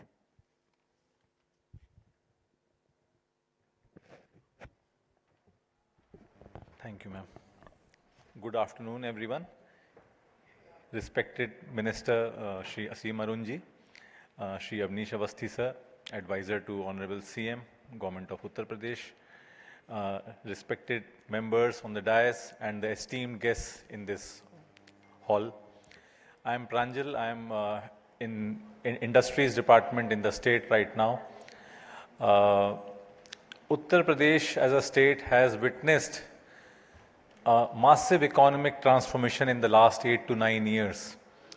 And what earlier used to be a low investment destination state now has become one of India's fastest growing industrial hubs, which is all being steered by policy reforms, work on infrastructure, and investors' confidence in the state now.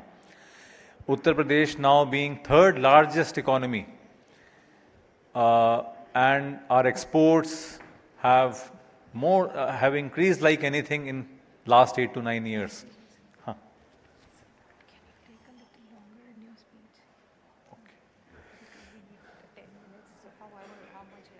Sure.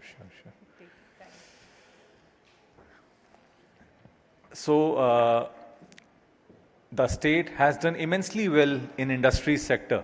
In infrastructure, if we say, we have now so many expressways across the state, and new expressways are being added every year in the state. We have the only exclusive in India national waterways in the state, which runs from Varanasi to Haldia. It's a 1100 kilometer stretch, the entire thing. And we have more than 15 airports now in the state, 4 international and 11 domestic airports. So since a lot of work has been done on the infrastructure front, on the roads, railways, improving the infrastructure, improving the industrial areas. So many companies, many international investment is now being attracted towards the state. After the work on infrastructure, then the state brought in many industrial policies, attractive investment policies, more and more subsidies, more and more incentives to the investors, which has attracted. Now we have policies attracting all the main areas. We have a warehousing policy, we have an IT policy, FDI policy, exclusive policies are there for each and every area. Then, especially our NCR belt. If we talk about electronic manufacturing, more than 65% of India's mobile phones are now being manufactured in UP. Big companies like Samsung, Oppo, Vivo, Haier, they all have their bases in NCR part of Uttar Pradesh. Noida, Greater Noida, Yamuna Expressway Authority. Now, we also have, apart from electronics, we have a mega food park in Bareilly. We have a pharma park in Bundelkhand area. We have a PM Mitra textile park in Lucknow, the capital of the state, and many more exclusive parks. Many parks are coming up in Prayagraj. All across the state, we have exclusive parks being established to augment the land capital, because when investments are coming at so much fast rate, we need lands. The Bundelkhand area of the state, which was not doing so well in agriculture and other things. So a Bundelkhand Industrial Development Authority is now being established there. 50,000 hectares of land is being acquired to, especially for the industries. Apart from Bundelkhand, we have like Noida Development Authority, Greater Noida Authority, and industrial authorities all across the state. For MSMEs, we came out with a good scheme in which we attracted private investors to establish their own industrial estates. The scheme is called Pledge Parks, and within a very short duration of time, we have 18 pledge parks now in the state. 18 private parks, private industrial parks now being established in the state. So apart from the land bank, the industrial policies, The exports, for the MSMEs, our Honorable CM, he came out with a very innovative scheme called ODOP, One District, One Product. The handicraft sector. UP, since ages, has been doing well in handicrafts. We all have heard of Banarasi silk sarees, the Agra marble work in Agra, chikankari work of Lucknow, brass work in Moradabad. Aligarh is famous for locks. Glass industry is famous in Firozabad near Agra. So every district in the state has one or the other thing to offer as regards handicrafts. But all these handicrafts, the new generation was not being attracted on these old businesses. But after this ODOP scheme, many incentives, many bank loans and everything was being offered. Now our exports in handicrafts has increased immensely. Banarsi silk sarees and Lucknow chikankari, Aligarh locks, the exports, more than 2,000 exporters are there in Moradabad alone. Noida is a big hub of apparels, garments and apparels. 30,000 CR worth exports is being done by NCR area of UP alone in garments and apparels. Carpet industry. Bhadohi, it's a small town near Varanasi in eastern part of UP. 18,000 CR worth of exports. Carpets are being exported in all across the world. So our state, under the able guidance of our Honorable CM, we have done immensely well in industries, and I thank IAAC for organizing this talk here and for inviting us all. So I would like to just again mention we have done immensely well in creating land bank for our industries. There is a good, healthy investors policy in place, and just to boost investors' confidence, all the big brands, be it in electronics, Samsung, and as I mentioned, Oppo, Vivo, and we have HCL, Adobe. In all the fields, we have major industrial players who are operating in the state. I once again thank you all. Thank you so much.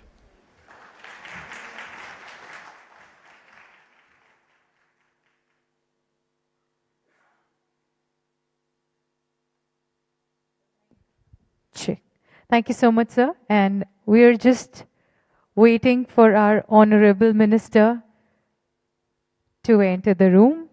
In the meantime, I request everybody to kindly settle down. Stay put. We're just about to begin the session.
Can we please acknowledge and welcome our chief guest, Honorable Minister for Commerce and Industry, Shri Piyush Goyal ji. Sir, a very, very warm welcome.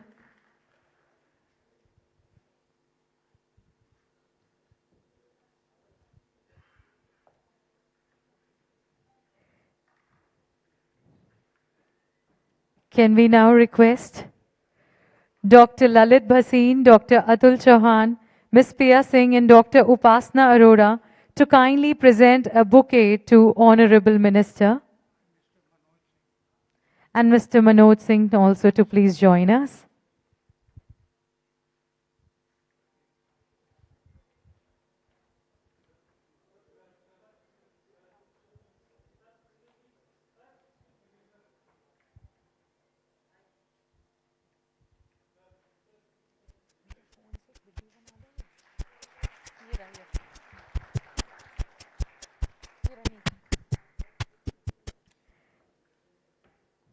Now can we please request Mr. Manoj Singh and Ms. Neena Gupta to kindly present a shawl to our Honorable Minister.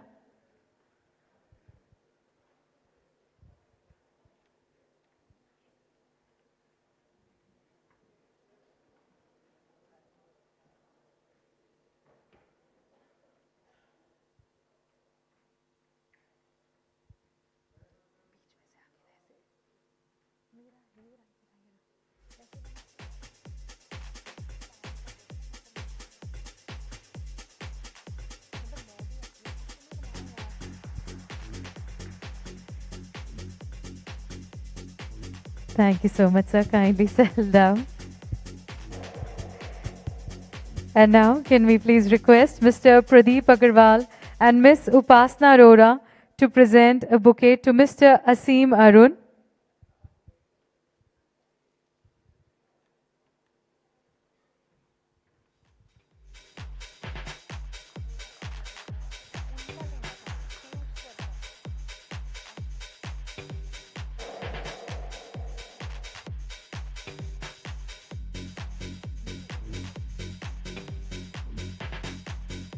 Can I now request our summit chair, Dr. Lalit Bhasin, to kindly deliver the theme address?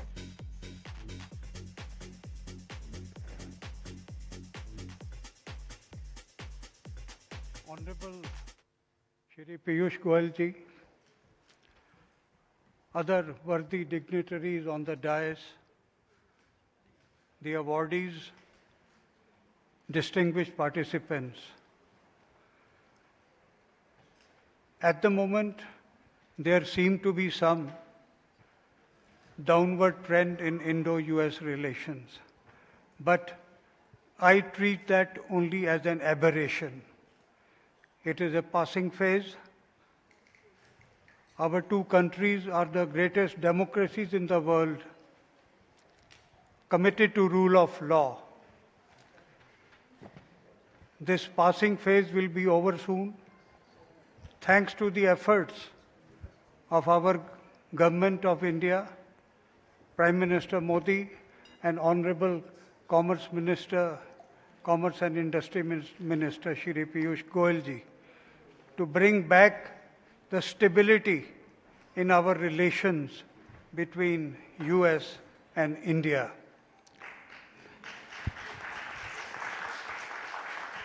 We are already seeing the signs of the thaw, signs of stabilization so far as our relations and economic betterment is concerned. So I welcome these steps by the present government, and particularly the efforts made by Honorable Shri Piyush Goyal ji as the Minister and all that. Thank you very much, sir. Thank you so much, Dr. Bhasin. And can we now request our summit co-chair, Dr. Atul Chauhan, to deliver the address? Thank you.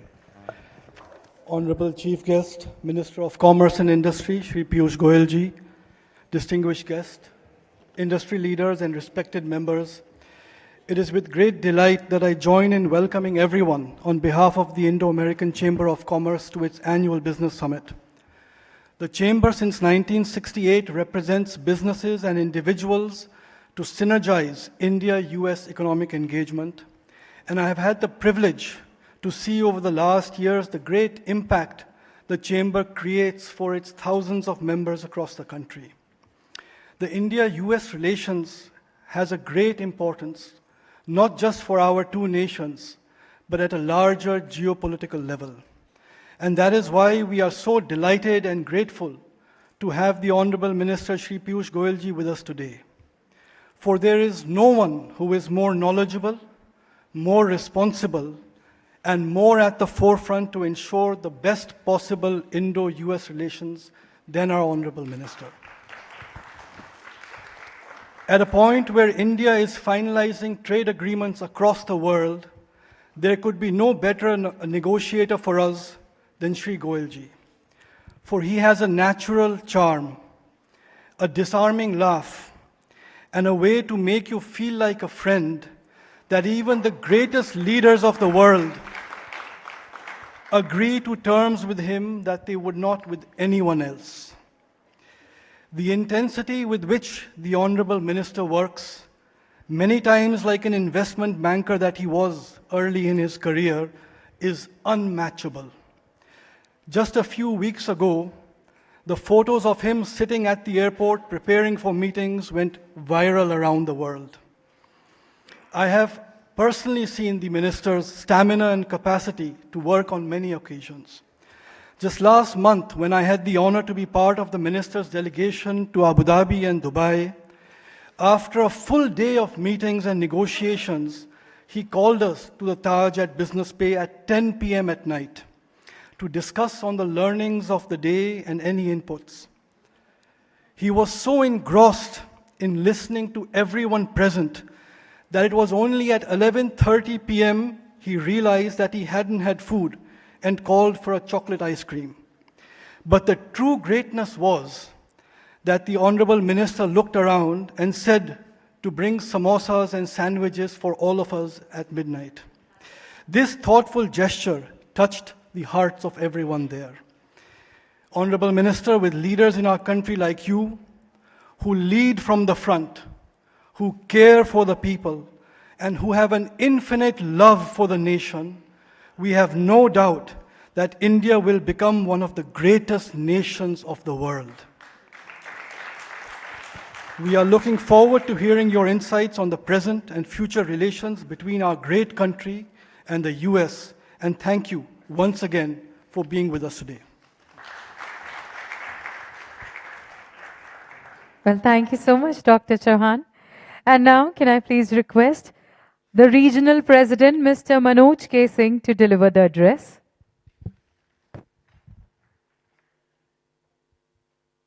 Thank you very much. Thank you. Honorable Minister, thank you very much. And who understand the business better than Honorable Minister? Couple of points, Honorable Minister, if I may have your attention on the today's agenda. Shaping a shared future. When we are talking about Indo-US-American relationship, we are talking about a shared future. We are market. Nobody, no large economy can survive without us. We give the best artificial intelligence guys, technocrats. We are provider.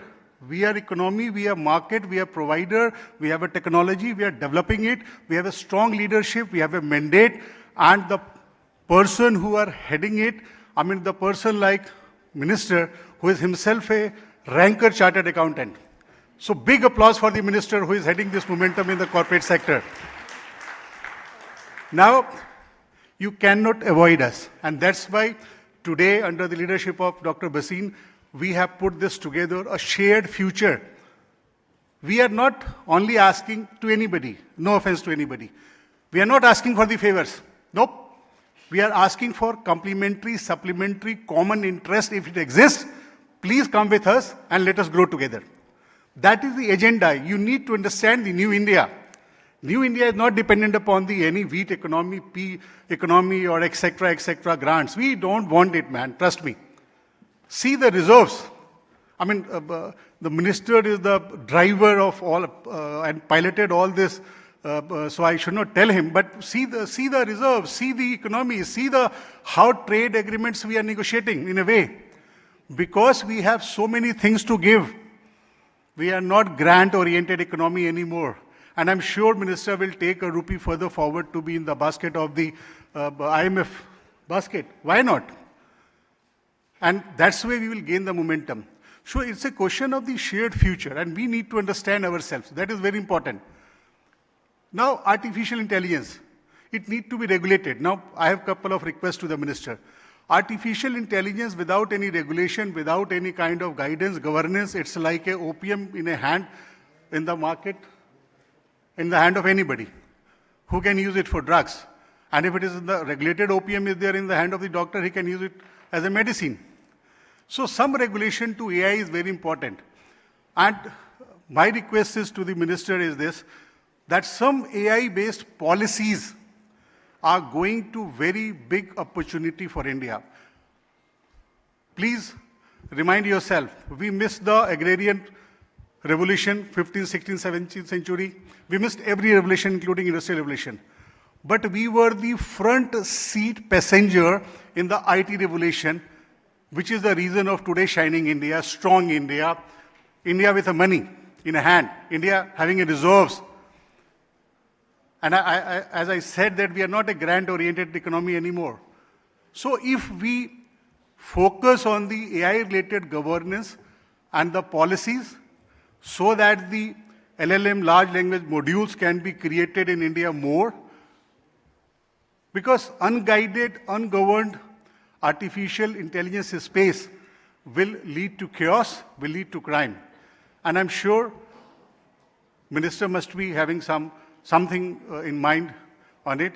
So thank you very much, Mr. Minister, to be here. Thank you very much, everybody, to be patient with us. Thank you. Sir, over to you. May I call the Minister to the stage to carry on the proceeding any further, please.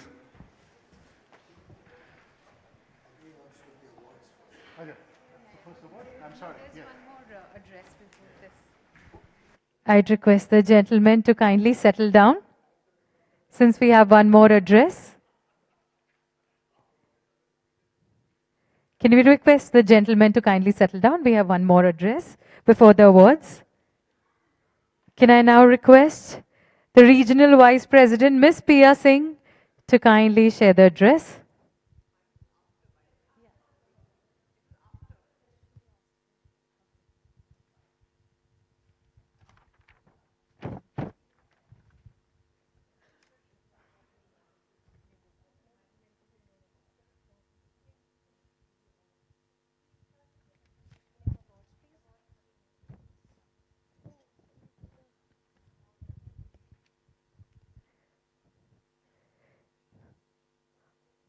Well, now it's time for the presentation of 9th Business Leadership Awards to honor those who have made remarkable contributions towards strengthening Indo-US economic ties, fostering innovation and promoting inclusive and sustainable growth. And now I'd like to mention the jury members for the 9th Business Leadership Awards. Can we just acknowledge their presence with a round of applause? Dr. Lalit Bhasin, National Past President, IACC.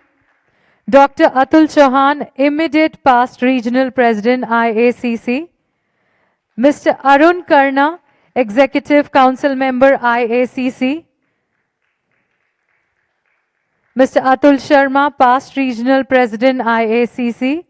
And Ms. Kashish Tyagi, Regional Director, IACC. And now I would request our Honorable Minister, Shri Piyush Goyal ji, to kindly felicitate the awardees. So first up, we have the Women Icon of the Year, Dr. Beena Modi, Chairperson from Modi Enterprises.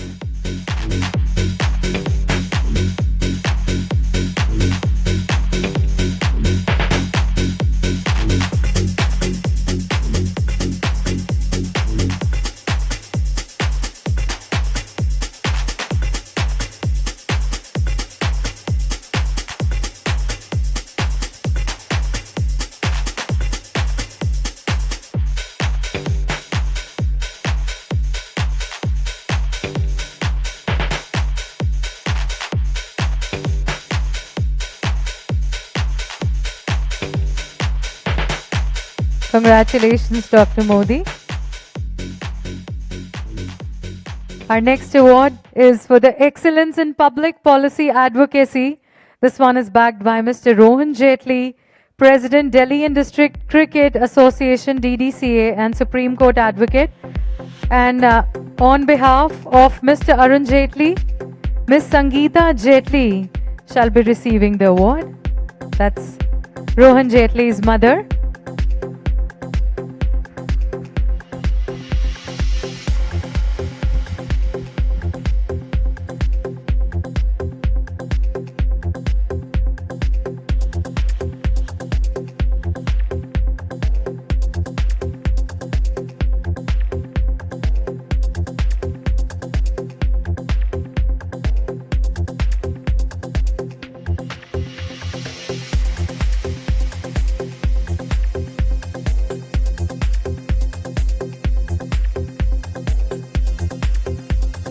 Our next award for the Business Leader of the Decade. This is backed by Dr. Naresh Trehan, Chairman and Managing Director, Medanta, the Medicity Hospital. And on his behalf, I request Ms. Pia Singh to kindly receive the award.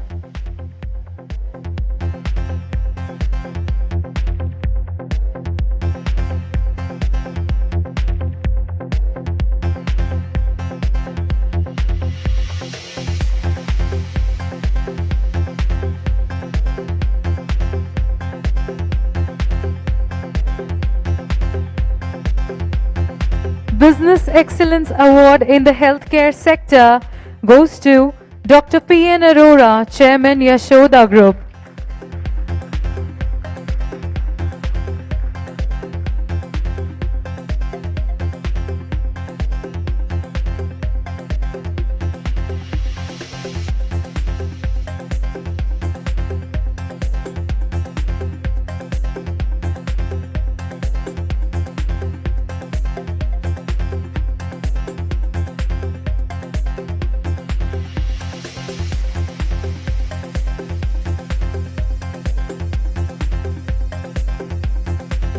Distinguished Service Award goes to Ms. Pia Singh, Director, DLF Foundation.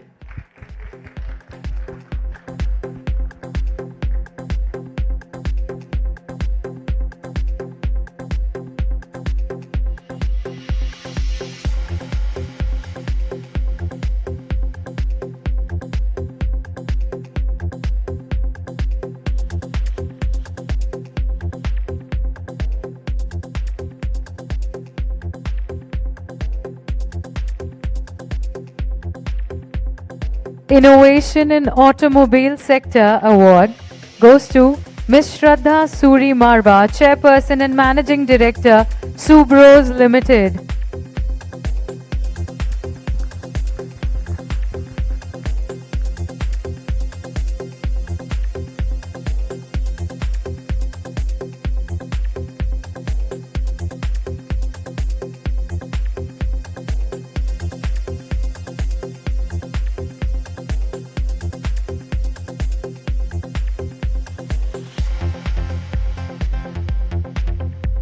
Award for Excellence in PR and Communication goes to Ms. Bhavna Roy, Associate Vice President, Times Internet.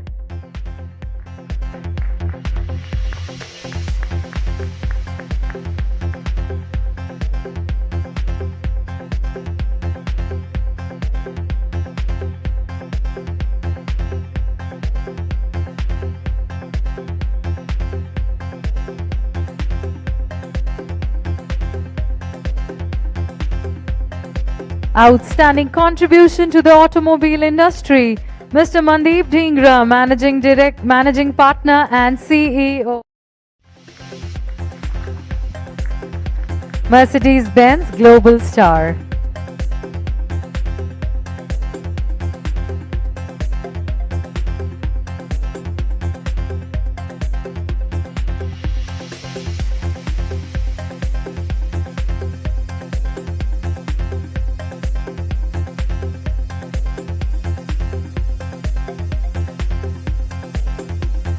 And the award for the Young Entrepreneur of the Year goes to Mr. Aman Peshawari, CEO, Meenu Creations LLP.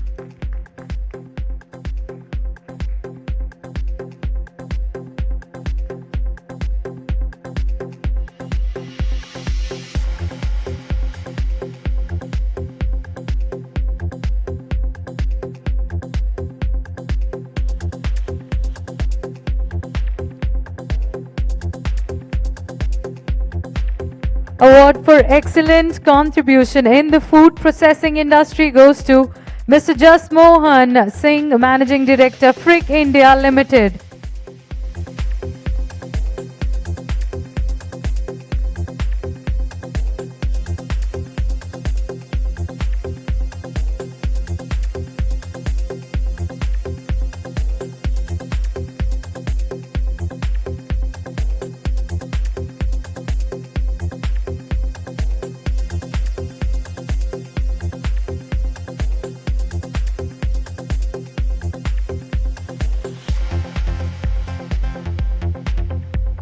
Innovation in Public Service Award goes to Ms. Tanu Jain, CEO, Bareilly Cantonment Board.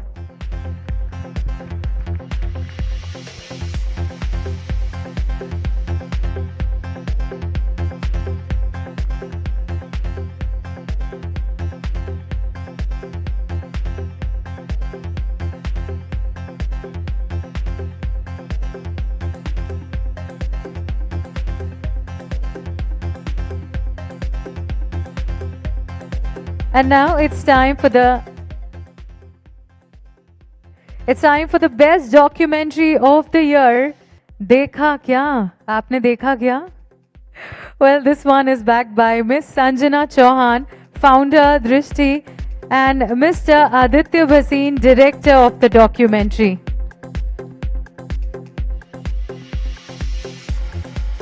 We request both of them to jointly take the award.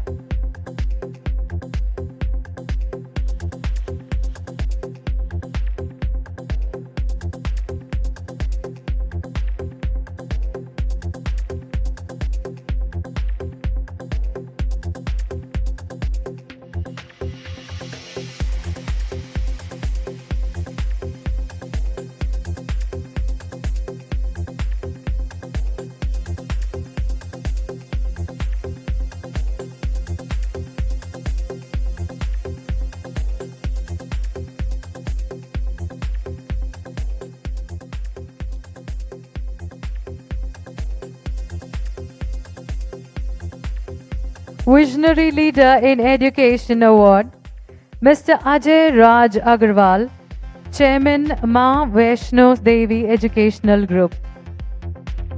Excellence in Consulting and Advisory Services, Mr. Ansh Aryan Singh, Bluebread Consultants India LLP.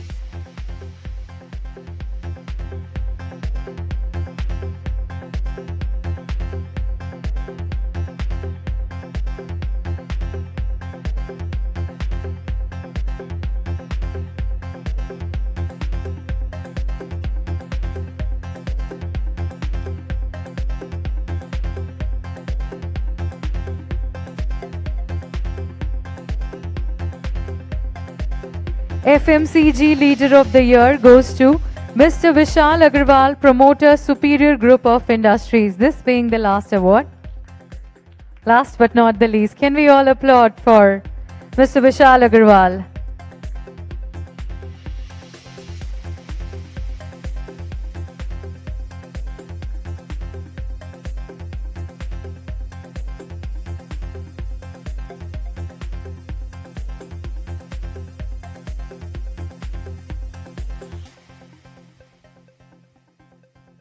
Piyush sir, can we request you to please stay with us?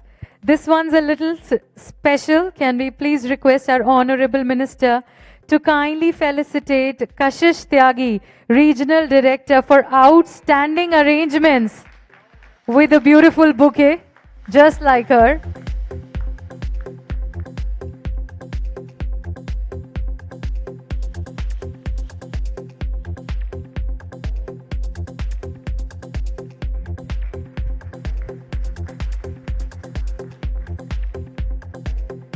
I request the gentleman to kindly settle down.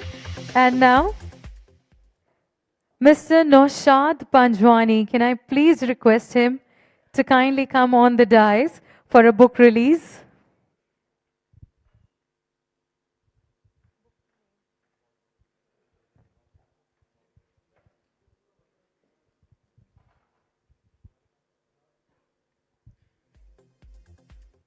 It's a research paper, Group Taxation in India, a strategic reform for simplified compliance, enhanced competitiveness and economic growth.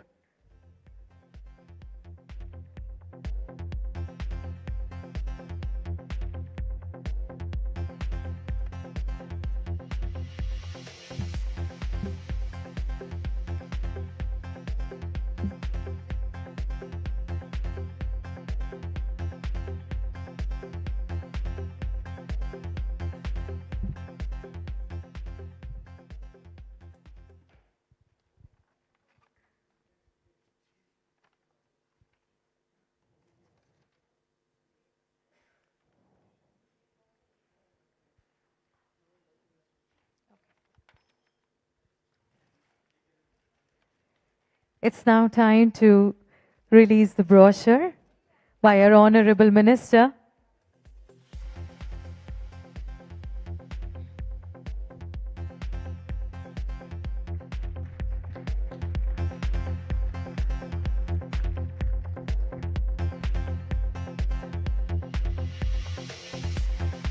And now can we please request our Chief Guest, our Honorable Minister, to kindly address the gathering. Thank you very much, Madam. Honorable Minister for Social Welfare from Uttar Pradesh, Mr. Asim Arun, Mr. Avnish Avasthi, Advisor to Chief Minister Yogi Adityanath from Uttar Pradesh, Mr. Pranjal Yadav, Secretary MSME and Industries, Dr. Lalit Bhasin, the Evergreen Summit Chair for this program, but always full of enthusiasm with that big smile. Dr. Atul Chauhan, the Summit Co-Chair and Chancellor of Amity University, Mr. Manoj Singh, Regional President of IACC, Ms. Pia Singh, the Regional Vice President of IACC, and of course, somebody who has made all of us proud with some wonderful, iconic work in the field of real estate, and somebody with a heart of gold in terms of the charity that the organization does. Dr. Upasana Arora, Mr. Prashant Krishnan, Mr. Pradeep Agrawal, distinguished ladies and gentlemen. At the outset, my apologies that I could not be here earlier. I've just flown in from Mumbai, obviously with all the turbulence, not in the economy, in the air traffic. The flight got delayed, and I had to attend a very important program on behalf of Mr. Amit Shah, which changed my entire schedule. So my sincerest apologies to the organizers. National duty sometimes prevails over my ability to be here on time. Congratulations to all the recipients of today's Business Leadership Awards. Your achievements truly embody the can-do spirit, and that is the spirit of India. That is the confidence of India, and that is the future of India. Of course, every award does encourage the recipients to do even more and better in the years to come, but is also a great source of inspiration for the rest of the people, rest of the participants, for aspiring to be the award winner next year. And I would like to congratulate the winners, wish the rest of you all the very best, and I'm sure this will only be the beginning of a journey for each and every one of us involved in further strengthening the Indo-American partnership to make this, to revitalize and encourage greater outcomes, better outcomes in the future. Dr. Bhasin, I don't see any reason to be very worried. I don't believe there's any hiatus in the relationship. It continues to be very, very important, very strategic for both countries, the United States and India. We've just signed the 10-year defense pact with the Department of War of the US with Indian Defense Ministry. And a partnership which is as comprehensive as the US-India relationship has many elements. And every element need not run at the same speed. परिवार में भी कभी-कभी थोड़ी बहुत नोक-झोंक तो होती रहती है. And of course, negotiations is a process, and India as a nation has to secure its interests, has to secure the interests of our stakeholders, businesses, and balance it with our sensitivities, with the farmers, with the fishermen, with the small industry. And when we find the right balance, you can rest assured we will even get outcomes on this score. But the friendship is very enduring, and the partnership is ever growing. So we need not be worried. We stand on very strong pillars of democracy, very strong pillars of diversity, and a very strong pillar of a shared commitment to development. The story of Indo-American partnership can best be described as two trusted partners working together for the shared prosperity not only of both countries but of the entire world. In fact, we've just even signed a major LPG agreement just a few days back for importing over a long period of time, every year, 2.2 million tons per annum of LPG. So it's an ongoing process, and I can assure all the distinguished participants that just like the rest of the world, the US also shares a strong bond with India. They see India as a trusted partner. We are both equally committed to working to expand trade and commerce between the two countries. And when the deal becomes fair, equitable, balanced, you will hear good news. Friends, as the Honorable Prime Minister had said, and I'll quote, India is not just an emerging market. India is also an emerging model of development in our journey towards Amrit Bharat, towards Viksit Bharat 2047. In our journey in the Amrit Kal, we have offered a new model of development resting on several pillars: the pillar of strong macroeconomic fundamentals, the pillar of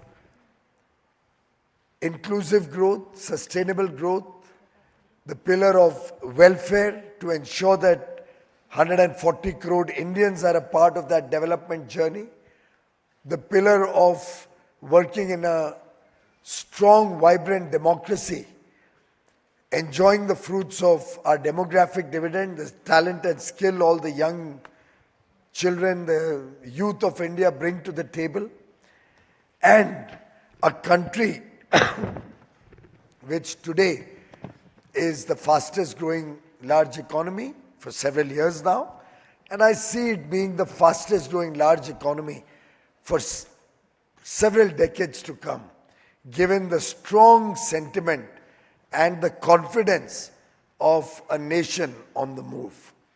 In fact, if one was to describe the India story today, it's about Atmanirbhar Bharat, it's about a Bharat full of Atma Vishwas and a Bharat which has Atma Sanman.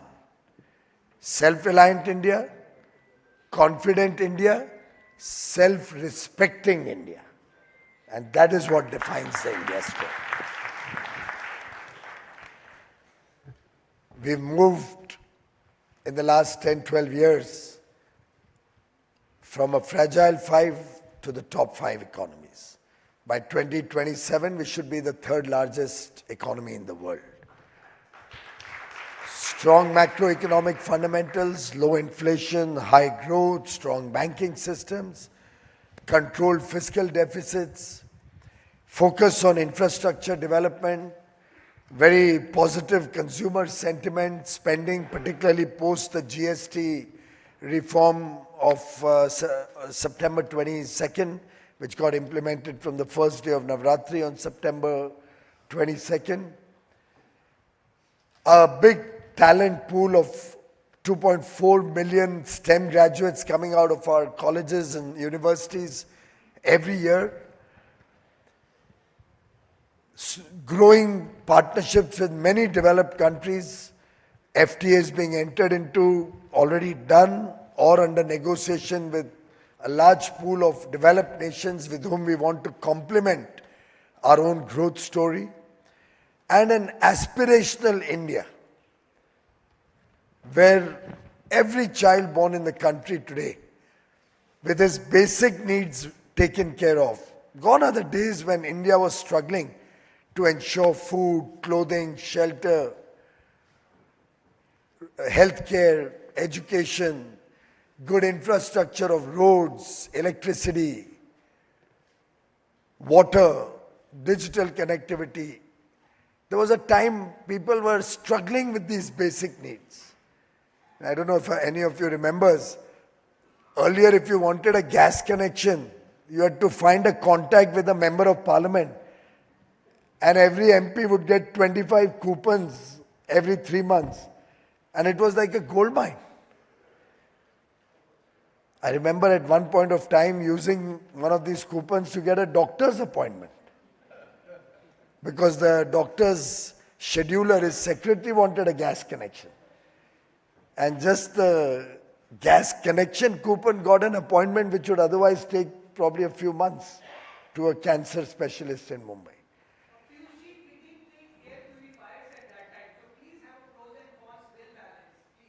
What is that?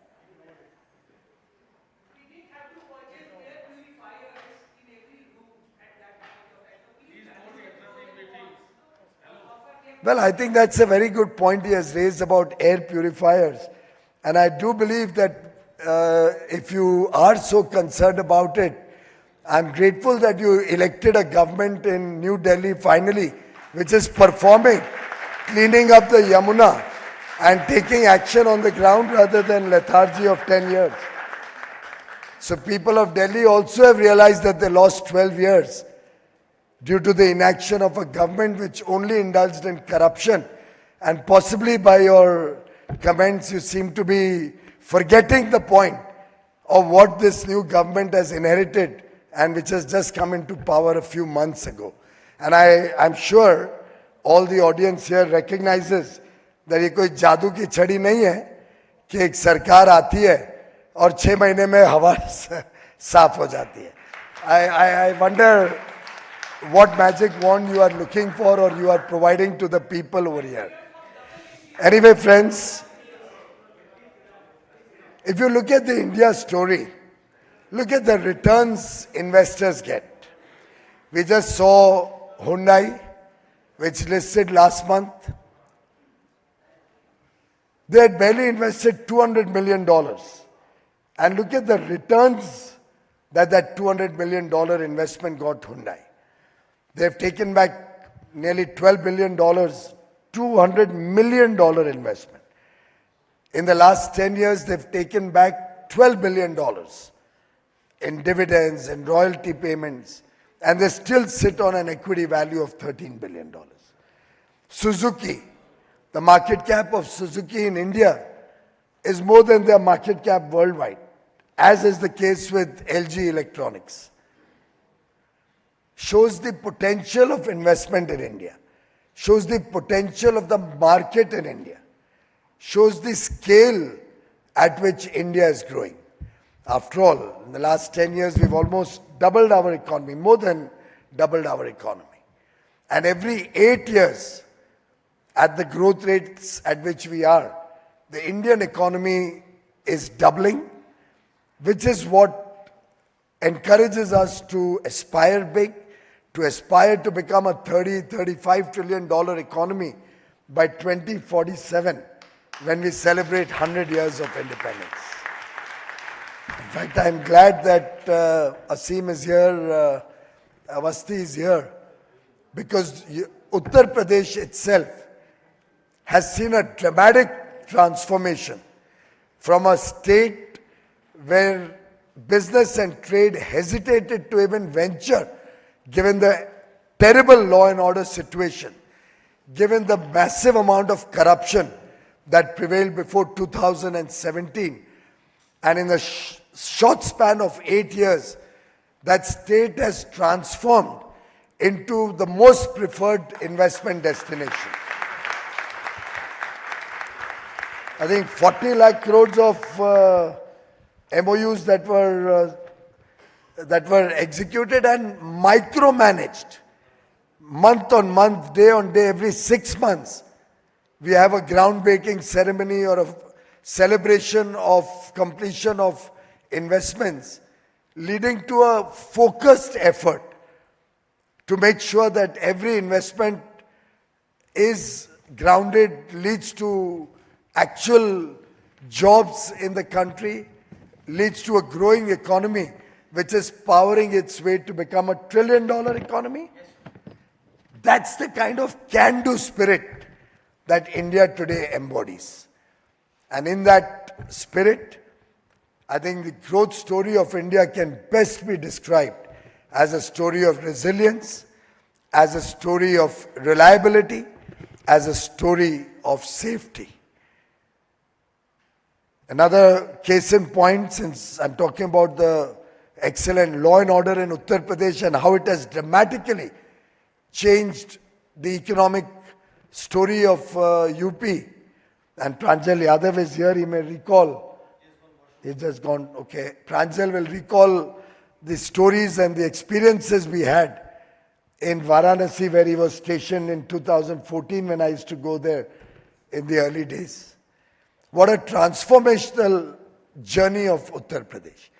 In the same way, I'm sure each one of us, except probably the young Chauhan girl who's still very young to know what we have experienced. In 2014, when Mr. Modi became Prime Minister, over 150 districts had Naxalite activities, predominantly hurting development, hurting infrastructure growth. The government didn't have the ability to provide education to the tribal children, healthcare, good housing, good utilities, electricity, water, cooking gas connection, digital connectivity. Nearly impossible to even enter those regions. Prime Minister Modi and Mr. Amit Shah took it as a mission to eradicate Naxalism from the country. And friends, from 150 districts which we inherited in 2014, it's down to only 12 districts today. Children in the tribal areas are getting good education, good opportunities to work, increasing incomes, good housing. After all, 4 crore poor families got free housing in the last 10 years. And this 5-year period in the third term that the people of India have given, another 2 crore people will get good quality free housing for the poor. And well, if the state government cooperates, if there is a double engine government, It certainly helps to take development to the people faster. I come from Maharashtra. Gadchiroli was a tribal area full of Naxalism. Having eliminated Naxalism or close to eliminated Naxalism in Gadchiroli, we are now seeing huge investments go there. Power plants coming up, steel plants coming up, mining happening in a big way, and the lives of the local people is getting transformed. Development potential in India, if one was to gauge, is dependent on a safe and secure India, is dependent on a corruption-free India, is dependent on decisive leadership, is dependent on the government's changing way of working, where we are eliminating cumbersome compliances, reducing process, procedure, paperwork, decriminalizing laws so that there's ease of doing business and no tension for minor misdemeanors. Collectively, getting government out of your lives so that India can become a developed nation on the back of our democracy, the rule of law, on the back of our demographic dividend, a young, aspirational, average age only 28.4 years. And this youthful population looking for a better quality of life for their families, for their children, is driving growth in the country. And today, in a world full of volatility, uncertainty, big challenges, India stands as an oasis in the desert. India today stands strong, beating all estimates. A stock market having grown from almost 4.5 times in the last 11 years, despite all the challenges, all the difficulties in the world,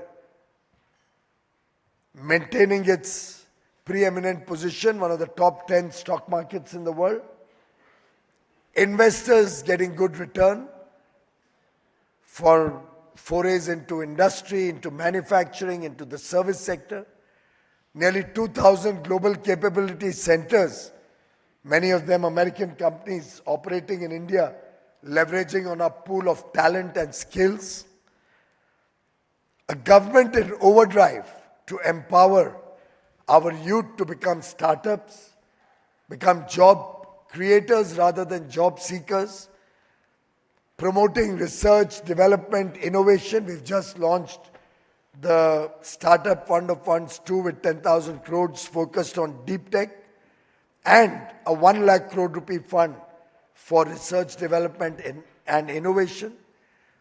And mind you, when we invest $12 billion through the government and supplement it with private sector investments, with the academia and the skills and talent of our youth, it's equivalent to probably $100 billion that would be spent in Switzerland or UK or United States of America to create equivalent amount of research or innovation. That's the capability. India provides a great opportunity for businesses around the world. And I truly appreciate the role of the Indo-American Chamber of Commerce over the last 22 years. I'm sure it will continue to provide leadership to this relationship. I hope to see the continued commitment from US businesses, US investors. We on our part are looking for ideas, new ideas, innovative ideas from all of you, so that we can make life of businesses better, promote ease of doing business, how we can work as partners with your companies to promote innovation and technologies, newer technologies and adoption of technologies, working on AI, working on applied artificial intelligence, working on design, working on different tech sectors, quantum computing, looking at machine learning, because India today wants to work with the best in class. We don't want to be benchmarking ourselves to countries at our level of development. We want to benchmark ourselves to the world's best. We want to benchmark ourselves to advanced and developed economies, because that's where we aspire to be. And towards that goal, it will be a collective effort of 1.4 billion Indians. ये जन भागीदारी से संभव हो पाएगा. Government alone will not be able to resolve this journey of growth, to sustain this journey of growth. But when the people of India stand up in one voice and work collectively towards a better future for our children, when we work as a team, together we can cross any mountain, any hurdle, any challenge that comes before us. We have seen India performing during COVID admirably. We've seen India as a team overcome the worst of situations, including US sanctions in 1999.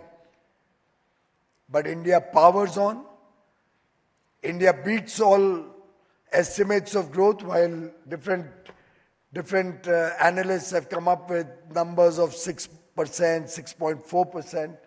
I'm very confident, even in the current year, just as our exports up to today are growing, are higher than last year, both in goods and services.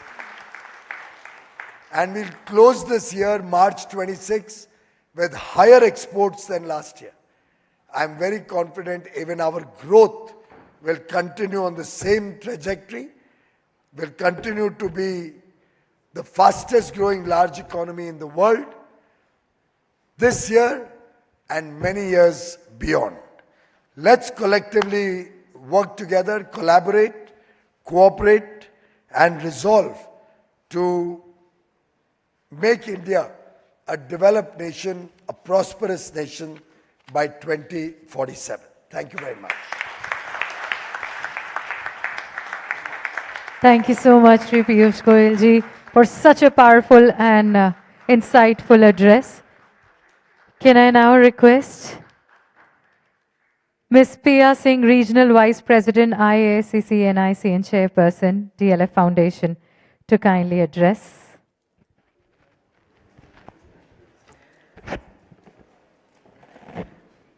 Honorable Minister Shri Piyush Goyal ji, distinguished guests, esteemed delegates, on behalf of the Indo-American Chamber of Commerce, it is my pleasure to extend our heartfelt gratitude to you, sir, for inaugurating the 22nd Indo-US Economic Summit and for delivering this incredible address. Thank you. I was so happy to hear some of the really powerful facts you shared, and so grateful for your leadership, and thank you for all that you are and all that you do. So it was deeply inspiring and direction setting, and I feel proud to be an Indian and proud to be part of this Chamber of Commerce. Your vision for India's economic future, rooted in competitiveness, sustainability, technology leadership, and trusted global partnerships like you shared, resonates strongly with the focus of this summit.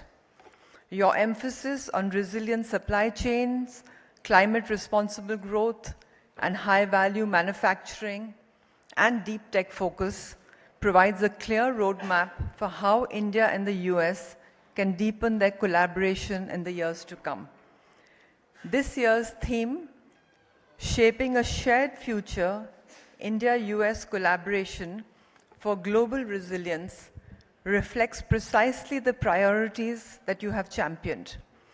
Your leadership continues to empower industry, encourage innovation, and position India as a vital partner in shaping the global economic order. Sir, we are deeply grateful for your continued support to IACC and for always motivating the business community to aim higher and contribute meaningfully to India's growth trajectory. So thank you for your time, your insights, and your unwavering encouragement. Thank you so much, sir, to you and all the other delegates. Thank you.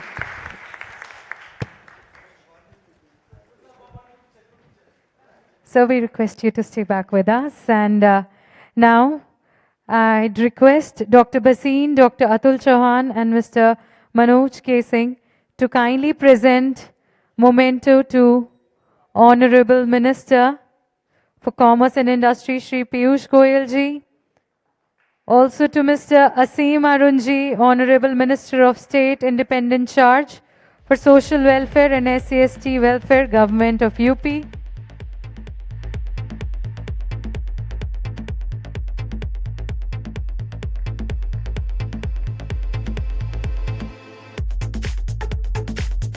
And Mr. Pradeep Agarwal, Regional President.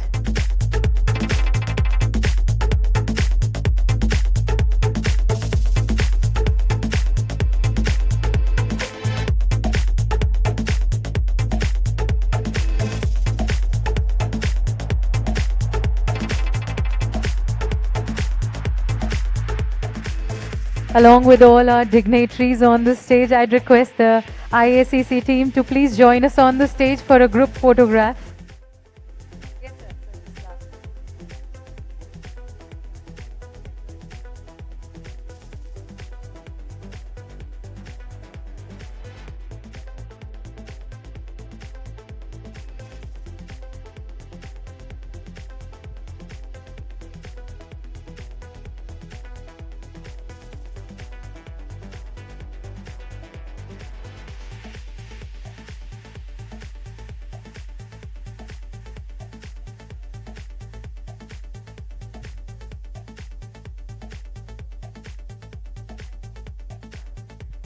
Thank you so much. Thank you so much, Shri Piyush Goyal ji, for making time for this summit. Thank you so much.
Can we do a small drill?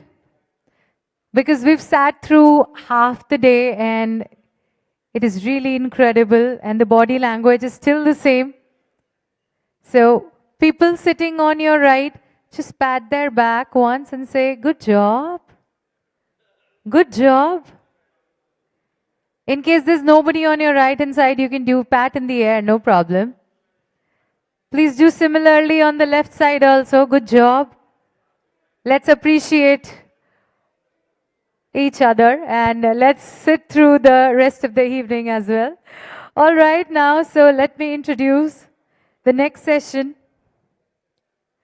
This is a session on environmental, social and governance, ESG, green transition, green economy, green finance for our net zero objectives. And for the same, our session chairman is Mr. Sudhir Mishra. Can we please acknowledge his presence?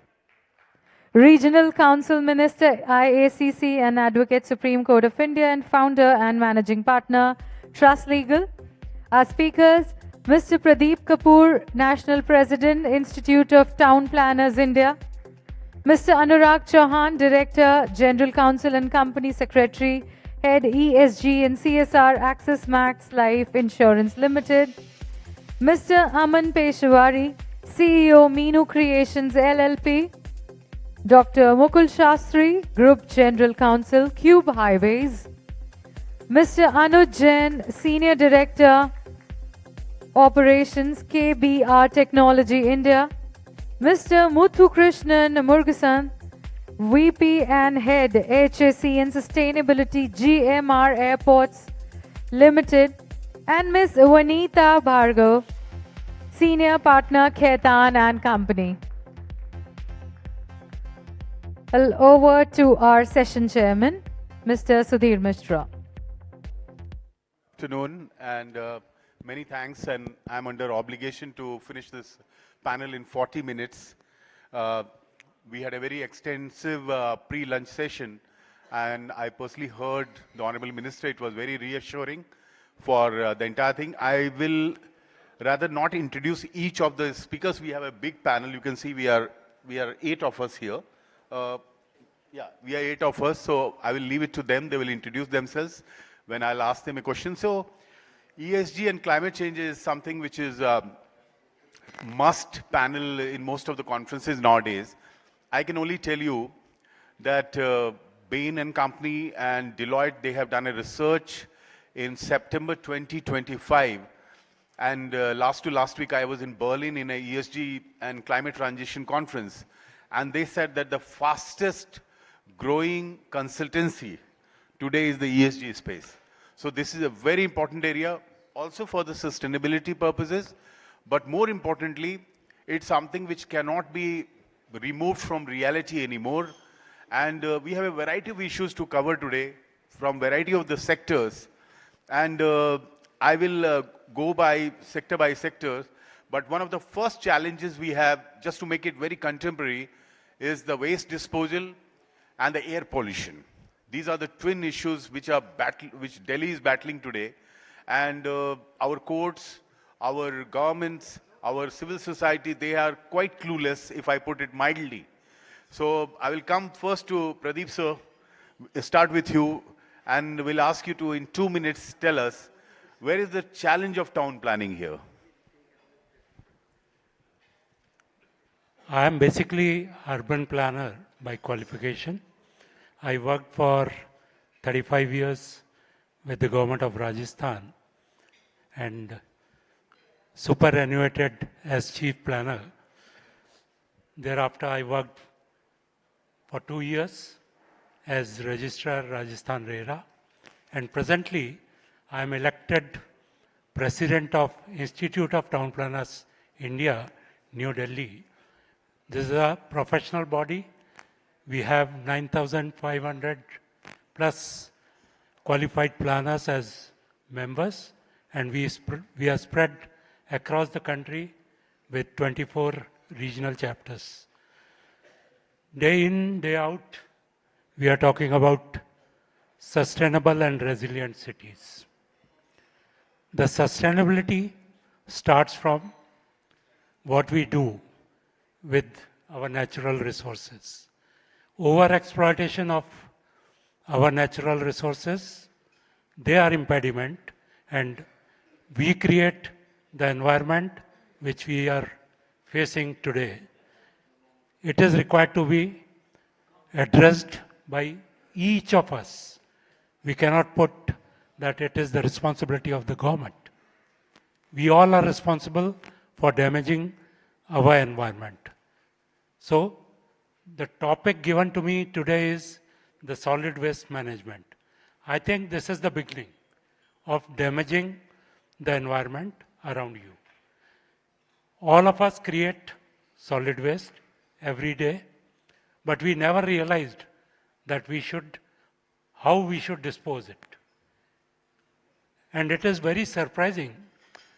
In India, 2014, when Honorable Prime Minister, he talked about Swachh Bharat Mission.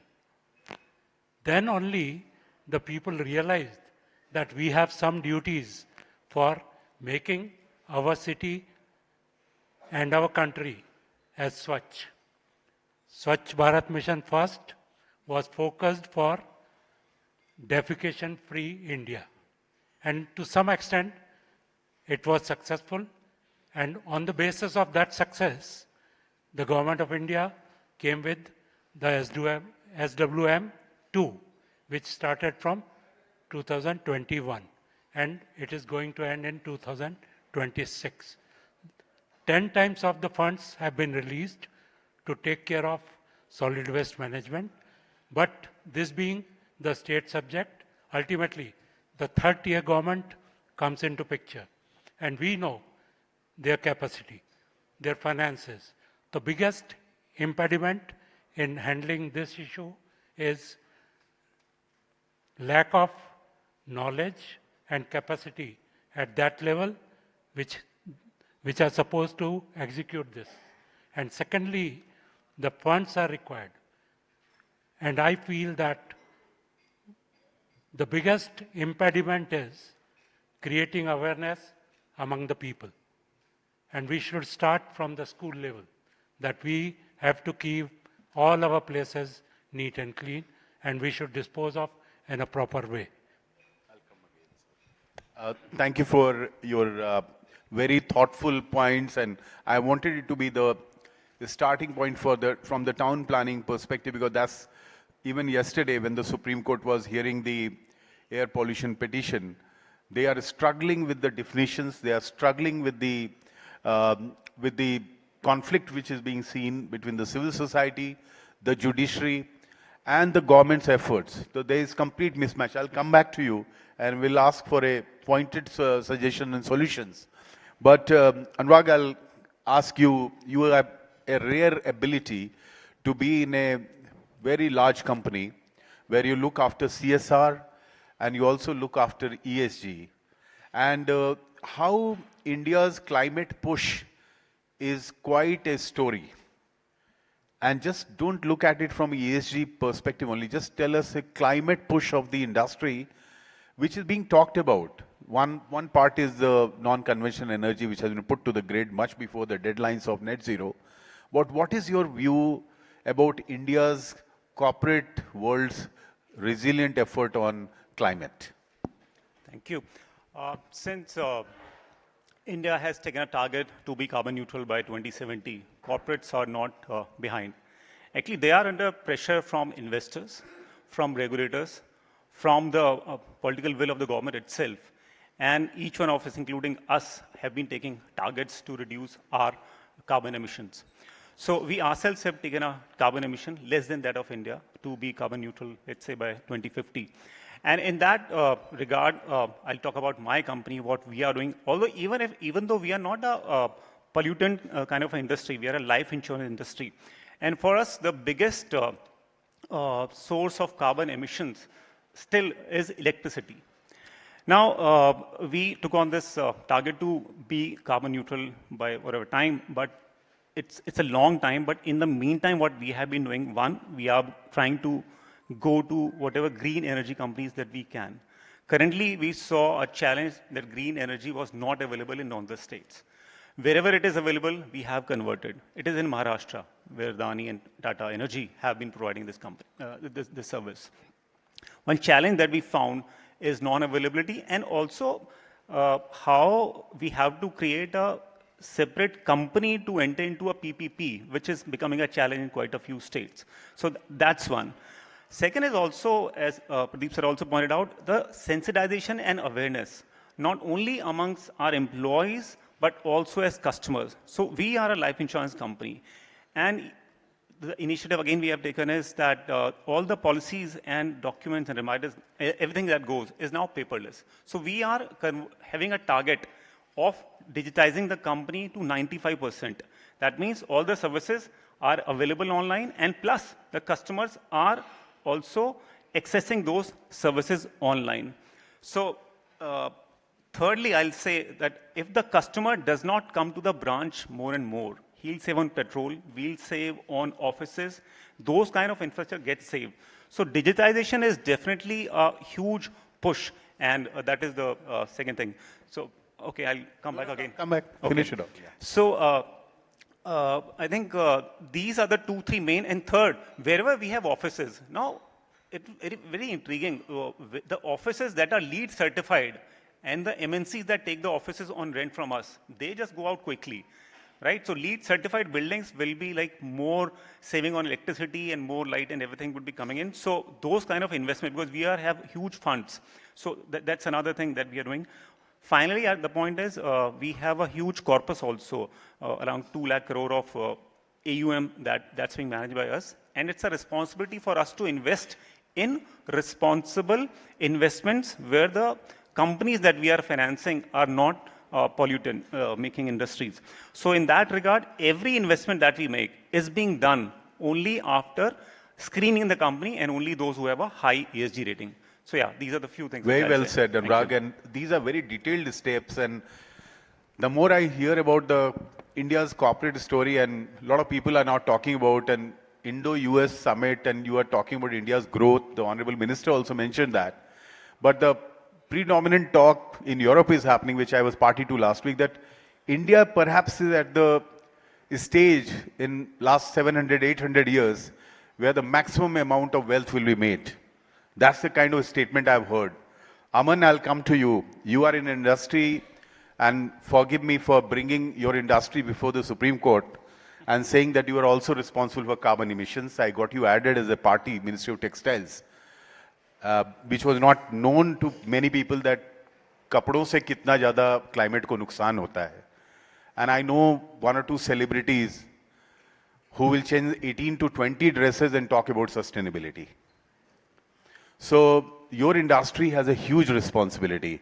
How do you look at India's textile industry? That's part one. Part two is India ready for the ESG supply chains regulations of Europe, which it is expected out to be by 2026? 2 minutes. So thank you so much, sir. I totally agree to whatever you've said, that textiles has been one of the most polluting industries historically. However, we have made amazing strides when it comes to this.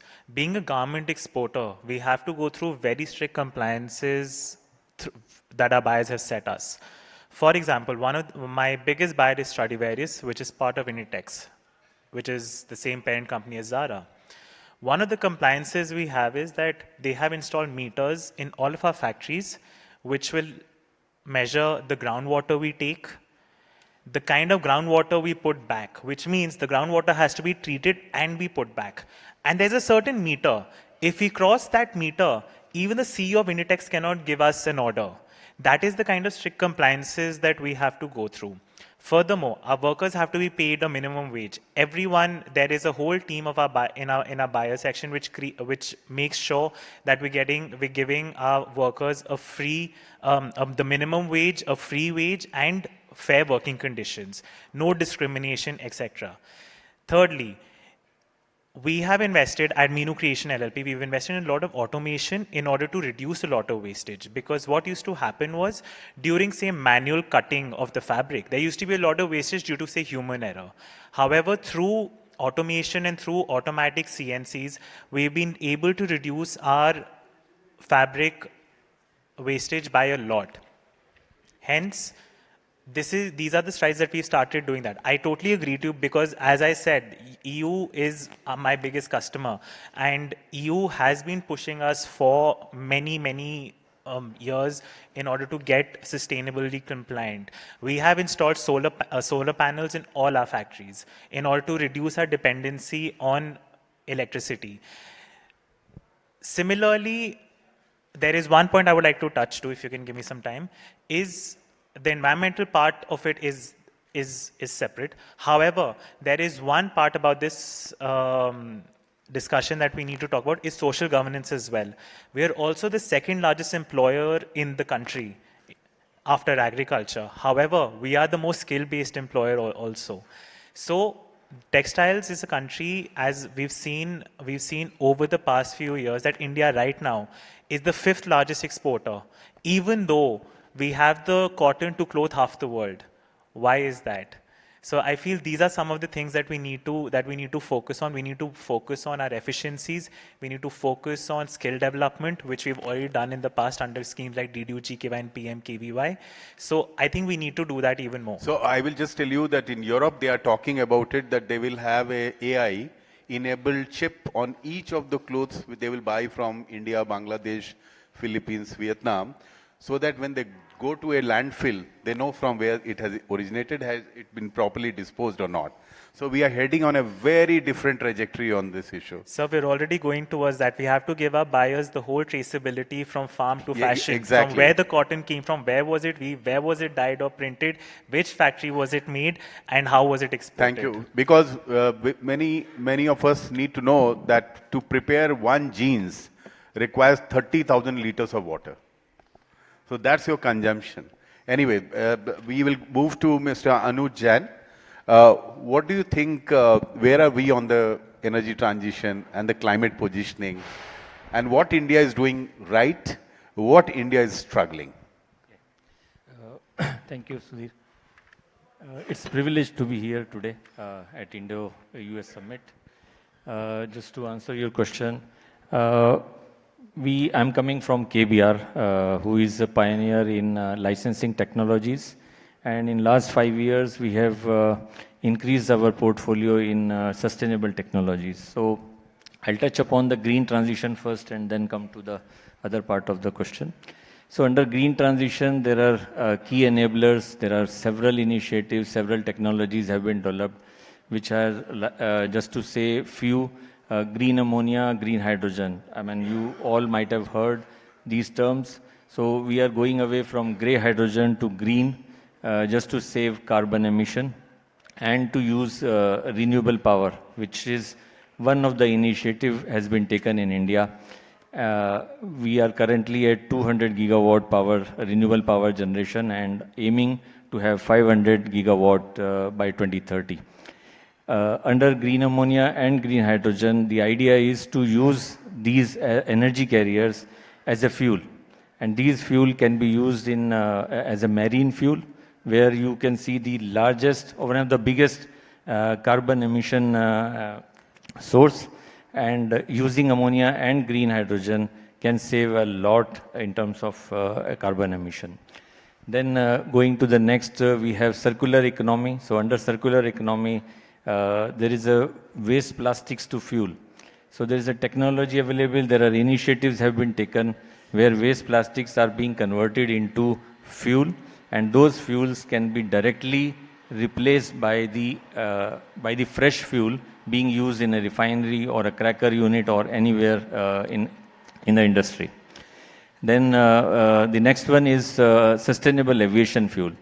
So this is one of the things where India has also mandated 1% sustainable aviation fuel by 2027 and 5% SAF, which is sustainable aviation fuel, by 2030. Now see the amount of 5%. 5% is a huge quantity. So we have to convert, we have to move from jet fuel to SAF. And these are, SAF is being produced from ethanol and other alcohols, and there are several pathways where we are using our resources to produce SAF. So this is another area where green transition is happening. Then there are other areas where, for example, we have ammonia cracking. So we are producing ammonia, then we are also converting ammonia into hydrogen where we cannot transport, where we cannot produce hydrogen. So there we can transport ammonia and use hydrogen. Then the another vector is methanol. So methanol is one of the fuel which basically can be used again as a bunker fuel or a marine fuel. So this is one of the contender. So like that, there is a big one which is carbon capture. So carbon capture is another area where these carbon emission from the refineries, from the industries can be captured and can be used either in a storage or can be utilized as in converting a chemical. And with the help of carbon capture and carbon storage, we can hugely impact the environment and green transition.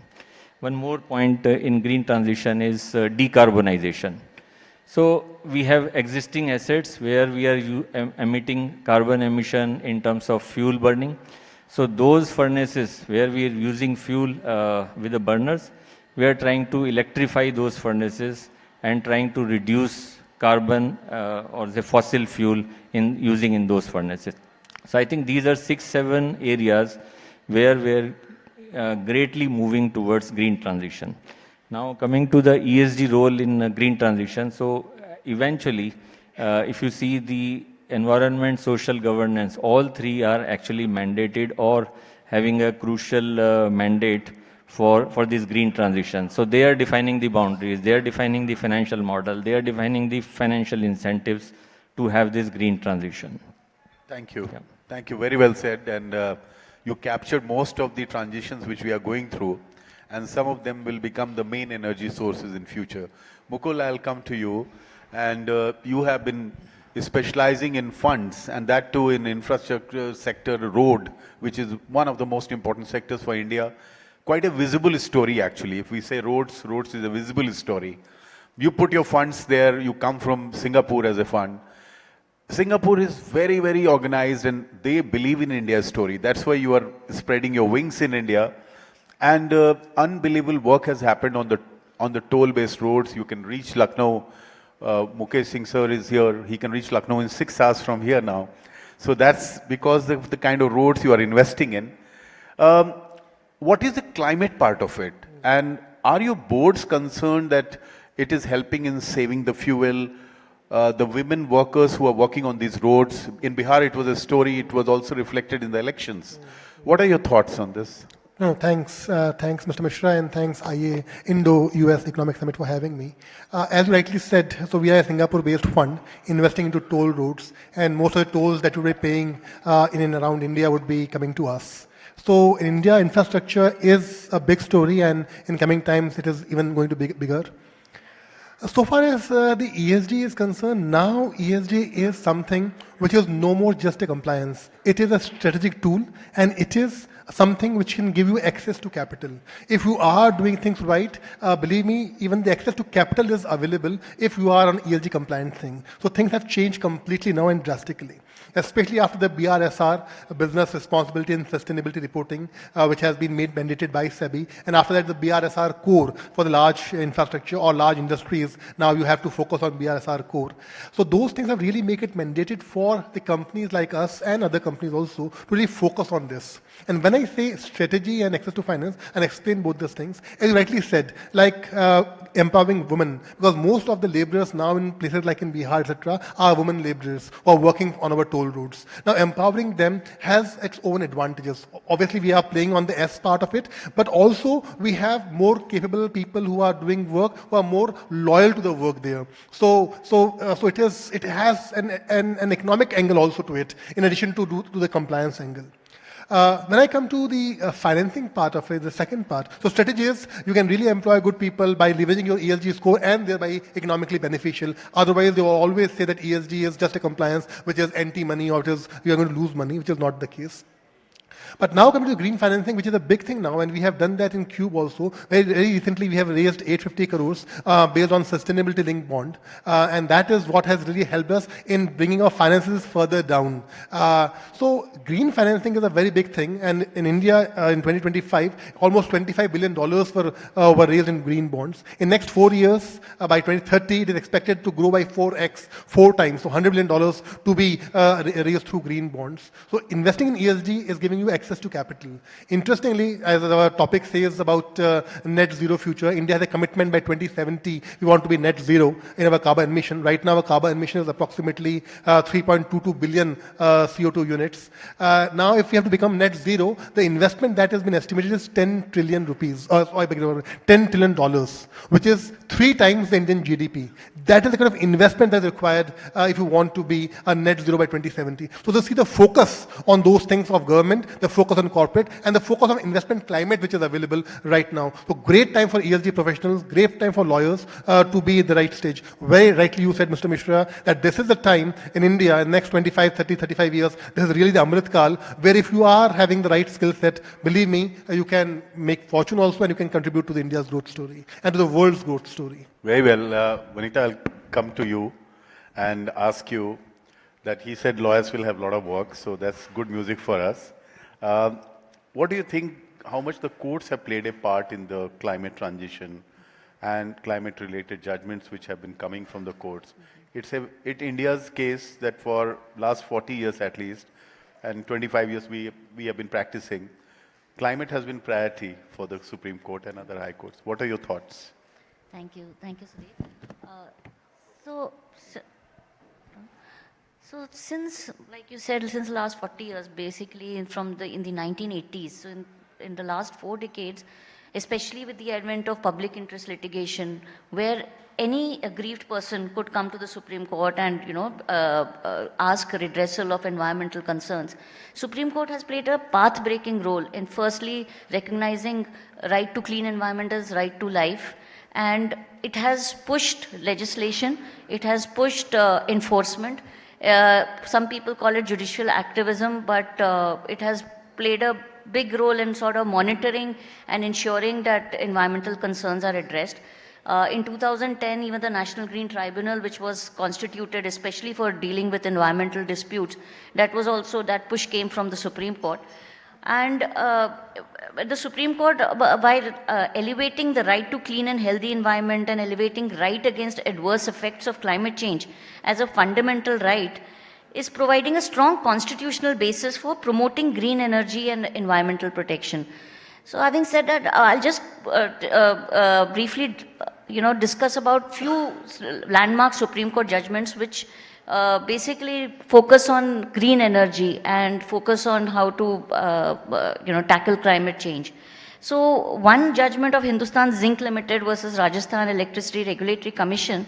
Now this was a critical judgment where the Supreme Court, the issue was challenged to the renewable purchase obligations framed by the Electricity Regulatory Commission and requiring industrial users with captive generating plants to purchase a minimum power from renewable sources like solar and wind. And Supreme Court upheld the regulations and declared that RPO is a tool for a larger public interest, grounding the requirement in the right to a pollution-free environment. So it held that the cost concerns of the industry cannot take precedence. Then the landmark judgment of Ranjit Singh versus Union of India. Now, this was a judgment where there was a challenge that the windmills are causing harm to the critically endangered Great Indian Bustard. So in 2021, the Supreme Court had directed that all transmission lines should go underground. Now that was incompatible and it was not beneficial for the windmill industry, and therefore in 2024, they balanced the rights between the environment, and that was a push to the wind and energy and the renewable industry. Thereafter, even for incentivization, there are many schemes, many tax schemes for renewable sources, and there were certain power purchase agreements entered into with Gujarat Urja Vikas Nigam, where a fixed tariff was fixed. Now the renewable energy companies, they went to court saying that a project-specific tariff, even in spite of the agreements, that a project-specific tariff should be fixed. This was upheld by APTEL, this was upheld by the Supreme Court. And they clearly said that UVNL, being a state instrumentality, has an obligation to promote renewable energy. Thereafter, even the solar sector has been bolstered. Now, there were certain show cause notices issued by the Central Board of Indirect Taxes, allowing solar companies to benefit from the manufacturing and other operations and warehouse regulation scheme. Now, this scheme basically, it empowered the solar industry to import inputs and capital goods for power generation within the country. So, by upholding this, the eligibility of this scheme, solar power developers, the judiciary has, resolved a contentious issue, but it has bolstered the prospects of solar energy. So, incentivization, yeah. Good ones, very good, practical ones. All important judgments you cited, also the circular. Sir, we'll come to the aircrafts and the airports. Yes. That's also like Mukul's area, the highways. They are like signature to the world. They call us that we have the filthiest cities and we are not good on happiness index. Our cities are not nice anymore because of all these. But our airports are always bursting the chart world over. They win all the awards. What is your secret sauce for that? And so far the climate is concerned, and like the Bangalore airport is being talked about for their kind of use of wood and other stuff. Take us to the GMR journey in Delhi. Yeah. Good afternoon, everyone. I can say, as you said, like airports are really a case study, not only for India, internationally. Many Asia Pacific airports, even if you go to globally, international civil aviation, our airports are now benchmarked in a global level. Okay, I can start with our example of Terminal 3. Terminal 3 is almost now 15 years old. Still, it has got its own value and benchmark. So, when the process of augmenting, developing new airports started, India went into a different path, taking example of various countries' airport and built something unique for India. So, Terminal 3 is such a one example I can say. All our airports, I can say all major airports in India like Delhi, Hyderabad, Bangalore, Mumbai, even Navi Mumbai, they are all in principle green building certified. Be it Indian Green Building Council standard or US Green Building standard. So all follow a basic sustainability principles of adopting to a green building standards, which makes all airport infrastructure climate-wise conscious, water-wise very well conscious because they are working on water positivity.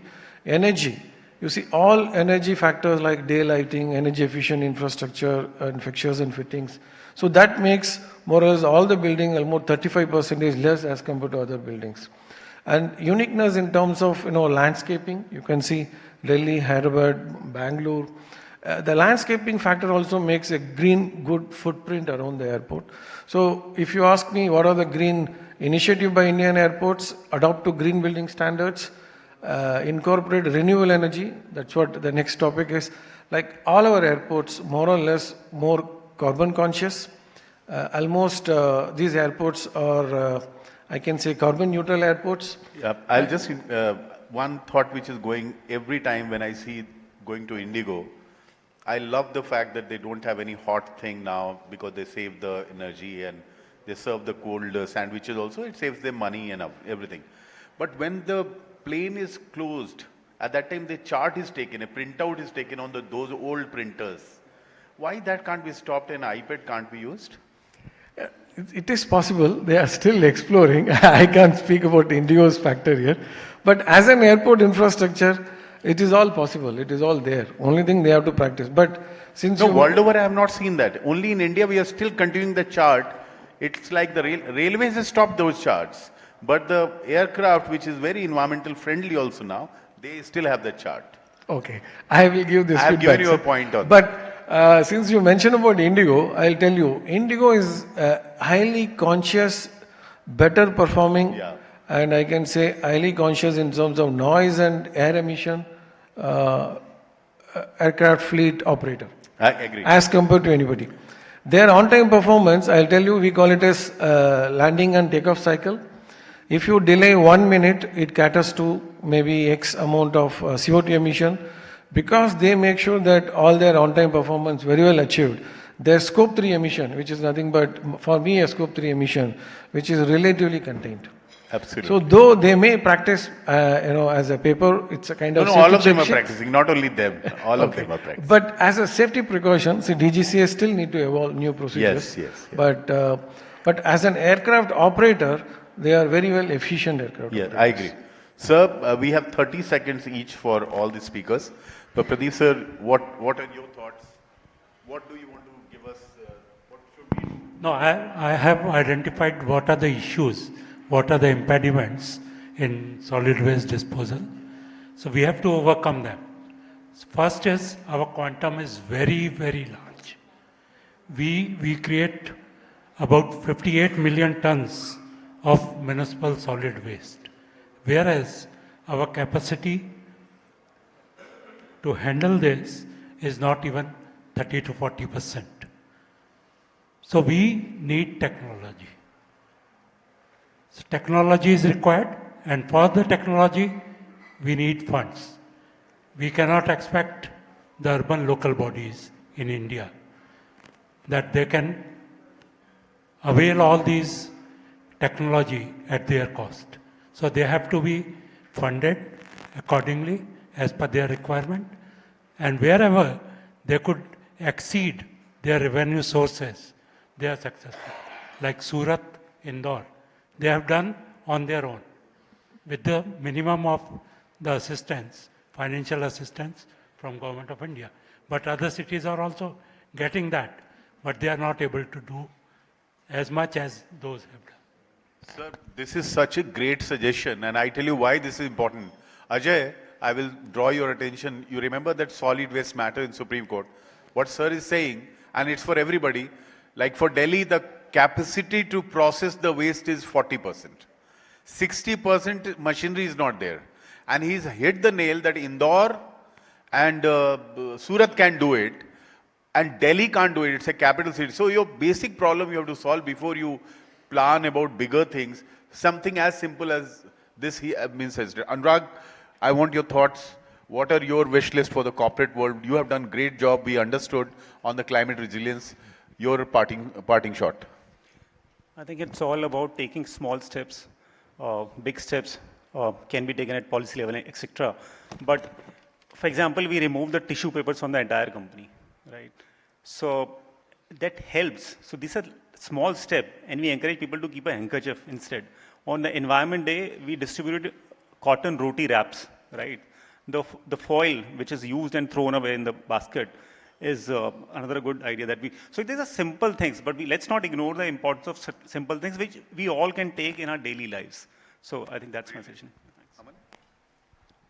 So I think I've already focused a lot about on how the textile industry has come a long way when it comes to saving the environment, and I'm sure we will go even further.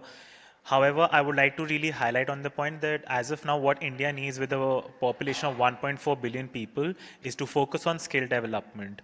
I feel with skill development, we can work on our efficiencies, which will in turn reduce wastages and hence create sustainable jobs, because I feel that is what India needs.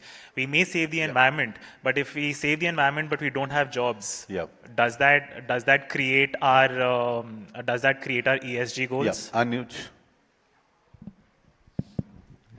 So I think I'll cover, we all are working on scope 1, scope 2 and scope 3 emission.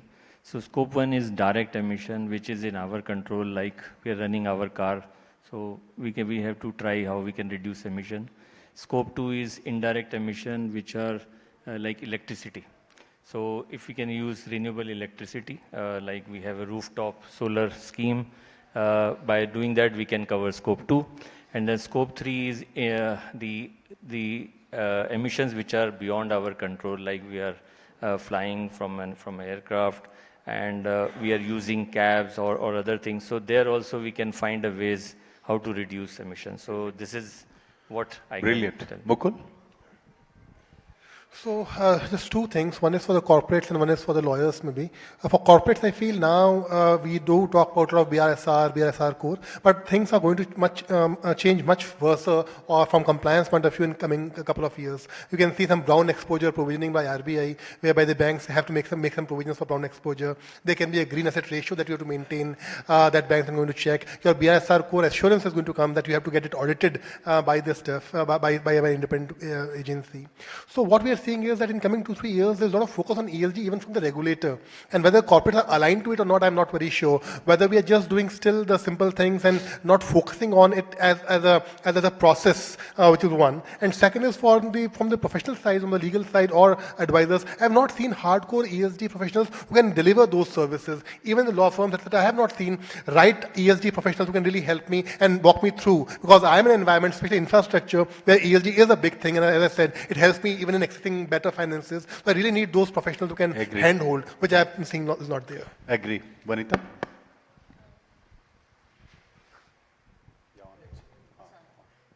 Yeah, so basically, I feel that if legislation is also not ambiguous, I think it will help achieve the environmental goals. And Supreme Court, one is enforcement. Enforcement is very important because I think a lot of judgments have acted as a deterrent, and corporates also have become very conscious about, the environment. So, yeah. Perfect. Yeah. See, I can say sustainability is very well connected to every industry. Now, the impacts like climate change impact, climate adaptations are very important. So, industry should go from compliance to commitment. Then only these points can be addressed. Yes. Just to end, and I'll say that if you see all the panelists have given practical suggestions, I'll tell you how we are achieving, and Anurag, you hit the nail actually, what as an organization, one effort you are taking which is going pro-environment or pro-climate. For example, in May and June in Supreme Court, as a amicus of the carbon emissions matter, I insisted that the minimum default temperature of the commercial establishment should be 24 degrees. And now they got a notification issued, so that you don't have 17 degrees or 16 degrees, because हमारे यहाँ rickshaw वाला भी 40 पर 45 पर 50 पर rickshaw चला रहा होता है. तो माना उन्होंने, and they have done a notification. So make small incremental changes. That's the message. And Anurag, I totally agree with you. You cannot do ESG practice, you can't do climate law practice unless you love the environment, unless you are in tune with the environment. Now that's a long journey. Thank you. Thanks a lot. Well, thank you so much. That was, I think, a very thought-provoking session. And can I now please request Dr. Lalit Bhasin to present mementos to our speakers and session chairman.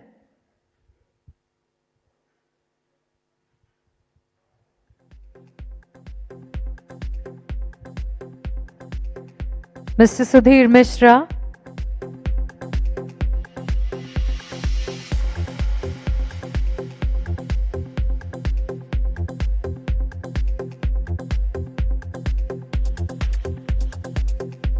Mr. Pradeep Kapoor.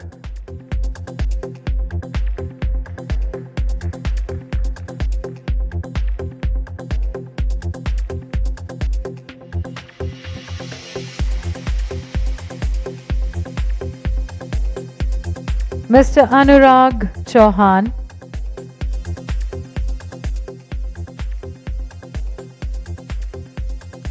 Dr. Mukul Shastri.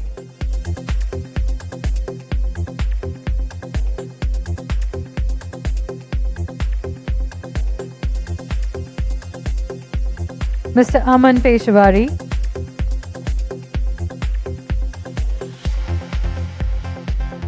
Mr. Anuj Jain.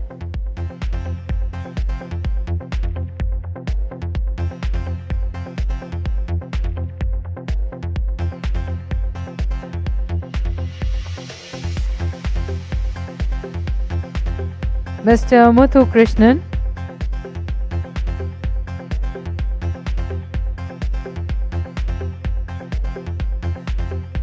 Ms. Vanita Bhargav.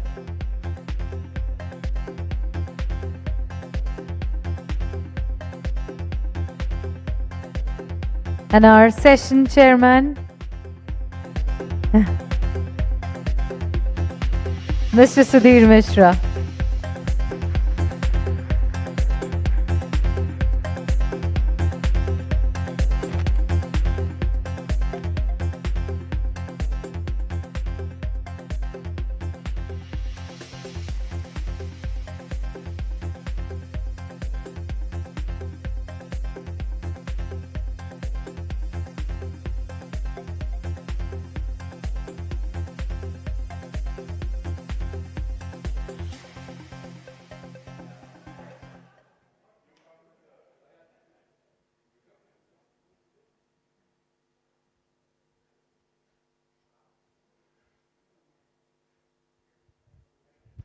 Thank you to our wonderful panelists.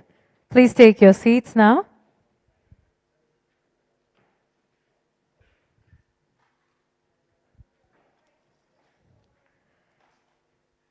Well, our next session talks about education. That's bridging borders, advancing education and skills for a shared global future.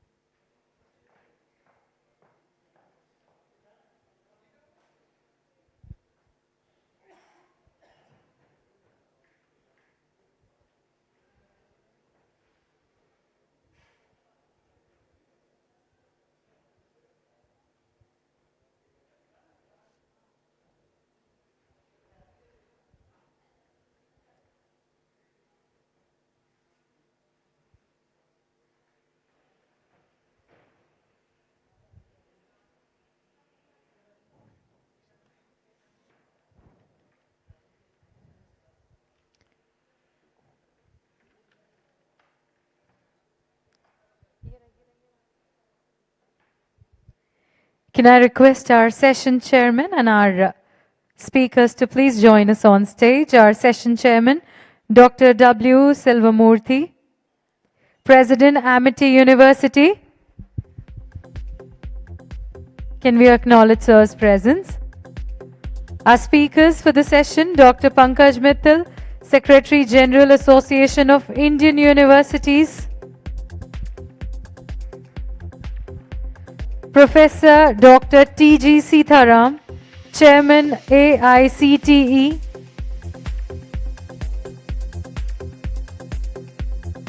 And our session chief guest, Mr. Parth Sarthi Sen Sharma, IAS, ACS Basic and Secondary Education, Government of Uttar Pradesh.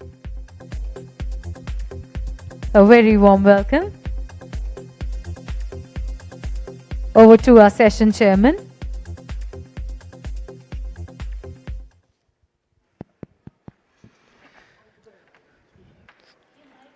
Good afternoon, friends. It's a very important panel discussion looking at how do we bridge borders, advancing education, skills for a shared global future. If you look at the world today, we are seeing wars, conflicts, ill health, poverty, hunger, all the negative things manifested in the recent years. How do we bring transformation? See, we always talk about Satyug. How do we bring this transformation? Can education be the pivotal role in terms of this transformation? Because we have found that education can make the human being. If you start right from formal, non-formal, informal education in the family, so it can bring that transformation. So we would like to see in this panel at what are the best practices, because if you look at India, a few thousands years ago, we had Vedas, Upanishad, Bhagavad Gita, Yoga, Ayurveda, Dakshashila University, Nalanda. So we were a knowledge hub and a knowledge superpower. So how do we bring this? And we were able to create that happy and successful people. But can we bring this back? This glory which we enjoyed 1,000 years ago. So the national education policy, which has been announced by the government of India, is really looking at how education make a happy world. Not just only the Viksit Bharat, but we are through the Viksit Bharat, can we create a happy world? So that is the whole aim of this national education policy, which is looking at knowledge, skills, soft skills, good behavior, sanskars, values, resilience to face challenges in one's life. Everything is education. So this is what is Indian education, National Education Policy 2020. So now can we share this experience abroad and look at what are the best practices in education abroad, be it in school education or university education or technical education, what do we learn from them? So can we blend the best of the East and the best of the West in our education system so that we can transform the world? We can create that happy world. So this is the whole purpose of the panel. So I have very distinguished panel today. On my left, Dr. Pankaj Mittal, who is the Secretary General of the Association of Indian Universities, which looks into almost 1,000 universities are members of this AIU. She has been the Secretary General, she has been the Vice Chancellor, the Vice Chancellor of a women university, and she has also been in education for more than 30 years. So she has that rich experience, she has been visiting countries, she has been interacting with the educational experts across the globe. So with that rich knowledge, experience and wisdom in the higher education, we will learn from her how you feel that we will be able to bring this transformation for a shared global future. On my right, I have Professor T.G. Sitaram, who is the technical, on the technical education. He is the chief now, AICTE chairman, and he himself is an educationalist for more than 3 decades. He has spent 3 decades in the Indian Institute of Science, and he is also has been the director of IIT Guwahati with the technical education there. Now he is chairman of AICTE. So I have such a very rich panel of the higher education, and then we have technical education. But above all, we have the additional chief secretary of the government of Uttar Pradesh. We have Mr. Parthasarathi Sen Sharma, who is an IAS officer of the 1994 batch, and he has spent all his services, more than 2.5 decades, in serving the humanity, and he is going to look at how does the basic education, primary, secondary school education, can bring this transformation. So I will be guided by these very distinguished panels. So I would start with school education first, so that, school, then higher education, then technical education. That how do you feel, Mr. Parthasarathi, that this Indo-US relationship where almost 7 lakhs of people go every year abroad, more than 7 lakhs, of which the majority goes to US, then we have Canada, then we have Germany and Australia, so they keep going there. And so this is also an asset that our people learn what is the best practices there. So what is happening in higher education? Can you bring such kind of the collaboration, cooperation between the international community in basic school education? And so I would request Mr. Parthasarathi to start the dialogue on the school education and how the best practices, what we have in our school education, can give to the world. Over to you, Mr. Parth. Thank you, Chair. First, whether we like it or not, in the field of science and academia, the world is interconnected and global. It has always been, from the days of India giving the concept of Shunya to Ayurveda, yoga, and philosophies. But even in recent times, before the internet and the aeroplane came, Meghnad Saha, Jyoti Basu, Jagdish Chandra Bose, Satyen Bose, they contributed to the field of knowledge without an aircraft and without internet. I would say 2 things in this area, or 3 things rather. First, when we talk about bridging barriers and globalization of education, we have to make a difference between natural sciences and humanistic sciences. As far as natural sciences, physics, chemistry, mathematics, engineering, technologies are concerned, it is all same everywhere. And we will be learning from all the other countries, and also other countries will learn from us. But in terms of humanistic sciences like history, languages, anthropology, sociology, it is very contextual and depends on the culture and the society. We would be doing probably a disservice if we start taking more than what is required from the West in these areas. Technology and methodology is okay, but the content, if we start aping the West in these areas, I fear we might go into a sphere of cultural imperialism. Secondly, I would like to mention that you mentioned NEP, the NEP of 2020 and the UGC regulations of 2023 opened up foreign universities setting up campuses in India. That is very welcome.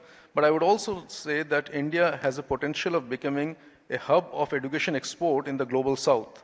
Our school chains, our universities, our technological institutions have the capacity to spread education to the global south, and in the spread, which is a soft power as well as a source of revenue.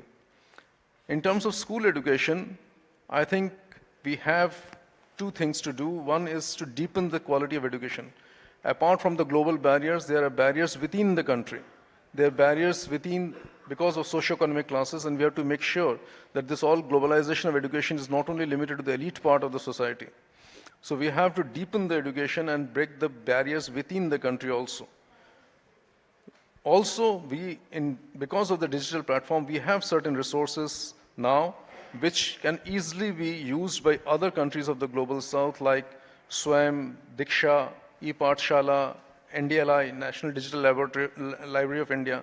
And there are so many other platforms which has just come up in the last 5-6 years, which can benefit not only us, but the entire globe. Equivalence of boards and equivalence of degrees and educational capabilities will be a challenge, but I think we have to work on that. In school education, there is no such universally accepted ratings like in technological field and universities, and that will be a challenge. But more than that, I think we have to deepen our education and bring the barriers within the country, break those barriers first. Thank you, Mr. Parthasarathy. I think you brought a very good dimension of how do we share resources, like what is available in the SWAYAM, Open Portal, MOVE, all these MOOC programs, all this can also be shared. But then there is one challenge that there is no common like credit sharing like what we can do in higher education or technical education, in school education. So now I would switch over to higher education. Dr. Pankaj Mittalji, how do you feel that Indo-US relationship in education, and which you have been connected with US for a very long time, and also your own perspectives that what transformation we can bring in higher education, university education, then what are the best practices we can learn from other universities abroad, and what we can offer them in terms of a successful, good models of higher education from India to other universities abroad. Over to you. Thank you, Dr. Selvamurthy. A very pertinent question. As far as internationalization is concerned, it is not new to India. Right back during the time of Nalanda, Nalanda was in India, and at that time we had something like 10,000 students from all over the world studying in Nalanda, and around 2,000 teachers were studying there. And these students were from all parts of the world and almost in all disciplines. So we are not new to internationalization, but in between, I think there was a period when the number of foreign students, for example, which are going out of India for studying abroad came to around 10 to 12 lakhs. Last year it was around 10 lakhs. And the number of students who came to India was only around 48, 49,000. Now compare this 48, 49,000 to 10,000 at the time of Nalanda. So that means there has been a gap. Therefore, rightfully, the National Education Policy 2020 addressed this gap, and I suppose this is the policy in which the greatest impetus has been given to internationalization of higher education. For a long time, we were looking forward to having foreign campuses in India. Today, that is a reality. We have 2 routes of foreign universities coming to India. We have Gift City route, where we already have 2 Australian universities, Deccan and Wollongong. We have a UGC route, under which we already have 1 Southampton University in NCR region, and there are 15 LOIs which have been given. And not only foreign universities in India, Indian universities have been going abroad for a long time now. MIT itself, I think they have 6 campuses abroad, 18 campuses abroad, which includes USA, Malaysia, Singapore, Dubai, many places. We have 2 IITs which have recently gone abroad. IIT Delhi has gone to Abu Dhabi, and IIT Madras has gone to Zanzibar. We have BITS Pilani in Dubai, we have Sharda in Uzbekistan, we have Manipal in Dubai. So many of our universities are going abroad. That means they are liking the Indian higher education system, the Indian higher education, the quality of higher education. And mind it, it is not in African countries only. It is in well-developed countries also, like having a campus in USA, Malaysia, Singapore, who themselves are very rich in education. They are also having Indian campuses.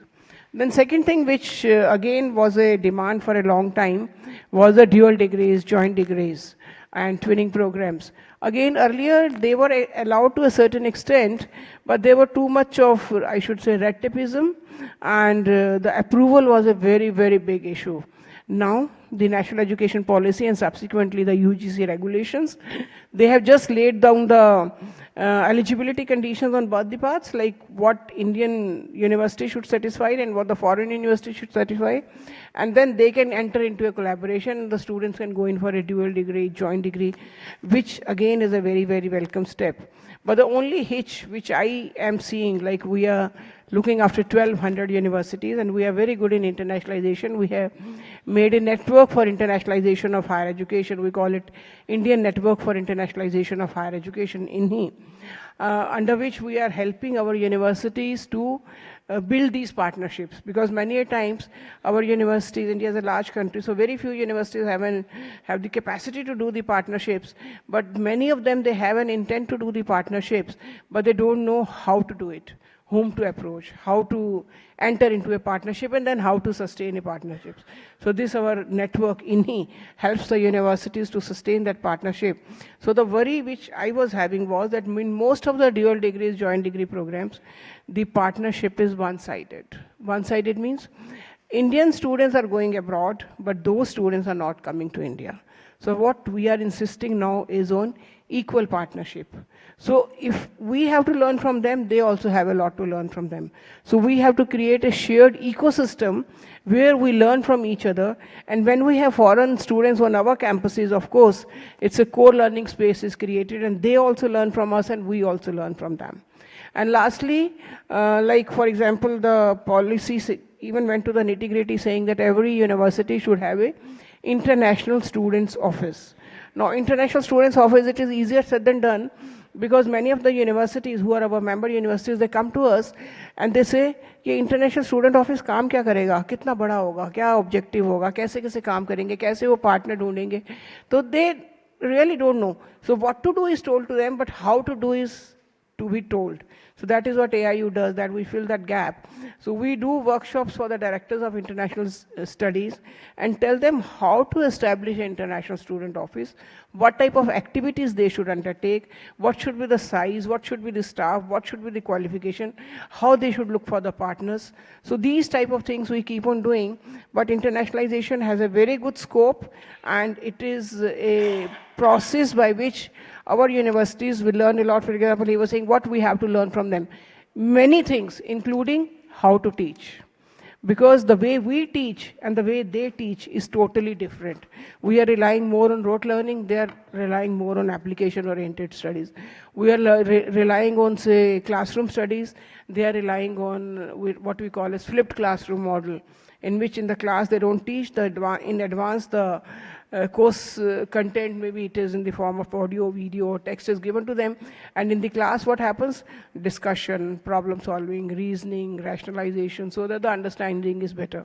So whether it is research, teaching pedagogy, content, the connect with the industry, connect with the foreign universities, so many things we have to learn from them, and we are learning, and at the same time they have a lot to learn from us, our ethos, our value system, our value education, the character building, personality development, they also have to learn a lot from us. So it's always a give and take, so we both learn from each other. Thank you. Thank you, Dr. Pankaj Ji. You have brought out very lucidly what are the opportunities NEP 2020 is giving in terms of looking at joint degrees and dual degrees, campus in campus, independent universities abroad, and also bringing, how do we reverse, study in India, not just study abroad, study in India. We are doing very well in study abroad, but how do we bring those children back here? So these are very important issues.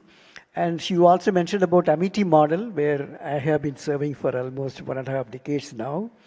See, Amity has established 18 campuses abroad, and this, including schools. We have Amity International School in Abu Dhabi, Dubai, and Sharjah, Amsterdam. So we have schools abroad, Amity schools. Similarly, Amity universities in Dubai, Mauritius, Singapore, London, Romania, USA, we have 2 campuses, one in the East Coast, the other one in the West Coast. So we have 250,000 students.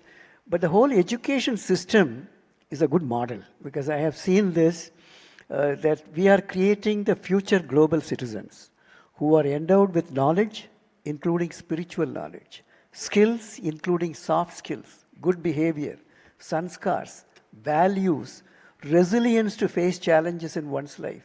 This is how you make a human being. So this is what is Amity education philosophy is. And we are now, that's why the government, other governments of other countries are inviting Amity to come and establish their campus, because they know the strength in creating that future global citizens. So we will share you those models. Now I'll switch over to the technical education, because India is emerging as a knowledge hub. So in this new knowledge era, and also India emerging as a knowledge superpower. If you read New Scientist 2005, the cover page reads, India, the next knowledge superpower.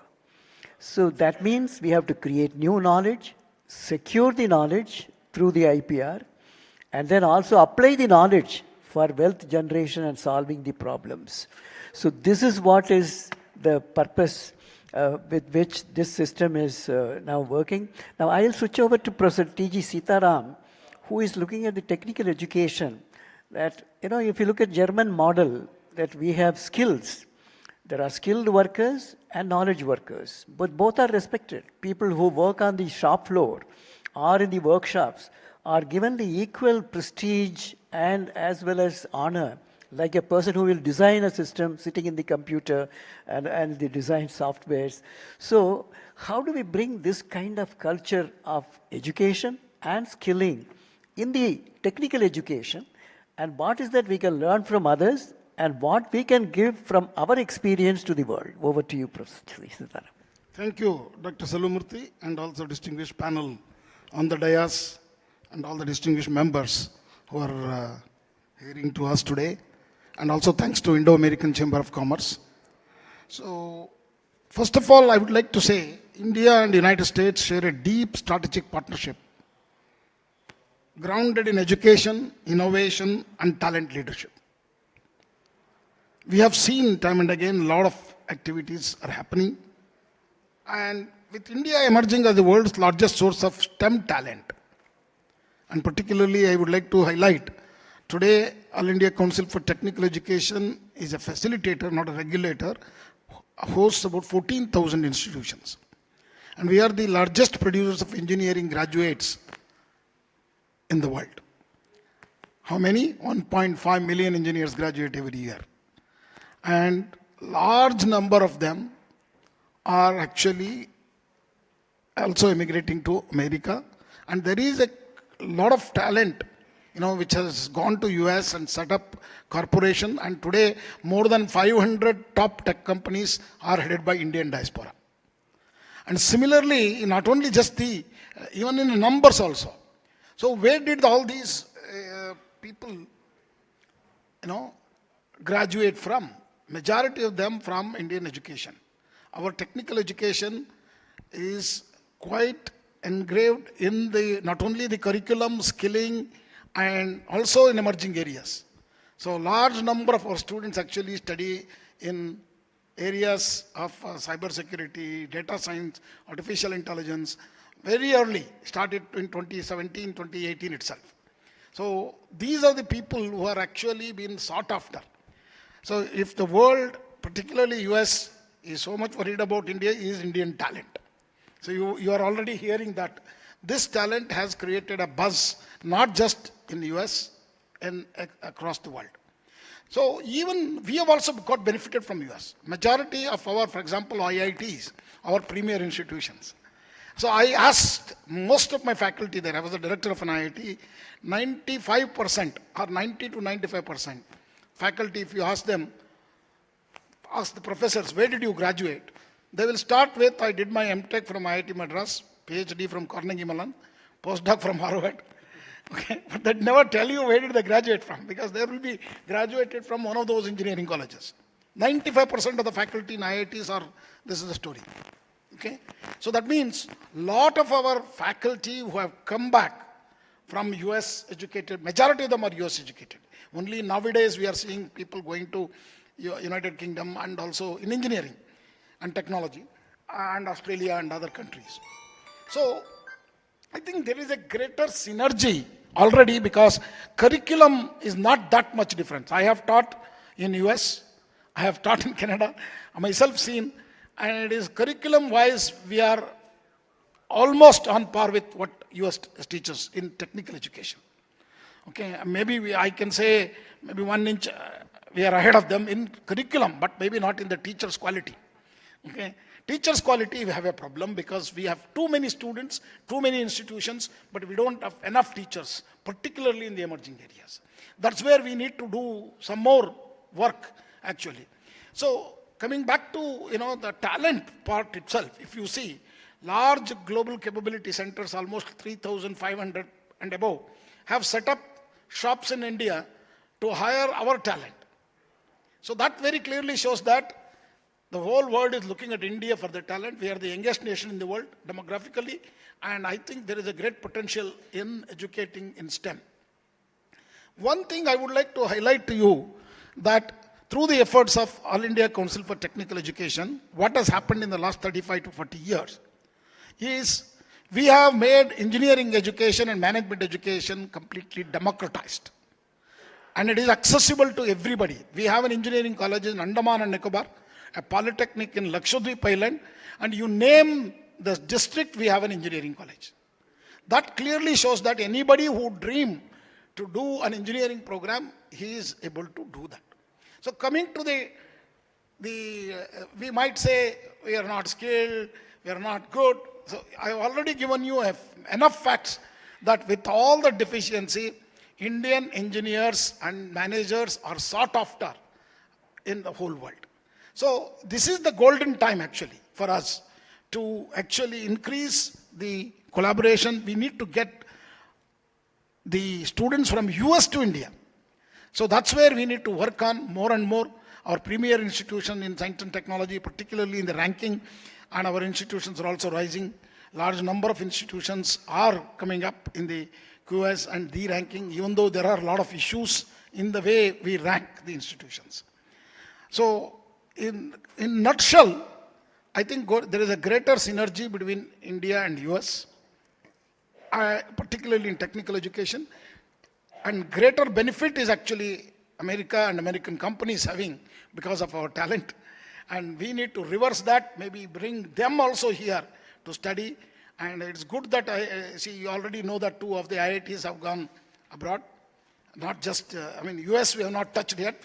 We have only gone to Zanzibar and Abu Dhabi. So we have a lot of work to do in that direction of getting students from US to India, particularly in technical education. Because those who are, what we are seeing, the people who are coming to India are all in social sciences, arts, music, culture, but not in engineering. But equally, as I told you, engineering schools in India are equally competent and quite good. But we also need to do some work on the infrastructure, what we have. Particularly, I don't mind saying even the toilets in our institutions have to still improve. A lot of scope is there. So that's where we have to do a lot of work to attract a large number of students from US to India.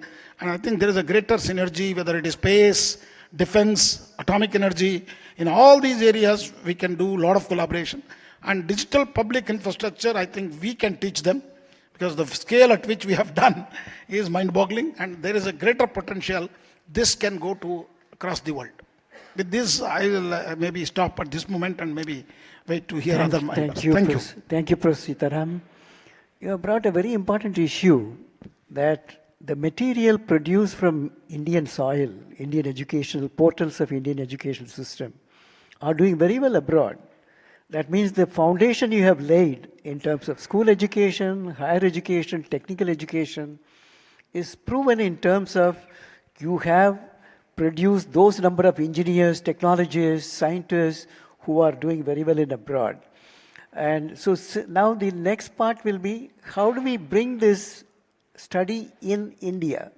Similarly, when you bring people from India, and what kind of milieu we have to create in terms of the opportunities and also the learning outcome they will get from the portals of our educational institutions, what all the changes, transformation we have to bring in this technical education, we will discuss it a little more in detail. Now coming back to our UP, Uttar Pradesh is one of the most progressive state. And now in terms of education, school education, which Mr. Parthasarathi is spearheading, I would like to know, can we create immersion program in a large number to bring foreign students to India? So some of them will get attracted to its culture, philosophy, and also maybe even technical when they go and see some of the industries which are coming up. So they will get enticed to come and study here for higher education and also learn Indian culture more. So are we doing enough in terms of immersion programs which will bring mobility of school children from other countries to India? Similarly, our children going there and seeing the best of the West or best of the East in Japan or South Korea. Now over to you, Mr. Parthasarathi. How do we bring that in the school education? I think Indian students going abroad for immersion studies is basically quite an elite phenomenon. It is only from rich elite families that the students would be going abroad and going for these immersive experiences. From a government point of view, we will be more struggling and making efforts for deepening our education for the people who have less opportunities. In terms of the students from Global South coming to India and taking part, I think they will have a problem just like us in terms of their capacity to, in terms of the financial capacities to move physically to India and stay here for long periods.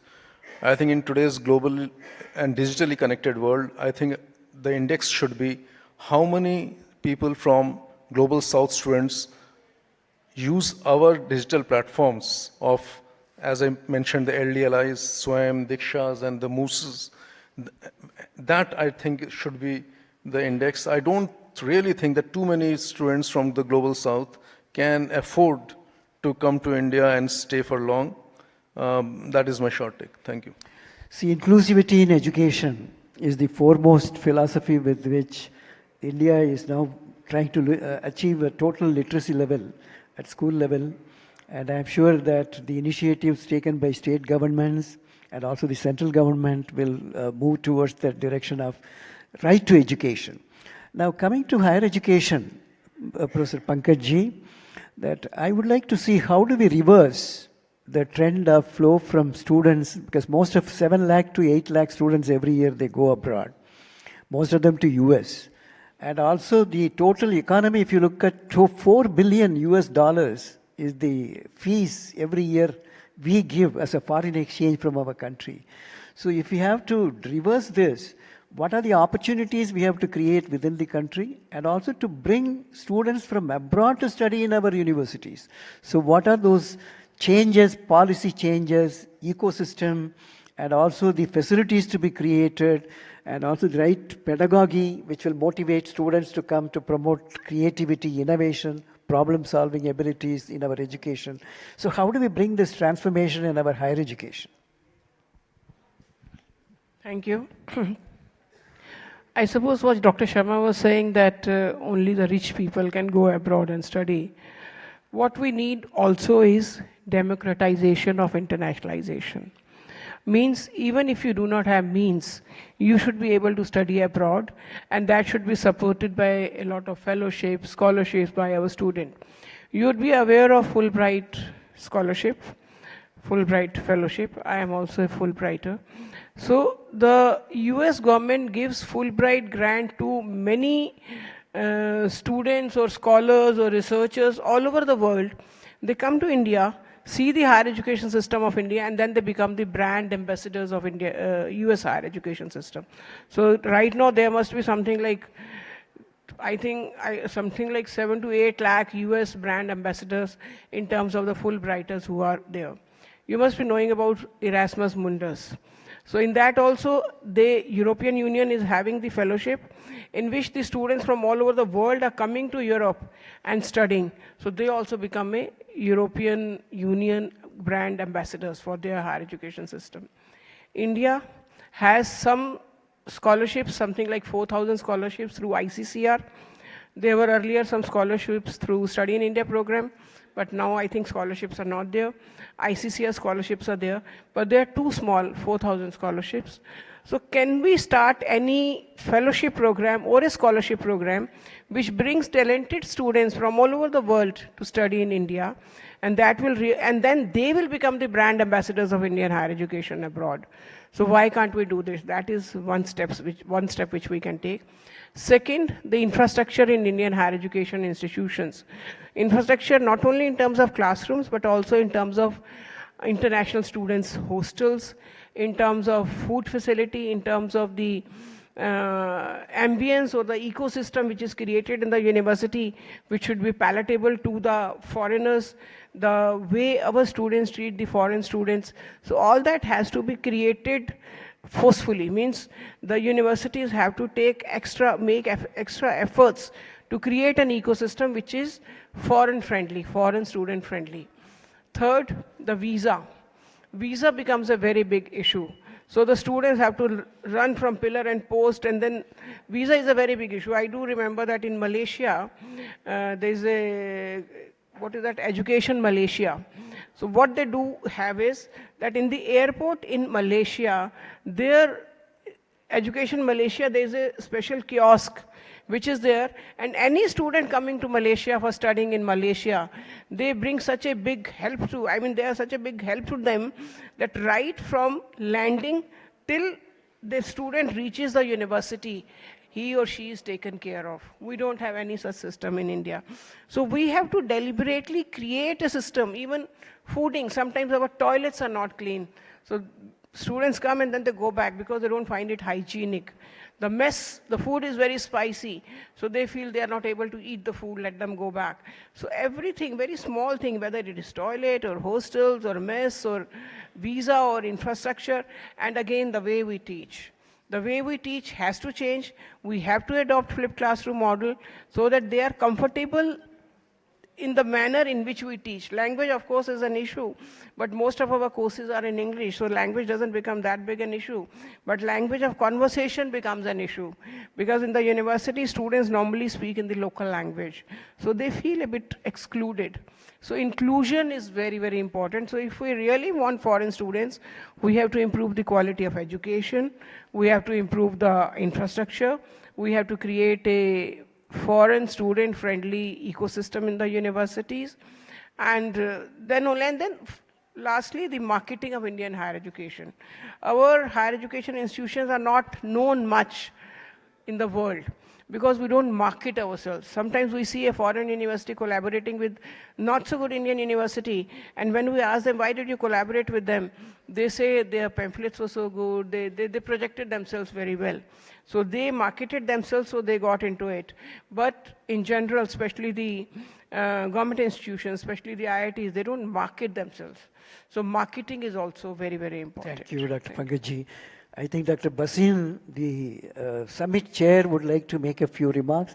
Then I'll request Dr. Sitaram to make 1 minute intervention into Indo-US partnership in technical education, how we can bring the movement across, and also enriching the IPR development, new knowledge generation, and its application for transformation. Now over to you, Basin, sir. Just switch on the mic. Your mic is not on.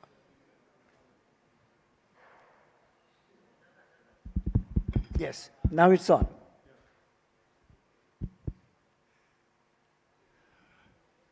Mine is a question also and an observation also. Why do we talk of sending our students abroad for higher studies? I think in India we have very good institutions almost in every field. Being a lawyer, I can only speak about my profession. After having put in 63 years in the profession, sometimes I am asked by judges, by ministers, some other people that our son has already done LLB. They want to go, you see, to US or UK for higher studies, for doing LLMs or other research activities. I say first thing you ask them whether they want to practice in India or they want to practice there. If they want to practice in India, then this is a waste of time doing any LLM, you see, going overseas. They should study here, rub shoulders with the lawyers, using that time which they want to study in developing the skills. And that is what was pointed out, you see, by Mr. Sitharaman also, skill development. Why do we need to send our students overseas? Actually, our institutions are such that students from overseas should be coming, you see, to India for studies. Therefore, as rightly you see, Dr. Mittal has said, we need some marketing to be done so far as our Indian educational institutions are concerned, because we are second to none. And I can say that with some daring certainty. Thank you. Thank you. Would you like to respond? Half a minute. Sir, just half a minute. We have good institutions, but the number of seats are so less that we are not able to accommodate all the students who are wanting to have, or maybe who have the talent to get admission in that particular institution. The seats is one big issue. And second thing, why our students go abroad is not only for studying, but to experience that country and then eventually to work there. Because they give visa, post-study visa, which is again is not there in India. That's why many students don't come to India, because we don't give them an option to work in India. But they give an option, and many students, many of the people who are outside, they went through the education route and studied there Dr. and settled Mittal, there. that is not the answer, that we don't have many seats here. We have to create those seats here. We have to create that infrastructure. Thank I you, will Dr. not Basu. accept that as an answer, that our students go abroad, you see, just because we don't have seats here. I think that is not what Prime Minister Modi said only yesterday. He said Certainly we have taken develop notes. that structure. Yeah. Dr. Sitaram? Yeah. See, at least there is one good hope today that, see, US being a technological leader in many areas like artificial intelligence, cybersecurity, and majority of them are Indian diaspora. One good thing is happening is a lot of them are starting their startups in India, because our startups have reached now second-grade cities as well, not just Bangalore, Hyderabad, and Pune. They are now gone to Nagpur, and many very excellent startups have come up with newer ideas, because there are problems here and also consumers here. So many of our people are coming back, which is a positive thing. But in addition to that, I think what we can learn from Indo-US collaboration is, we can actually co-create solutions for our sustainable infrastructure, digital transformation, which we have done exceedingly well, but we can continue. More importantly, in the critical technologies, wherein, and also societal challenges. So many of these startups and entrepreneurs can create a new wave wherein these collaborations will be very, very useful. So this, anyway, we have learned a lot from US. A lot of our teachers have come here. But however, it's a golden time for us to invite them to come here and learn from us. And as you rightly said, we have enough seats. 1.5 million engineers, we have seats. And today, not many foreign students will come to IITs because they cannot crack their mathematics course. Many of students would love to come to private universities where they also enjoy our culture, dance, music. In addition to that, some learn. So we need to create opportunities for such students, not only just from Global South, I think even from US and other countries as well. Thank you, Dr. We need to do some Sitaram. marketing. I think there is no time, because I have been told by Yes, sir. Due to time constraints, we can, we will discuss it. questions We'll be later. here. Panelists will be here for some time. And let me sum up. First of all, thank you all the panelists, very distinguished panelists who looked into school education, higher education, technical education, and also the comments came from our Basin ji and others. See, India is emerging as a knowledge hub. the gross enrollment ratio in higher education, which is 28%, we want to make it 50%. So we want to retain what you rightly said. How do we retain our students, talented students remaining here instead of moving abroad? But moving abroad also, they learn certain things of the best of their best, the work ethos, culture, and the way they function. So it's also learning for them when our students go abroad and come back. So this is one. The second is the number of universities and the technical education institutions, IITs, NITs, the government of India has increased in large number, with the only hope that how do we retain these brilliant talents instead of moving abroad, can they stay back? So the government is already taking action in this, but then the resources availability will determine how much more facilities, infrastructure, ecosystem which you can build in India to retain them. But then we want our people to be there abroad as well. They are our ambassadors over there, PIOs, NRIs, and these people are our people there, so they can enrich our country as well. So it has both advantage, disadvantage, and I can assure you the last 10 years has been exponential growth in terms of education, the system reformation which have been brought, school education, higher education, technical education, and also India is re-emerging as a knowledge superpower. If you look at the merit list, we are third in scientific publication, and also the third in the startup ecosystem, and ninth in the patents. Nature Index, we are number 7. Innovation Index, we have moved from 81 to 38, and these are all exponential growth which has happened now.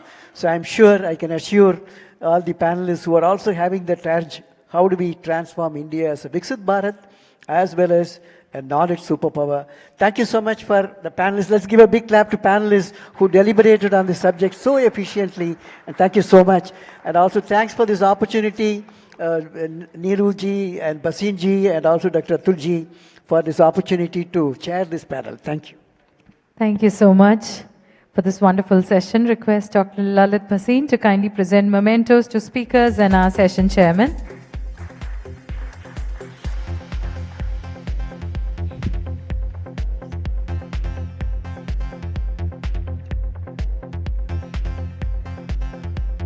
Professor Dr. T.G. Sitharam.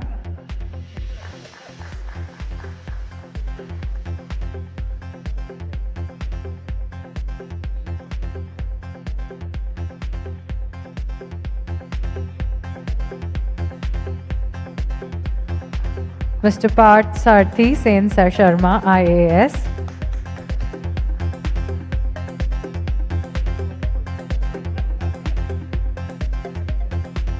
And of course, our session chairman, Dr. W. Selvamurthy.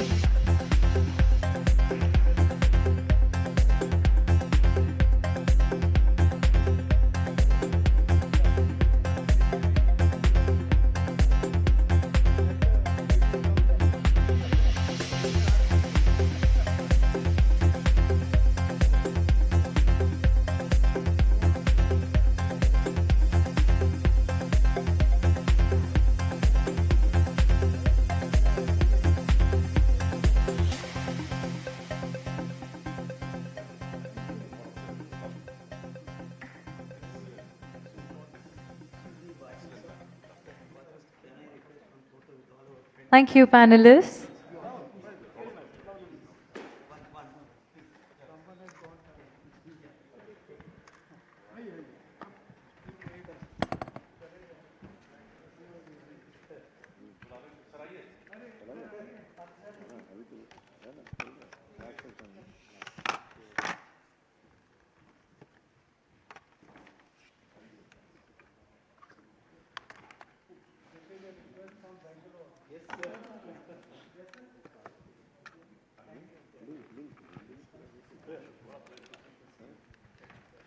Thank you to our panelists, and it's time for the last session of the day, and it talks about 8 years of UP rising, and the session moderator will be Mr. Mukesh Singh, Executive Council Member and Chairman, UP State Coordination Committee, IACC.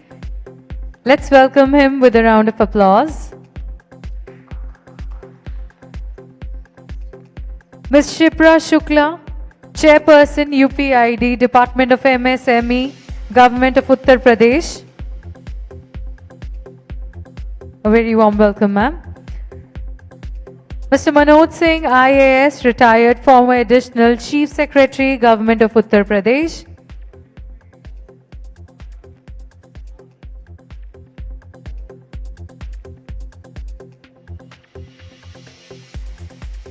And Mr. Deepak Singhal, IAS, retired, former Chief Secretary, Government of Uttar Pradesh.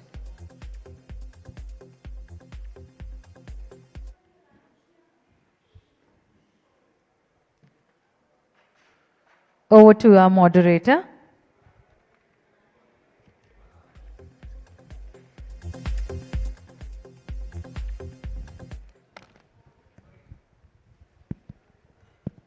Thank you madam. और इस last session में UP से जो dedicated session Uttar Pradesh को लेकर के है, हमारे लेफ्ट में मनोज सिंह बैठे जो फॉर्मर एडिशनल चीफ सेक्रेटरी हैं गवर्नमेंट ऑफ यूपी से, एक लंबा एक्सपीरियंस है उनका। मेरे राइट साइड में दीपक सिंघल साहब हैं जो ने एक बहुत ही प्रॉमिसिंग ऑफिसर रहे अपने टाइम में, चीफ सेक्रेटरी भी रहे, प्रिंसिपल सेक्रेटरी इरिगेशन, होम, बहुत सारे डिपार्टमेंट्स को उन्होंने हेड किया, पावर के चेयरमैन रहे यूपी में। तो एक लंबे समय से उन दोनों अफसरों ने यूपी को देखा है। और मेरे एक्सट्रीम राइट शिप्रा शुक्ला बैठी हुई जो डिपार्टमेंट ऑफ एमएसएमई की यूनिट है यूपीआईडी, तो ओडीओपी को प्रमोट करती हैं, वो बहुत ही अच्छे तरीके से, चेयरपर्सन है उसकी यूपीआईडी की। तो मैं चूँकि बिना टाइम वेस्ट किए मैं सबसे पहले मैं शिप्रा जी आपके पास आता हूँ कि उत्तर प्रदेश की ओडीओपी एक प्रॉमिसिंग स्कीम थी जो 2018 में प्रेसिडेंट ऑफ इंडिया ने लॉन्च किया था और उसी ओडीओपी को आज पूरा विश्व जानता है। तो ओडीओपी को लेकर के डिपार्टमेंट की क्या प्रायोरिटीज़ है, और मैं आपसे चाहूँगा कि टाइम कम है तो संक्षिप्त रखिएगा। UP is flooded with lot of handicrafts and handlooms, as all of us know, be it Moradabad metal के लिए या सहारनपुर वुड के लिए, चिकनकारी, जरी जरदोजी, मैनपुरी में तारकशी होता है। किसी को नहीं पता होगा कि पीलीभीत, पूरी दुनिया में जो फ्लूट है वो पीलीभीत से जाती है, घुंघरू घंटी एटा से जाती है। सो बहुत सारे हैंडीक्राफ्ट थे और किसी ने शायद जब योगी जी हमारे मुख्यमंत्री बने तो शायद किसी ने एक्सपेक्ट नहीं किया होगा कि somebody who looks like a monk in his attire, but he had a visionary thought process कि he will pick up all these handicrafts and handlooms and he will give a boost to the artisans and weavers। सबसे बड़ा challenge था कि मरते हुए craft को हम कैसे जिंदा करें। How can the young generation accept this age-old craft as their future perspective? Because a lot of people had started migrating. They had been leaving their traditional craft thinking it is not giving them enough money. But Yogi ji, जब one district, one product लेकर आए, it was a game changer. It was a full capsule package, from training to the direct market linkage to free exhibitions, training programs के साथ advanced toolkit distribution was there. Common facility centers had been given to the artisanal pockets, which gave birth to a lot of success stories that might look like a little filmy. That how can somebody who is earning 10,000 rupees a month can have a turnover of 2 to 3 CR. This was unimaginable. But Sohit Prajapati है आजमगढ़ का national awardee, Pyarelal Maurya Varanasi से, आदर्श ग्राम से आता है कछुआ से, Kunj Bihari national awardee था जिसका सामान पीएम साहब ने कमला हैरिस, स्कॉट मॉरिसन, न जाने कितने लोगों को दिया। तो टाइम कम है लेकिन ऐसी अनगिनत सक्सेस स्टोरीज है which you can Google and find out that सिर्फ इस ओडीओपी स्कीम की वजह से इन आर्टिजन्स और वीवर्स का इतना डेवलपमेंट और अपलिफ्टमेंट हुआ है जिसकी हम शायद कल्पना भी नहीं कर सकते। And of course RPM had been the brand ambassador, vocal for local had given a big boost to them. Thank you. Manoj Singh ji, आप न केवल डेवलपमेंट अथॉरिटीज़ में रहे हैं, आपने यूपी एसआईडीसी को देखा है, इंडस्ट्री को लेकर के उत्तर प्रदेश के बारे में काफ़ी ट्रांसफॉर्मेशन हो गया। जिस समय आप लोग इंडस्ट्री को देखते थे या सिंगल साहब देखते थे, तब से लेकर अभी तक 8 years ऑफ यूपी राइजिंग हम लोग कहते हैं, क्योंकि 8 साल में योगी जी ने पूरा ट्रांसफॉर्म कर दिया उत्तर प्रदेश को। तो सर, आपके टाइम से लेकर के और अभी के टाइम में क्या फ़र्क आप इंडस्ट्री में देखते हैं? Thank you very much. मैं थोड़ा पहले इंडिया के बारे में बोलूँगा, फिर यूपी के बारे में बोलूँगा। एक रिमार्केबल अचीवमेंट हुआ है इंडिया में। It was called that India's budget is Gamble with monsoon and petroleum. I will say that India budget is not a gamble with monsoon और पेट्रोलियम नाउ। बिकॉज मॉनसून से हम लोगों ने निजात पा ली है, बिकॉज आवर सर रहे भी हैं हमारे जो चीफ सेक्रेटरी साहब इरिगेशन डिपार्टमेंट में रहे हैं, most of the irrigation efficiency हो या इंटेंसिटी हो, आज के दिन में हम मॉनसून से बिल्कुल डीलिंक हो गए। Regarding petroleum, one remarkable thing has happened, जो कि हम लोग बोलते नहीं हैं और नहीं ये पेपरों में आता है। India's petroleum import to GDP ratio, जो कि 2014 में it used to be almost 8% of GDP, आज 3% है।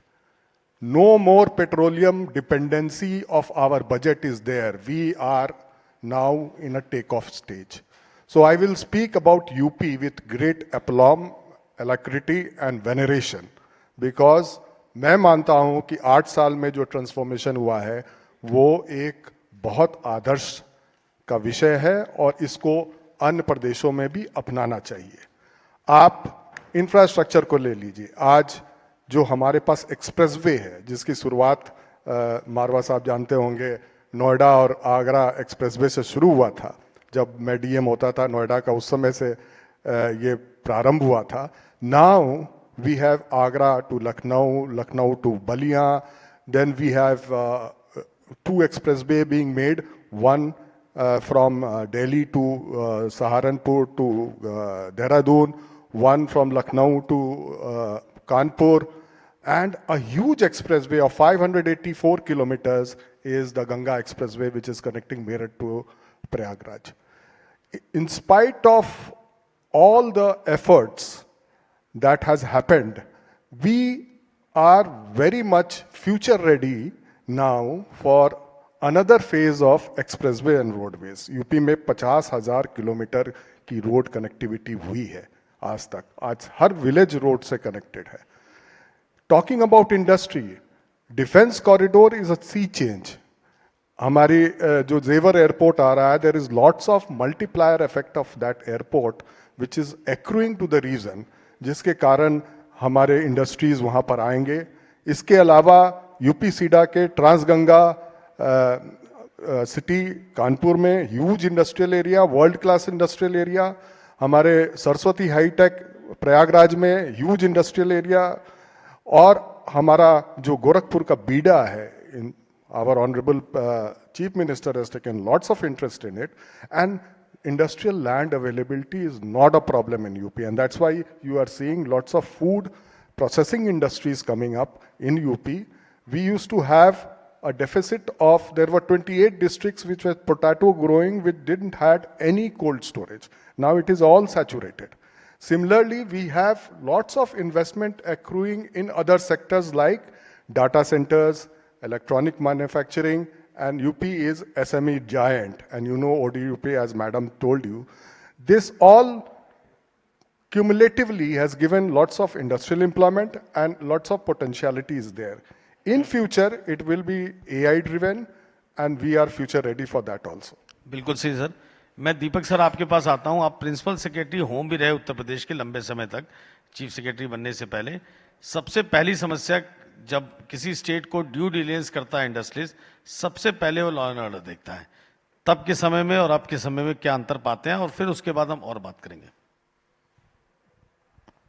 मुकेश, देखिए, पूरे वर्ल्ड नैरेटिव्स और परसेप्शन पे चलता है, और इसमें कोई निसंकोच है कि जो वर्तमान समय में जो सी चेंज परसेप्शन और नैरेटिव में हुआ है, और उसका मल्टीपल कारण है जो भी है, लेकिन जब फर्म पॉलिटिकल लीडरशिप होती है जो चाहता है कि हम लोग का 40 साल का एक्सपीरियंस है, इसमें हमारे साथ के कैबिनेट सेक्रेटरी भी रहे, सब हम लोग रहे, जब पॉलिटिकल लीडरशिप जहाँ प्राइम मिनिस्टर की है, once you see this kind of political leadership for the entire country. मैं तो करीबन 83 देशों में, आपको पता है आजकल क्या काम कर रहा हूँ, more than 80 countries I travel. तो जो लीडरशिप का जो परसेप्शन एमर्ज हुआ है पूरी दुनिया में, क्योंकि आप इंडो अमेरिकन चैम्बर में बैठे हैं, तो परसेप्शन बहुत परिवर्तित है, और वो परिवर्तित आपको हवाई अड्डे से उतरते ही पता लग जाता है। लोग पहले जो भगते थे भारत का नाम सुन के, अब समझते हैं कुछ यहाँ होने वाला है, कुछ इतना परसेप्शन चेंज है। स्पेसिफिकली उत्तर प्रदेश के लिए भी बहुत ज़बरदस्त चेंज है। चीफ मिनिस्टर योगी साहब ने जो एफर्ट्स किए हैं कि भाई आदमी एक ही चीज़ से लड़ाई झगड़ा मार पीट दंगा, और मैं कहूँगा पूरा कंट्री भी थोड़ा सनातनी हो रहा है, तो इस पॉइंट ऑफ व्यू से एक डिफरेंट पर्सपेक्टिव पूरे कंट्री में आ गया है जो हम लोग देख रहे हैं। तो उस पॉइंट ऑफ व्यू से जो एग्रेसिव फोर्सेस होती थी जो किसी भी सिस्टम में होती थी, वो उनका रोल सबड्यू होता जा रहा है, और ये सबड्यू होने से ऑटोमेटिकली एक क्लाइमेट वातावरण बिल्डिंग यहाँ पर हो रही है। तो स्पेसिफिकली आपने कहा कि law and order and crime, और तीसरा जो लॉ एंड ऑर्डर का जो इम्पैक्ट था दंगे, वो तीनों चीज़ का वो होता है। और चौथी चीज़ है गवर्नेंस का जो डिलीवरी, जो जो जो जो ऑफिशियल मशीनरी होती है उसका रिएक्शन क्या है किसी चीज़ पे, वो परसेप्शन चेंज हो रहा है कि लोग बाग तंग ना करें, सिंगल विंडो क्लियरेंस हो, सब चीज़ें अपना टाइम पे हो जाएं, सब चीज़ें डिफरेंस होती है। आप सर उद्योग बंधु में भी ईडी रहे आप, और अब उसी का नाम बदल के इन्वेस्ट यूपी कर दिया गया। इन्वेस्ट यूपी हमारे इस इवेंट में पार्टनर है। तो तब उद्योग बंधु की जो फंक्शनिंग थी और अभी की जो सेक्टोरल पॉलिसीज को लेकर के इन्वेस्ट यूपी पूरे वर्ल्ड वाइड जो है कैंपेन करता है, तो आप कैसे देखते हैं कि एक चैम्बर ऑफ कॉमर्स जो है वो गवर्नमेंट के साथ मिलकर के इंडस्ट्री के प्रमोशन में किस तरीके से काम करेगा?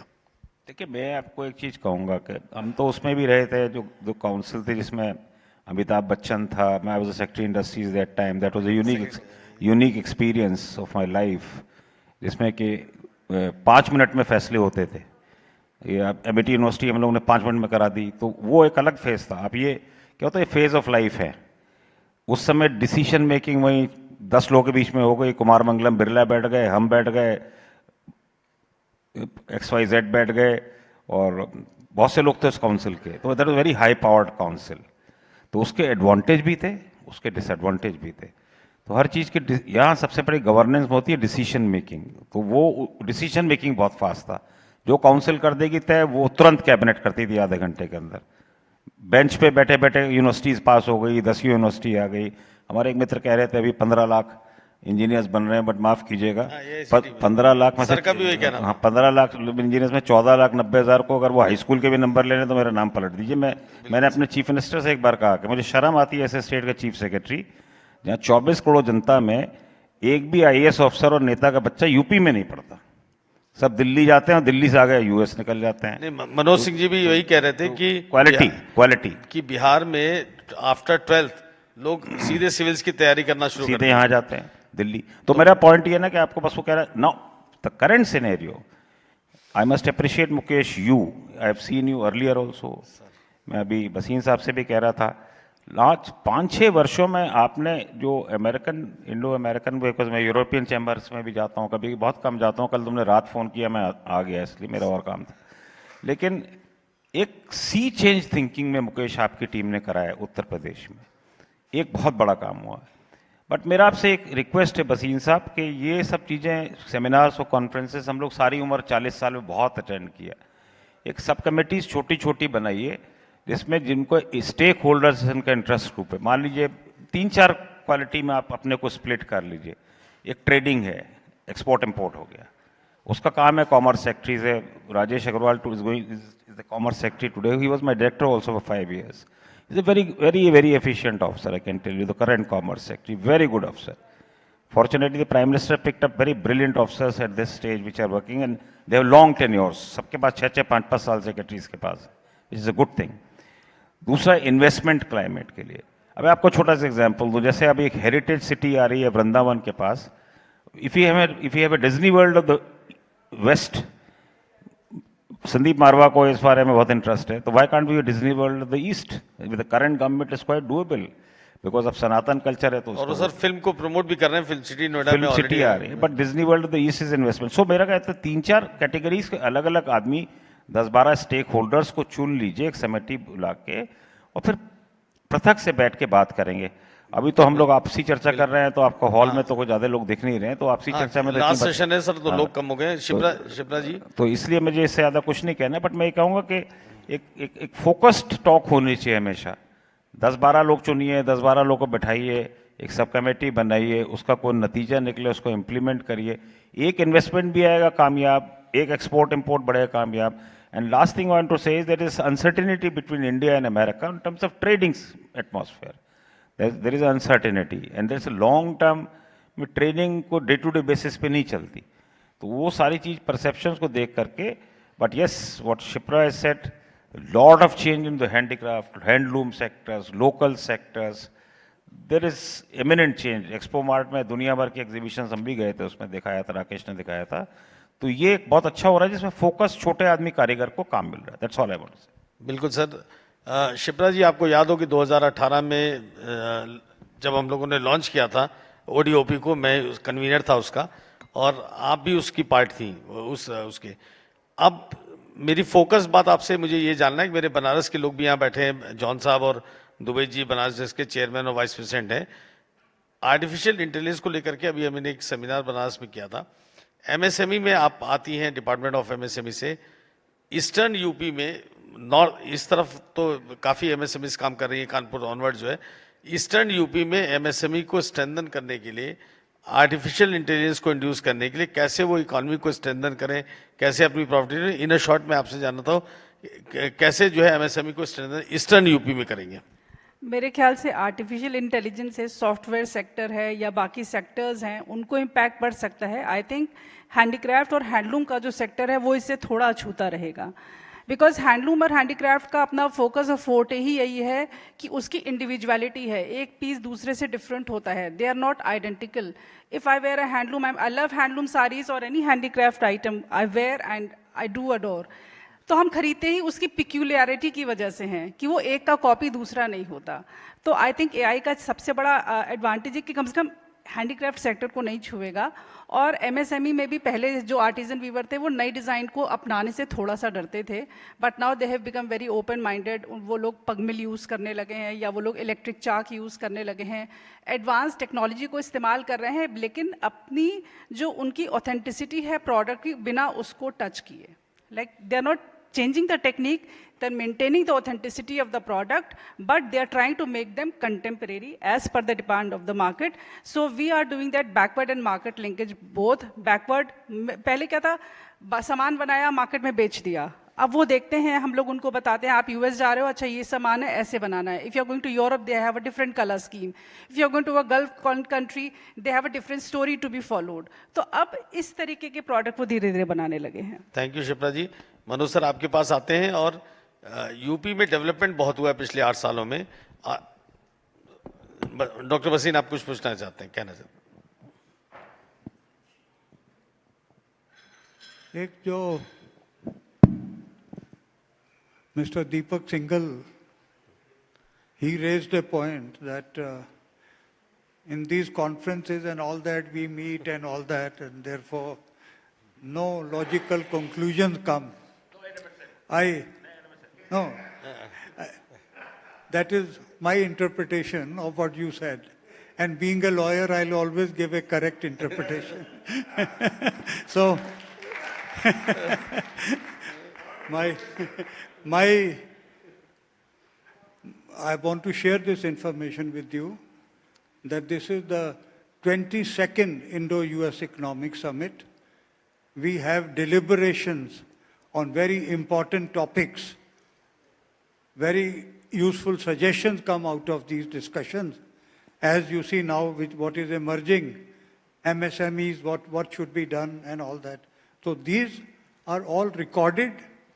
Then we send our recommendations, you see, to the respective departments, to the respective ministries, not just in Government of India, but to the US Embassy also, so that they can pass it on, because it is a bilateral chamber of commerce.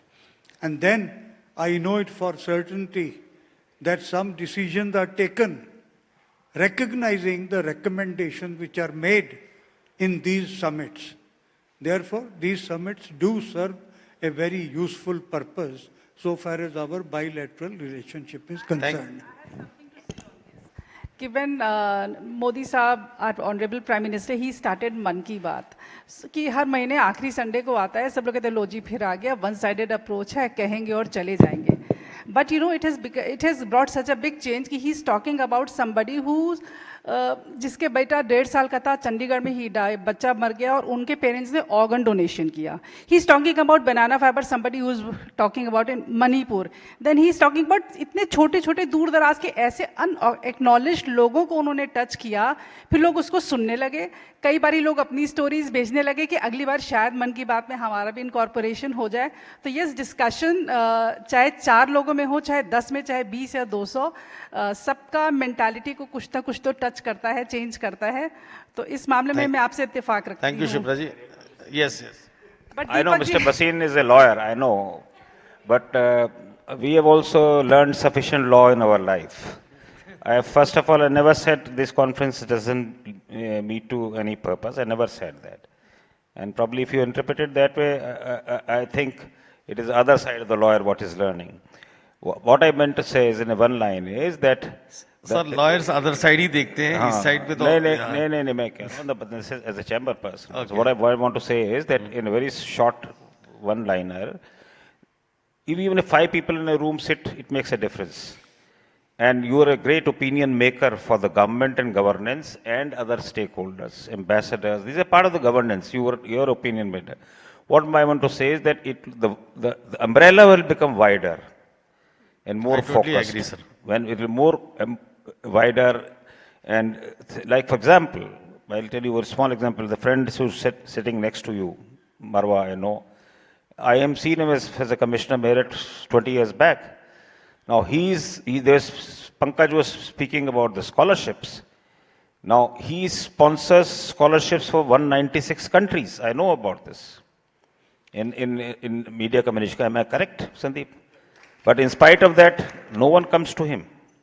Now the point is that the person who are multiple stakeholders into a gambit, if they sit all together, the taker and the giver, in various other dimensions of your, this thing, as you said yourself, export, import, investment, 5-7 subcommittees, 5 people into the system, then it will be more wider and it will be more focused. That's all my summation, Mr. Bhasin. Thank you, sir. Manoj ji, चूंकि time management भी करना है, तो sir आपके पास मैं एक बड़ी focus बात आपसे जानना चाहता हूं कि अर्बन डेवलपमेंट में बहुत उत्तर प्रदेश में काम हुआ और उसका इम्पैक्ट भी आया. अभी रिसेंटली लखनऊ को स्टेट कैपिटल रीजन अनाउंस किया गया. सैटेलाइट टाउन्स का सारा इम्पैक्ट और चैलेंजेस लखनऊ पर आएगा. इसको लेकर के हम लोगों ने बातें शुरू की. तो अर्बन डेवलपमेंट भी आपने देखा है और आप तो गवर्नमेंट ऑफ इंडिया में भी कई मिनिस्ट्री में रहे.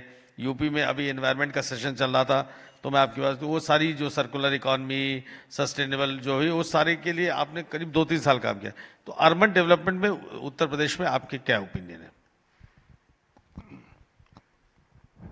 उत्तर प्रदेश एक ऐसा प्रदेश है जहां पर 12 ऐसे शहर हैं जो कि उत्तर प्रदेश के चारों तरफ स्थित हैं, और ये डिस्पर्स्ड अर्बनाइजेशन का बेस्ट एग्जाम्पल अगर कहीं है तो उत्तर प्रदेश है.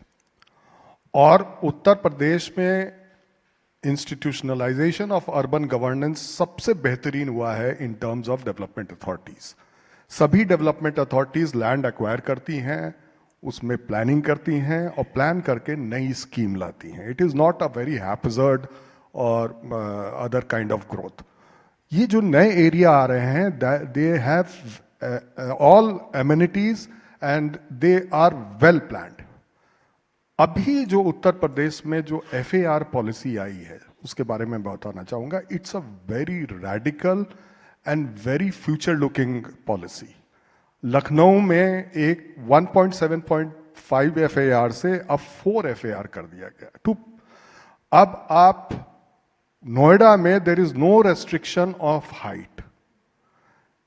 आपका जो सोलर रूफटॉप है उसके लिए अगर आप लगाते हैं, लखनऊ में सोलर रूफटॉप बहुत लगे हैं, नोएडा में उतना नहीं लगा है, अगर आप लगाते हैं तो 0.5 FAR आपको एक्स्ट्रा मिलता है.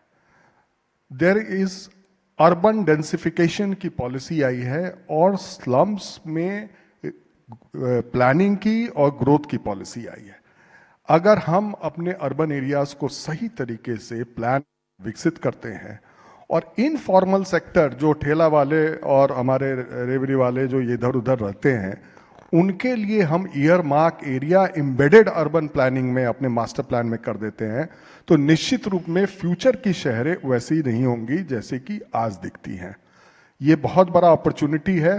हमें जो 45 मीटर का रोड है उस पर से जो FAR की लिमिट ही हटा दी गई है। आप उस पर 50 मंजिला, 60 मंजिला, 70 जैसे बॉम्बे में होता है, आप greater than 45 square metre road पर आप जा सकते हैं। तो ये रेवोल्यूशनरी चेंज बिल्डर्स के लिए, अर्बन डेवलपमेंट में जो इन्वेस्ट करते हैं उनके लिए बहुत अच्छी बात हुई है। और दूसरी बात, जब सुबह में एयर पोल्यूशन की और सॉलिड वेस्ट मैनेजमेंट की बात हो रही थी, हमारा एक्सपीरियंस एनवायरनमेंट डिपार्टमेंट में ये था कि गोरखपुर में वहाँ के म्युनिसिपल कमिश्नर ने एंड टू एंड पेमेंट लगा दिया, 35 से 40% एयर पोल्यूशन कम हो गया। अगर आप म्युनिसिपल कमिश्नर के पास पैसा नहीं है कि एंड टू एंड पेमेंट कर दे रोड के साइड में, तो अगर ग्रास भी लगा देता है और उस ग्रास को हम मेंटेन करते हैं, 30% पोल्यूशन उस शहर का कम हो जाएगा निश्चित रूप में, क्योंकि PM10 जो धूल से आता है वो वहीं से आता है। दूसरी चीज हम लोगों ने देखी कि जो हमारे ट्रक्स हैं, इंडियन ट्रक्स कमोडिटी ट्रांसफर करते हैं और उससे बहुत ज़्यादा फ्रेट भी लेते हैं, पैसे भी कमाते हैं, लेकिन सबसे गंदा अगर पूरे विश्व में कहीं ट्रक होता होगा तो वो इंडियन ट्रक है। उनके टायर में उनके वो जो कमोडिटी ले जा रहे हैं उसको कवर नहीं करते हैं। और 30, ये स्टडी है लखनऊ की कि 30 से 35% जो है हमारा PM10 उनके कारण आता है। अगर हम जरा सा उनको इन्फोर्समेंट कर दें हमारे रीजनल ट्रैफिक अफसर्स, तो जरूर होगा। और तीसरी बात जो लैंडफिल की हो रही थी, लखनऊ म्युनिसिपल कमिश्नर ने ये भी इनिशिएटिव, उन्होंने अपने इनिशिएटिव लेके लखनऊ में जितना भी कूड़ा जो अल्टीमेट डिस्पोजल साइड में था उसको उठाकर उसका डिस्पोजल कर दिया और वहां पर एक बेहतरीन पार्क बनाया। If such kind of initiative is replicated in all other cities, तो निश्चित रूप में हमारा ये एयर पोल्यूशन भी कम होगा and our city will look much much better. Deepak sir, आप सेक्रेटरी इंडस्ट्री भी रहे हैं और यूपी गवर्नमेंट इंडस्ट्री को प्रमोट करने के लिए एक तरीके से रेड कारपेट दे रही है। मेरा सवाल, चूंकि ये बायलेटरल ट्रेड है, बहुत सारे लोग इंपोर्ट एक्सपोर्ट के बिजनेस में हैं, यूएस के साथ में, दूसरे कंट्री के साथ भी एक्सपोर्ट करते हैं। मेरा आपसे चैम्बर ऑफ कॉमर्स होने के नाते मैं आपसे ये ओपिनियन जानना चाहता हूँ कि बायलेटरल ट्रेड को, जो वर्तमान क्राइसिस है यूएस के साथ, बायलेटरल ट्रेड को उत्तर प्रदेश से, चूंकि हम एग्रो इकोनॉमी भी है, बहुत सारा फार्मर भी है जो हॉर्टिकल्चर एग्रीकल्चर प्रोड्यूस कर रहा है, उनको लिंकेज नहीं मिलता है, उनको बाजार नहीं मिलता है, तो बायलेटरल ट्रेड को प्रमोट करने के लिए chamber of commerce UP government के साथ और कैसे बेटर तरीके से काम करे, मैं शॉर्ट में आपका सजेशन जानना चाहता हूँ। मुकेश, 2 लाइन में आपको बता रहा हूँ, जब मैं गवर्नमेंट में था तब भी कहता था, अभी भी कहता हूँ, इस मिनिस्ट्री जैसे कॉमर्स मिनिस्ट्री भारत सरकार में काम करती है, आप सिर्फ एक रिकमेंडेशन स्टेट में दीजिए। Today Shashi Goyal is a very positive chief secretary again and he was my secretary also for 1.5 years, a very positive person. आप एक रिकमेंडेशन दीजिए, पहले तो मिनिस्ट्री ऑफ इंडस्ट्री यूपी में मिनिस्ट्री ऑफ कॉमर्स की तरह एक कॉमर्स पूरा सेक्रेटरी अलग रहे। वहाँ किसी को कुछ नहीं पता, पूरे उत्तर प्रदेश में आप कोई खड़ा कर लीजिए IAS अफसर, किसी को, एक आदमी को भी नहीं पता कि वर्ल्ड में कॉमर्स में हो क्या रहा है, क्योंकि है ही नहीं सिस्टम कोई असेस करने का। कोई interlink interface ministry of commerce Bharat सरकार का है ही नहीं वहाँ पे, हम लोग के टाइम में भी नहीं, अब भी नहीं है। तो जब तक ये चीज़ नहीं, नंबर 2, एग्रो एक्सपोर्ट्स का बड़ा भारी पोटेंशियल है उत्तर प्रदेश से, तो ये सारे एरियाज तब खुलेंगे जबकि फोकस्ड अगेन लोगों से बात होगी। तो मेरा आपसे ये रिक्वेस्ट है आज की कॉन्फ्रेंस में, जैसे बसीन साहब ने कहा कि एक लाइन में क्या रिकमेंडेशन करें उत्तर प्रदेश सरकार से या और प्रदेश सरकारों से कि सब प्रदेश सरकार मिलके अपने यहाँ एक parallel to ministry of commerce वहाँ पे, क्योंकि अब दुनिया खुल रही है, वो ज़माना नहीं रहा, अब पूरी दुनिया खुल रही है, तो एक ministry of commerce state government की भी बने और मिनिस्ट्री ऑफ कॉमर्स की जो एक्सपोर्ट इंपोर्ट के लिए DGFT की तरह एक पैरेलल संस्था स्टेट्स में भी डेवलप हो, इससे एक इंस्टीट्यूशनल मैकेनिज्म डेवलप हो जाएगा। That's all I want to submit.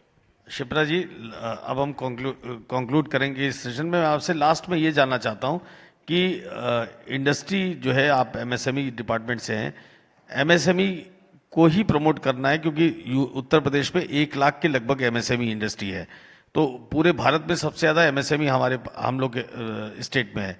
MSME को स्ट्रेंथन करने के लिए चैम्बर ऑफ कॉमर्स का क्या रोल होना चाहिए इन अ वेरी शॉर्ट?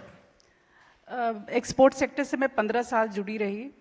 इस सिस्टम में आने के पहले बहुत सारे यूएस के ऐसे बायर्स हैं जो मैं देखती थी कि वो इंडिया से इंस्पिरेशन लेते हैं और अपने कपड़ों को उसी के हिसाब से ढालते हैं, बनाते हैं to sell it in the retail stores, beat be all sense retail और beat be cotton on, Macy's, बहुत सारे ऐसे बायर हैं और अनबिलीवेबली शायद बहुत सारे लोगों को नहीं पता होगा जितना वैल्यू एडिशन सीक्वेंस बीट्स का काम होता है बरेली, ज़्यादातर बरेली और इनके आसपास के एरियाज़ में होता है। So what can be done is कि जो बायर्स आते हैं या जो कॉन्टैक्ट में, वैसे योगी जी ने भी एक इंटरनेशनल ट्रेड शो शुरू किया है, बट लेकिन कई बार क्या होता है कि जो छोटे एमएसएमई वाले हैं उनको इसका एडवांटेज नहीं मिल पाता। तो आई थिंक जैसे आप कह रहे थे कि छोटे छोटे लोगों में अगर बातचीत हो और अगर बायर्स वहाँ से आते हैं, so I think they should visit the pockets also. कोई ज़रूरी नहीं है कि they should be humongous number of quantity to be ordered, it can be a small quantity as well, so that can be started with small groups. Manoj sir, concluding remarks आपकी तरफ से। UP को कई जो यूपी से export हो रहा है उनको बढ़ाने के लिए गवर्नमेंट ऑफ यूपी ने क्लस्टर्स डेवलप किए हैं, कहीं भदोही में कारपेट का, हर जगह क्लस्टर्स डेवलप किए। मैं आपको चैम्बर ऑफ कॉमर्स के लिए और स्पेसिफिकली इंडो यूएस चैम्बर के लिए, हमारे चैम्बर के लिए क्या सजेशन आप देना चाहते हैं? आपने ब्यूरोक्रेसी को बहुत लंबे समय तक देखा है कि कैसे चैम्बर ऑफ कॉमर्स और अवेयरनेस कैंपेन करें जिससे यूपी में बिजनेस बढ़े। चैम्बर ऑफ कॉमर्स का एक बहुत बड़ा योगदान रहता है किसी भी इंडस्ट्री और कॉमर्स को बढ़ाने में। हमारे जो फॉर्मर चीफ सेक्रेटरी साहब हैं हमारे कैडर के, उन्होंने बहुत अच्छी एग्जांपल दी है कि भाई अगर हम कॉमर्स मिनिस्ट्री वहाँ पर करें तो कम से कम एक ग्रीवांस रिड्रेसल के लिए एक चैनल खुलेगा। आर्टिजिनल क्लस्टर्स यूपी में बहुत हैं और यूपी में जब से ये टैरिफ लगा है तब से बहुत ज़्यादा अवेयरनेस भी आ रहा है हमारे मैन्युफैक्चरर्स में। वो कॉस्ट कटिंग पर भी जा रहे हैं, देख रहे हैं कि किस तरह से हम वैल्यू चेन को और ऐड करें और बेहतरीन बनाएं। और खुशी की बात ये है कि जितना हम लोग सोच रहे थे कि इसका इम्पैक्ट होगा, वो इम्पैक्ट उतना नहीं है और हमारे काफ़ी इफ़ेक्टिवनेस है इन मैन्युफैक्चरिंग क्लस्टर्स में और वो आज भी अपने प्रोडक्ट को विश्व में बेच रहे हैं। चैम्बर ऑफ कॉमर्स अगर इन क्लस्टरों में भी छोटे छोटे अगर सेमिनार्स ऑर्गेनाइज करे तो उनकी क्या समस्या है, उनका क्या कैसे निदान किया जा सकता है, इस पर कार्रवाई हो सकती है। लास्ट दीपक सर, आपसे ये जानना चाहते हैं कि आपका क्या सजेशन है, क्योंकि आपने अभी बताया कि 80 से ज़्यादा देशों में आपने विजिट किया है। उत्तर प्रदेश के व्यापार को आपने एज अ सेक्रेटरी इंडस्ट्री और जिस भी सेक्टर में है पावर से लेकर सब में काम किया आपने, तो आप इन नटशेल आप चैम्बर ऑफ कॉमर्स को, आईएससीसी को, आपका क्या सजेशन है? डॉक्टर बसीन सामने बैठे हैं, उस चैम्बर को हाइट तक ले जाने में डॉक्टर बसीन का बहुत रोल रहा, मुझे भी इस चैम्बर में वही लेकर के आए। शॉर्ट में मैं आपसे ये जानना चाहूँ कि आपका आईएससीसी को क्या सजेशन है वे फॉरवर्ड कि यूपी में इकॉनमी कैसे ग्रो करे, उसमें चैम्बर ऑफ कॉमर्स का क्या रोल हो, एमएसएमई कैसे स्ट्रेंथन हो, इंडस्ट्री में इन्वेस्टमेंट तो आ रहा है, उसमें गवर्नमेंट भी प्रयास कर रही है, चैम्बर्स भी कर रहे हैं, बट एमएसएमई को स्ट्रेंथन करने के लिए, बिजनेस को ग्रो करने के लिए चैम्बर ऑफ कॉमर्स का क्या रोल होना चाहिए? आपका सजेशन आईएससीसी को। One line suggestion is, may God give Mr. Bhasin long health and good health. That is my suggestion. Because we need good human resources to carry forward these ideas. Okay, our second suggestion is create more institutional mechanisms than individuals. Individuals will come and go, the chief secretaries will come and go, the president of India will come and go, the prime ministers, we have seen so many prime ministers in my life and chief ministers will come and go. You have to create institutions. Debate on institutions. कैसे आपको, देखिए जब तक institution नहीं होगा, and third is rope in youth. जो बसीन साहब के जनरेशन के साथ में बसीन साहब should not feel threatened if some youth are also involved, because youth of India are full of fire and they're full of technology. मैं आज भी टाइम पे अगर मेरे को हज़ारों में कंट्रीज़ में घूमता हूँ, जिस जगह जाता हूँ, तमाम लोग तमाम चीज़ भेजते हैं इस पे मेल पे, मेरे को उस पर कंफर्ट नहीं आती जब तक मैं उसका प्रिंट आउट नहीं लेकर। हमारी जनरेशन यही थी, हमें लैपटॉप पर पढ़ने में मज़ा नहीं आता। अखबार पढ़ते हैं, मैं वो मज़ा नहीं आता। भसीन साहब आप अखबार पढ़ोगे सुबह, लेकिन आपसे कहूँगा लैपटॉप पे अखबार पढ़ लो, कभी नहीं पढ़ोगे। ई पेपर कभी नहीं पढ़ोगे। तो हमारे वी आर पासिंग थ्रू मैं कभी अपने सब लोगों से कह रहा हूँ, we are passing through the biggest transition of technology from AI। तो बहुत ज़्यादा होगी। एंड तो इसलिए हमारा सब तो हम लोग डिजिटल अरेस्ट में सबके सब ये जो है दिन भर जो हमारे दोस्त हैं संदीप मारवा 10-5 तो फिल्मी वीडियो डाल ही देते हैं, और ना देखो तो फिर नाराज होते हैं क्यों नहीं देखा। तो basically we are all under digital arrest. So my point is this: youth, institutions, and obviously good health to Mr. Bhasin. And Mukesh will get very angry with me if I don't say he should become as enthusiastic as ever. So Mukesh should keep on doing like that, what you have done. Like you have an individual has made a difference. You were the same 5 years back.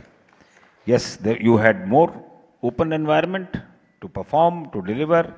तो अच्छे institution से आपको support मिल रहा है, तो दुनिया चलती रहेगी ऐसे, और अच्छी काम होंगे। आपको सबको बहुत बहुत शुभकामनाएं, बधाई। आपने बुलाया इसके मुकेश बहुत बहुत धन्यवाद। थैंक यू सर, आपने इतने ग्रेशियस वर्ड मेरे लिए बोले, thank you so much. Thank you Manoj ji, thank you Shipra ji. और जॉन साहब, लास्ट में मैं आपके पास, आप चूंकि AI की बात हो रही थी, अभी आपने और दुबे जी ने बनारस में कॉन्फ्रेंस किया MSME में AI को इंड्यूस करके प्रॉफिटेबिलिटी और उसको कैसे बढ़ा सकते हैं, लेकिन शॉर्ट में रखिएगा क्योंकि सेशन हम लोग वाइंड अप करेंगे। डॉक्टर भसीन काफ़ी देर से बैठे। ओवर टू यू जॉन साहब। Wonderful panel discussion. जैसे आप लोगों ने बोला है, MSME is the backbone of our economy. And sir, we both are from Purvanchal, और पूर्वांचल के यहाँ से हमारे मोदी जी हैं, वो हमारे MP हैं।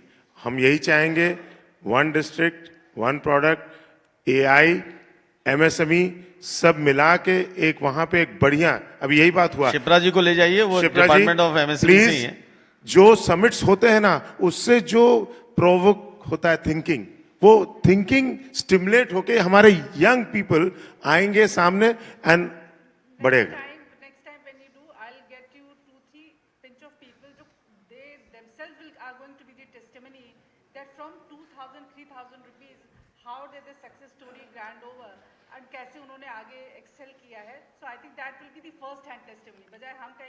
नहीं ma'am, this is very good. अभी Ashish Jha 26 year old man, 26 year old engineer, उसने AI को लेके ही has set up a business and he is doing very well वहां पे बनारस में।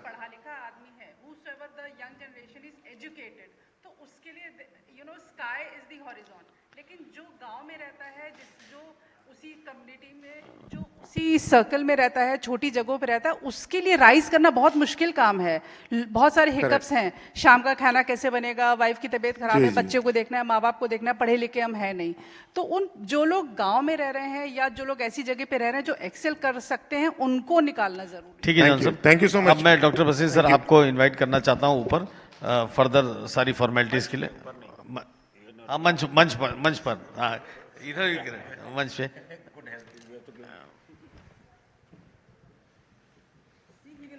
Request Dr. Lalit Bhasin to kindly present mementos. And I think we've had a wonderful day throughout. एक minute madam, इससे पहले अजय अग्रवाल जी आ गए, उनको पीयूष गोयल सर से उनका सम्मान होना था, बट मैं चाहता हूँ डॉक्टर भसीन, दीपक सिंघल सर, मनोज सिंह और शिप्रा शुक्ला जी के हाथों मेमेंटो उनको दे दे। Ajay,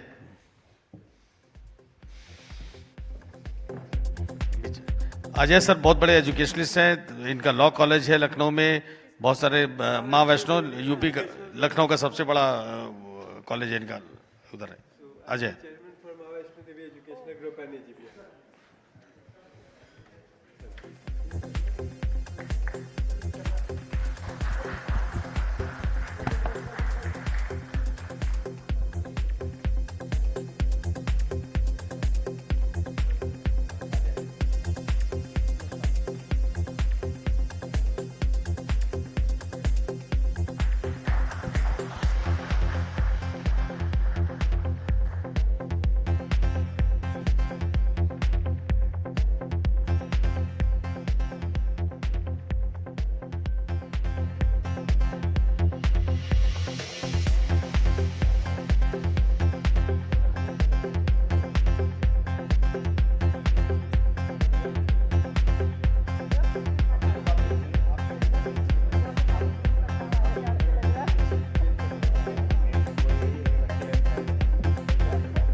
Ms. Shipra Shukla.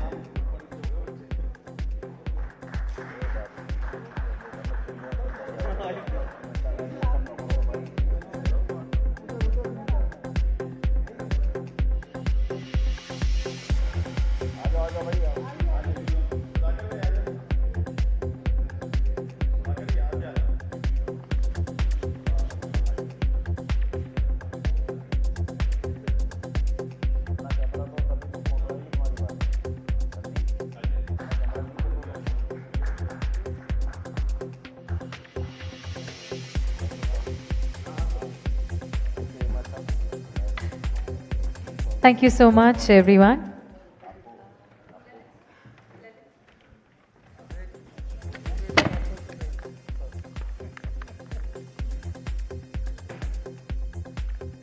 And Mr. Mukesh Singh, our session moderator.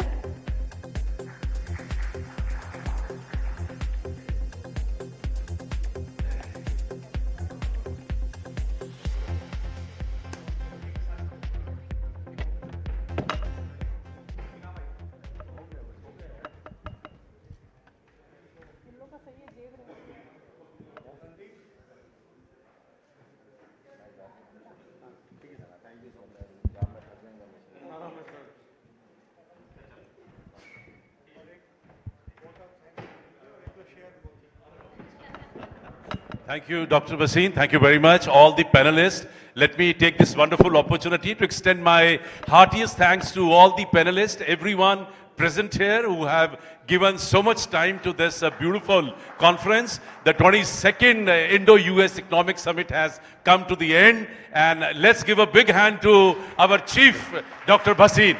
Big clap for Dr. Bhasin too. And our dear friend, Mr. Mukesh. Mukesh ji ke liye bhi ek baar zordar taaliyan. Probably would like to finish with two lines. कि विभासित कर गगन भूतल तिमिर को ज्योति देता चल निराशा के अंधेरे को मिटा दे ले प्रभंजन बल कहीं पूनम अमावस्या कहीं उलझन कहीं फिसलन कहीं कांटे कहीं पहरा कटिल बंधन यहाँ प्रतिकूल है सब कुछ कहीं मरुस्थल कहीं बादल मगर तू मुस्कुराता चल दिशाएं हो उठे उज्जवल मगर तू मुस्कुराता चल दिशाएं हो उठे उज्जवल थैंक यू वेरी मच जय हिंद जय भारत